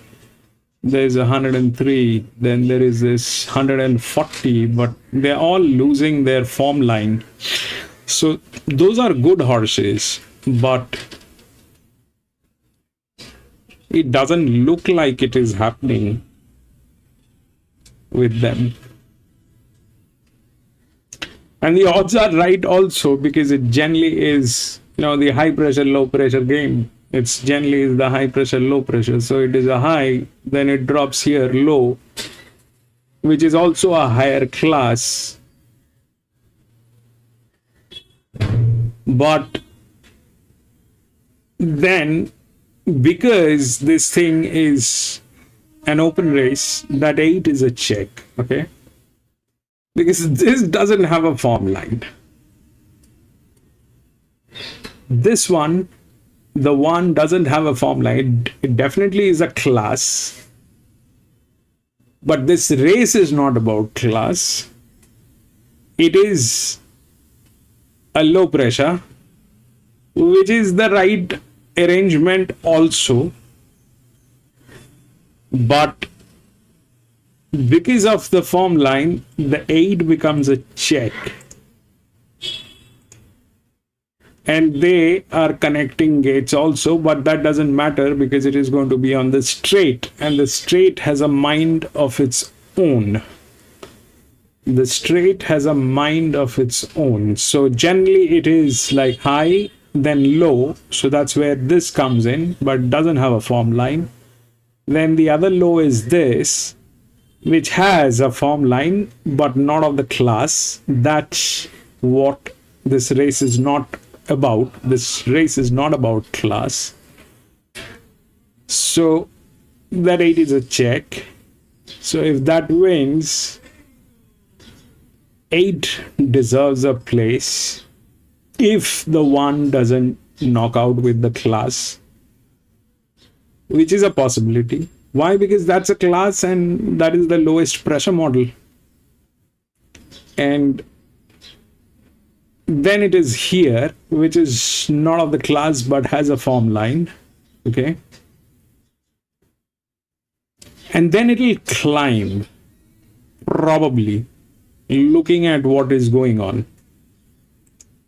It will climb, and where it will climb is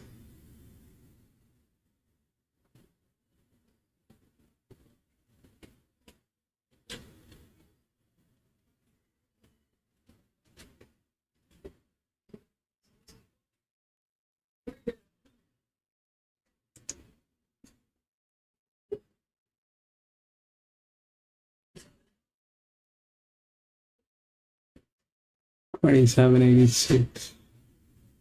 8 is 44.81. It's a low period 228. 4.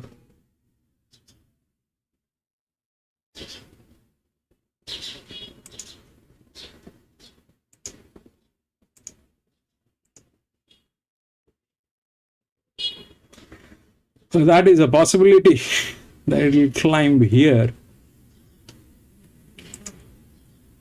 That's drop.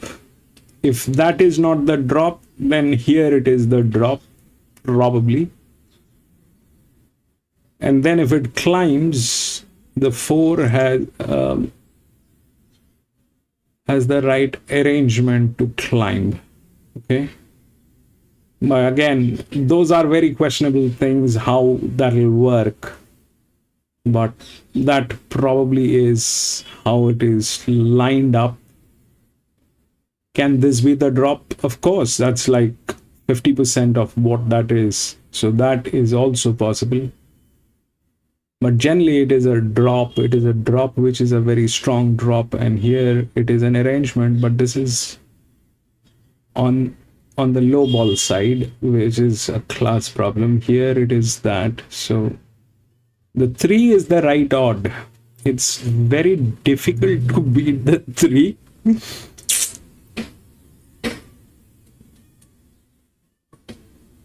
Even 1 is also rightly identified. We speak about those EWs.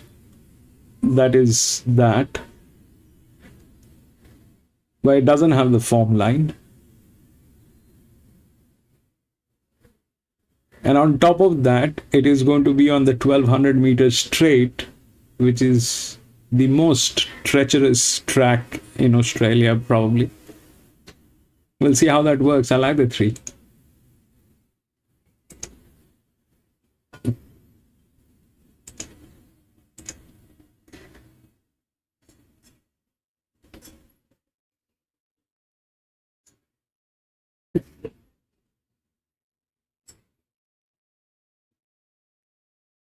And that's okay, PC. That's okay. I mean,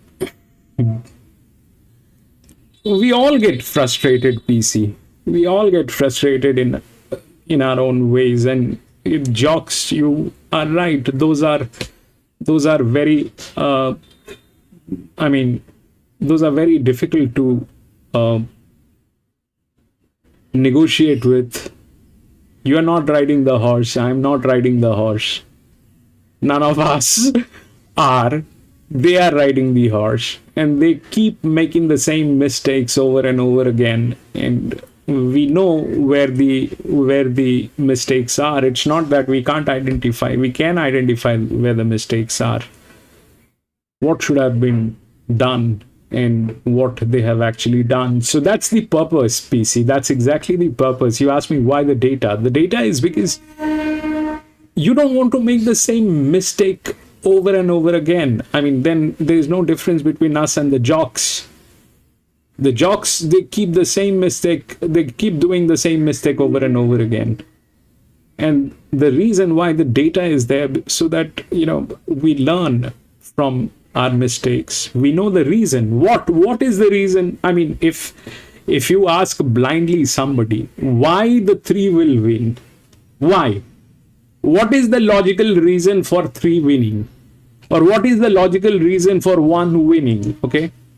What is the logical reason?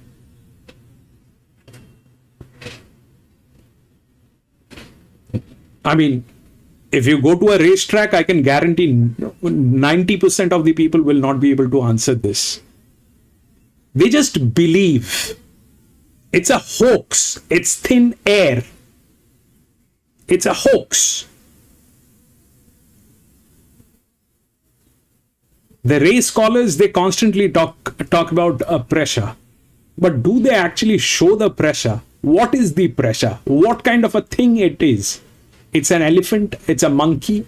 What is a pressure? So that's the pressure line. And now we know why the 1 is there. But we also have to know that the 1 is also like that. So until and unless you get a logical reasoning, it doesn't work. Even with the logical reasoning, it doesn't work. Why? Because the jocks are there to, put you upside down. So this will remain like this until and unless they solve the jock problem. Randwick Group 1. Okay. But that's a problem, PC. That's a genuine problem.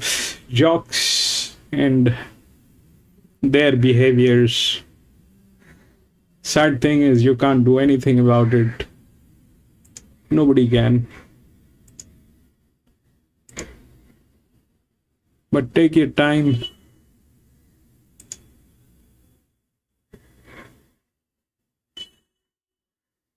I get frustrated like nobody's business. I mean, I get so frustrated at times. I mean, I was lost, completely lost. It was because of, my friends here, PC, Jimmy.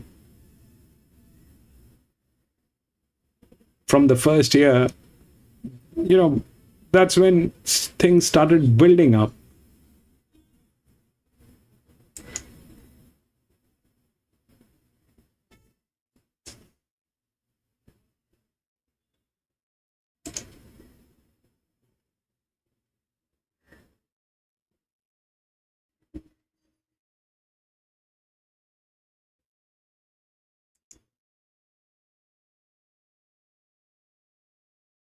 I'm not getting the voice on the Randwick.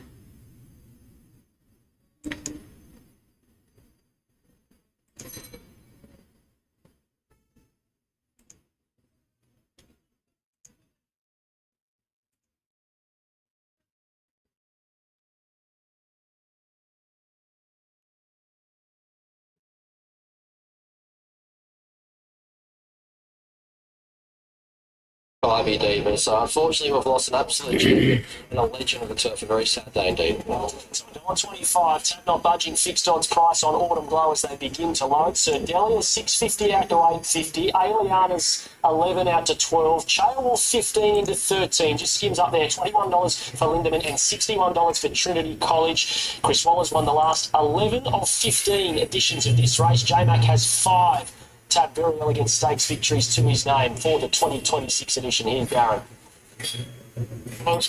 His old mate Nashville winner in the saddle yet again. Drying track has been a big plus for Lindemann's chances. Trinity College goes in. The European Star has been trialling nicely, and Valiant King is the last to move in, one of the outsiders of the field. Ready now on the Tab Very Elegant Stakes, Group 1 over a mile. Ready. Racing, Wootton Burney was last out. Autumn Glow jumped really well. So did Lindemann the outside, and Aliana's pretty close, and Sir Delius as well. All the big players are up there. Chaelwolf will settle in 5th, followed by Soul of Spain and Trinity College, Valiant King, and Wootton Burney is the last one. They settle down, and Lindemann just ambling forward on the outside of 3 other runners. Autumn Glow just eases back a fraction. Nash is staying very wide here on Lindemann, and it's a narrow leader from Sir Delius poking to second. Aliana 3rd, and McDonald just eases back at Autumn Glow, and she'll sit in a great position in 4th. 2 lengths clear from Soul of Spain. Chaelwolf are half the outside. Further back to Wootton Burney has made some ground on the inside of Trinity College, and Valiant King's last of all. Now Lindemann gets to the front. 20-1 today, Lindemann. Out by a length and a half. Sir Delius first up today is parked on the outside of Aliana. So Aliana today's in front of Autumn Glow on the run. Autumn Glow 1 out, 1 back. Then Soul of Spain, Chaelwolf right behind it, followed by Wootton Burney, then Tritton further back to Trinity College, and Valiant King. Coming around the turn, Lindemann in front, Sir Delius the outside, Aliana the inside, and Autumn Glow's coming off heels. Up the rise,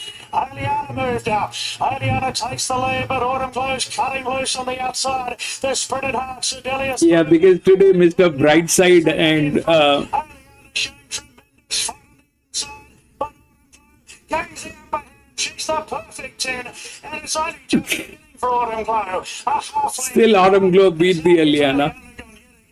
They gap Sir Delius 3rd. Soul of Spain's run on. Trinity College as well. Aliana always got beaten by Mr. Brightside and Jenny. Well, what is there left to say? 10 for 10, a perfect 10, undefeated Autumn Glow. Aliana massive in defeat. Sir Delius resumes nicely, runs 3rd. Brad, I don't know what more we can add. Autumn Glow wins the Group 1 Very Elegant Stakes.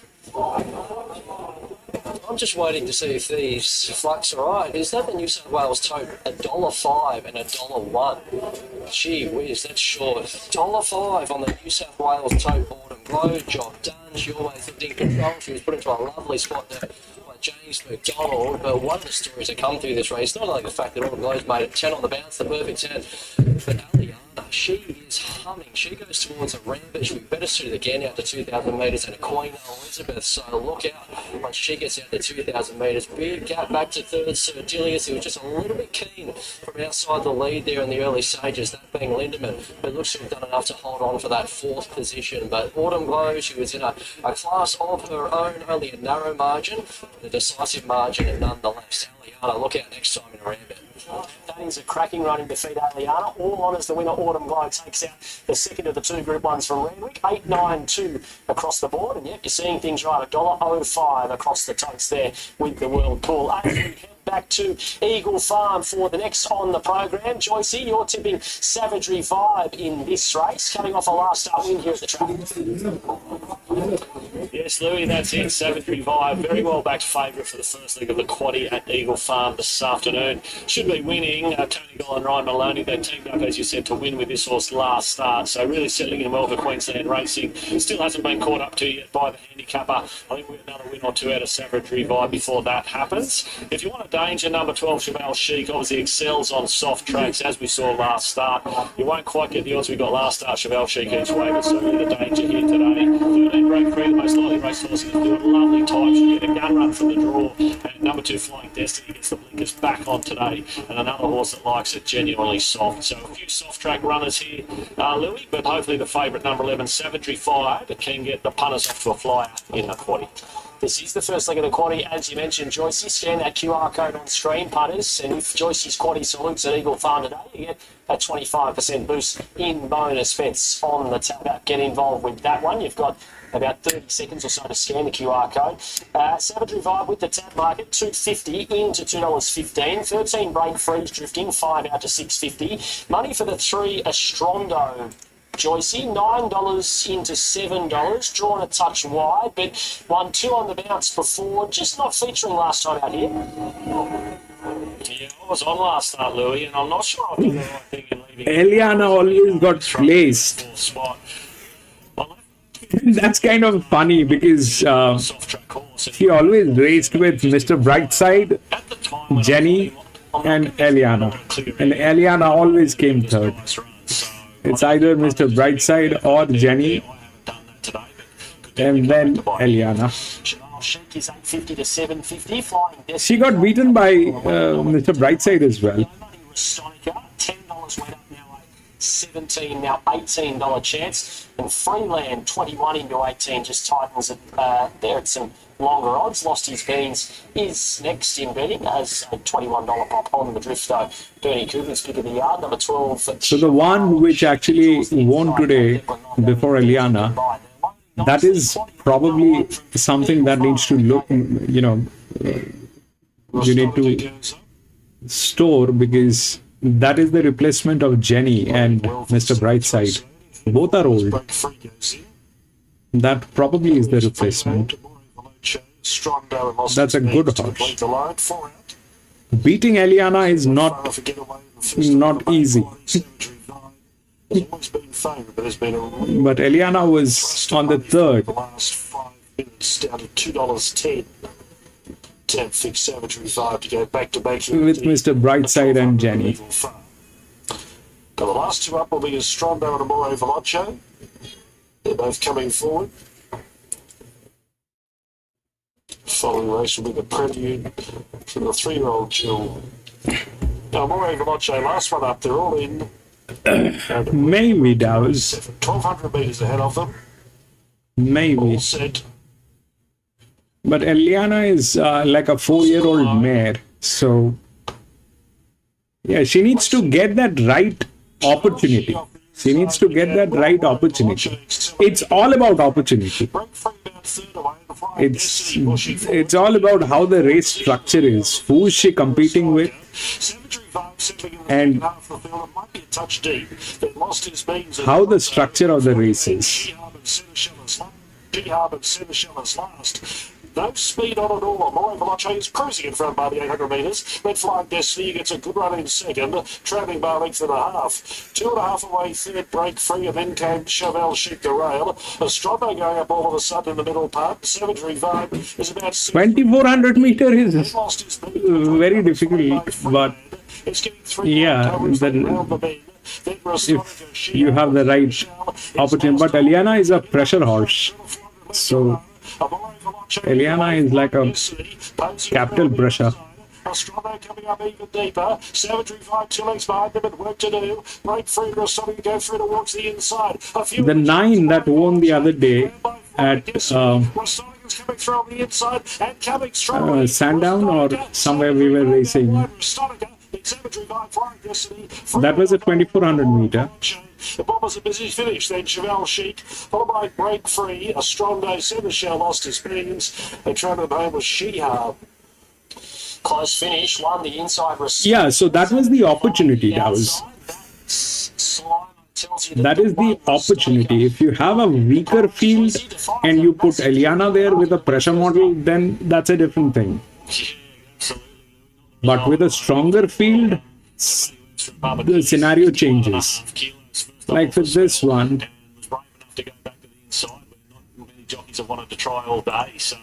I think Sandown, maybe.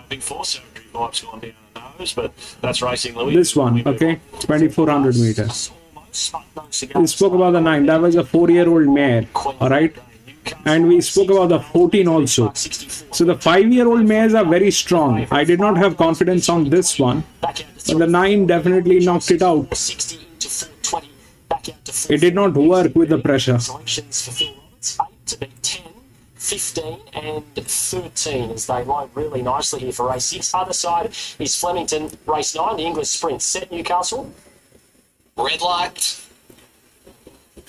Yeah, because see, you have to understand the trainers also are in the business. They know where to get in and where not to get in. At times they force it in, which is a bad idea. But they are also constantly looking for the right opportunity. They are also looking for the right opportunity. They know where it can shine and they know where it will fail. A length and a half back with Supreme Command in third spot, followed by the trainers. They identified identified that 2400 meter was a weaker construction, so they placed it there and it won. Back was Keep Adam second last. Starac back at the tail. Tickle Me beat the leader. 300 metres out. Supreme Command trying to get on terms. Coming at them. Those all are relative doubts. Whether it looks good, bad, that becomes stale the moment it steps into the next race. Well back, put the head in front. Flemington wins over Supreme Command. Photo third. It did well today. That's why it'll go up in a different race and try to achieve that. But how that race is constructed will decide her fate.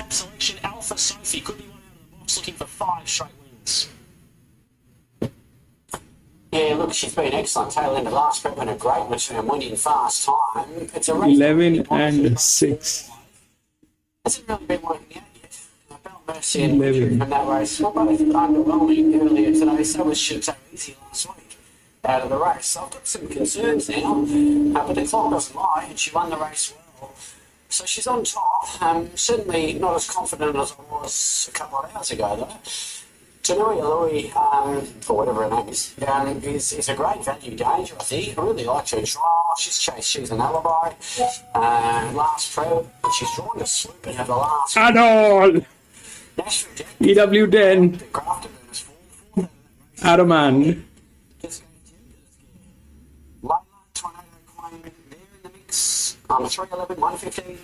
Alpha Sophie, 220 into $1.70, just back out to $1.85 very late with 60 seconds of betting time remaining. One Nashville Jack is 9 out to 10, back into 950 gated. There's a little bit of each way nibbling for 13 fundamental nature. It's $16 into $13 for that Group 1 combo of Ethan Brown and Kieran Maher.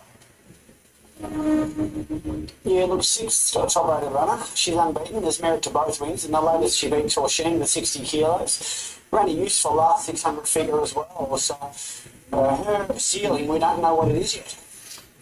What about Tornado Queen? The straight is a dangerous place. The straight is a dangerous place. How this will work?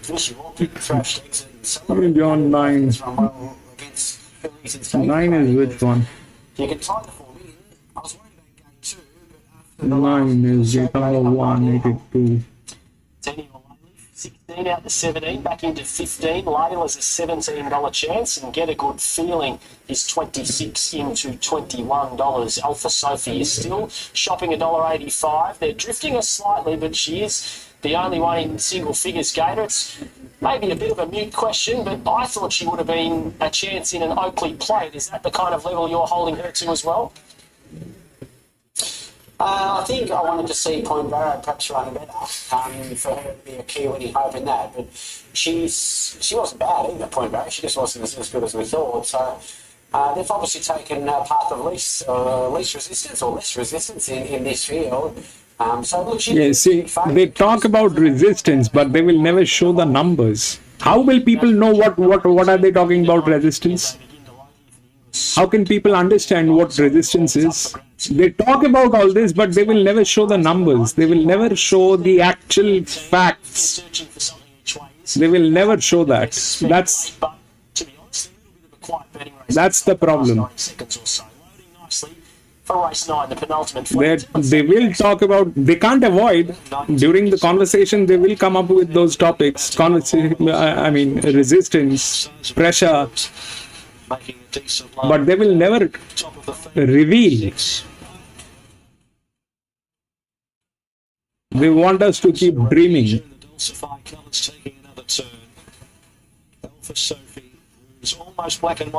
And they think like we are a bunch of idiots. We are not good enough to talk numbers. I think if Ileana is ridden a bit more forward, like in her wing seconds, she has great chances when she's cut back. One finish around 5th, then you have a chance as well. Probably does.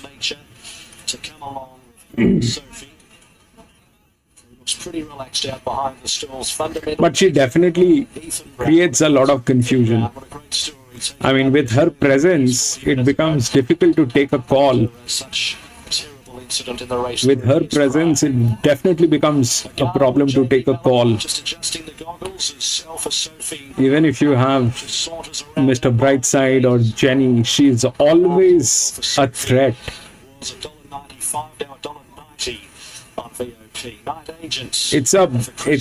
It's probably a bad luck that she did not get the right opportunities. Signature Sense jockeys out of the saddle at the moment, and they'll place Signature Scent in rideless with the barrier. Yes. So getting organised relatively quickly down there. 3 minutes past advertised starting time. Now, Signature Sense.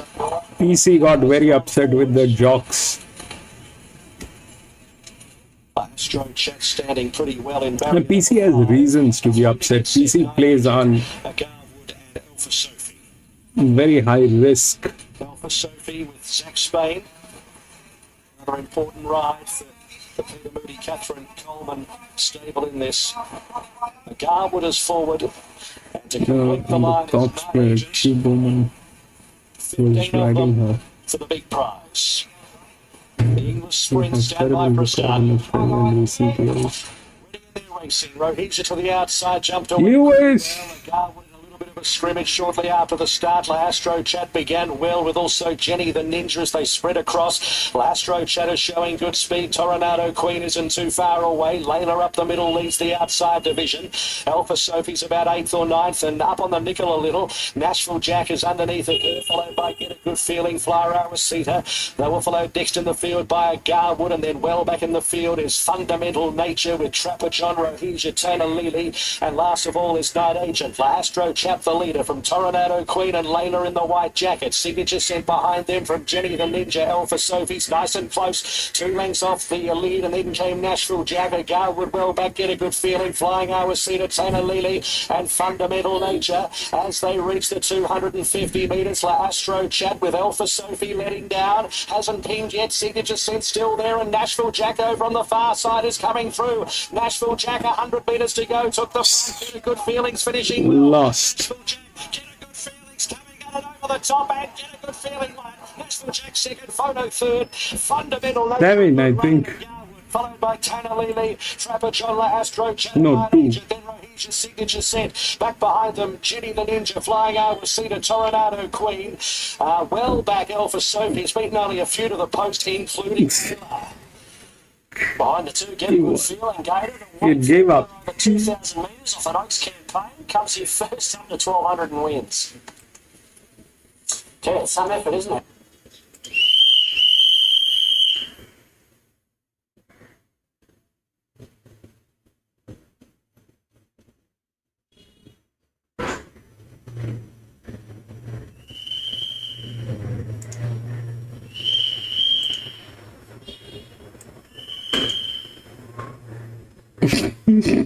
Two and one.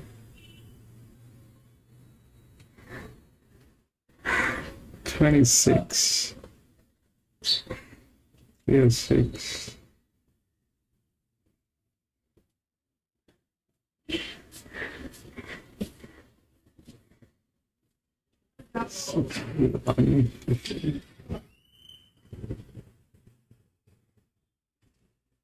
It gave up. It gave up.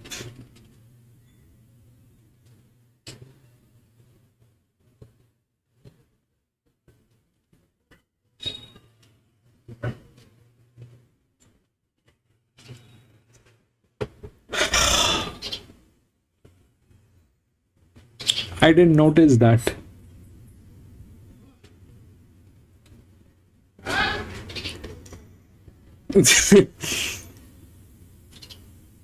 So what happened is this, that the pressure was okay on this, the jock was misaligned.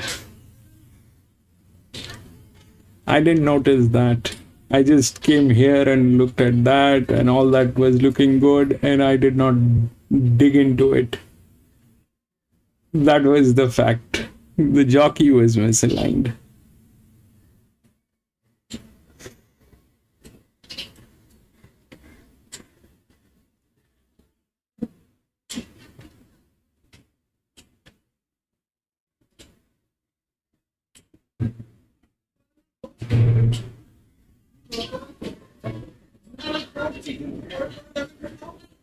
That was way too high for this guy. That was way too high.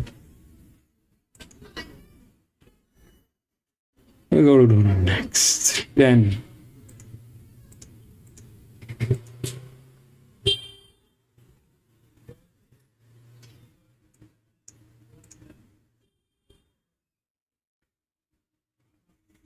Five, 9, 12, 13, all scratched. 5, 9, 12, 13, scratched. 11, 7, 10, and 8.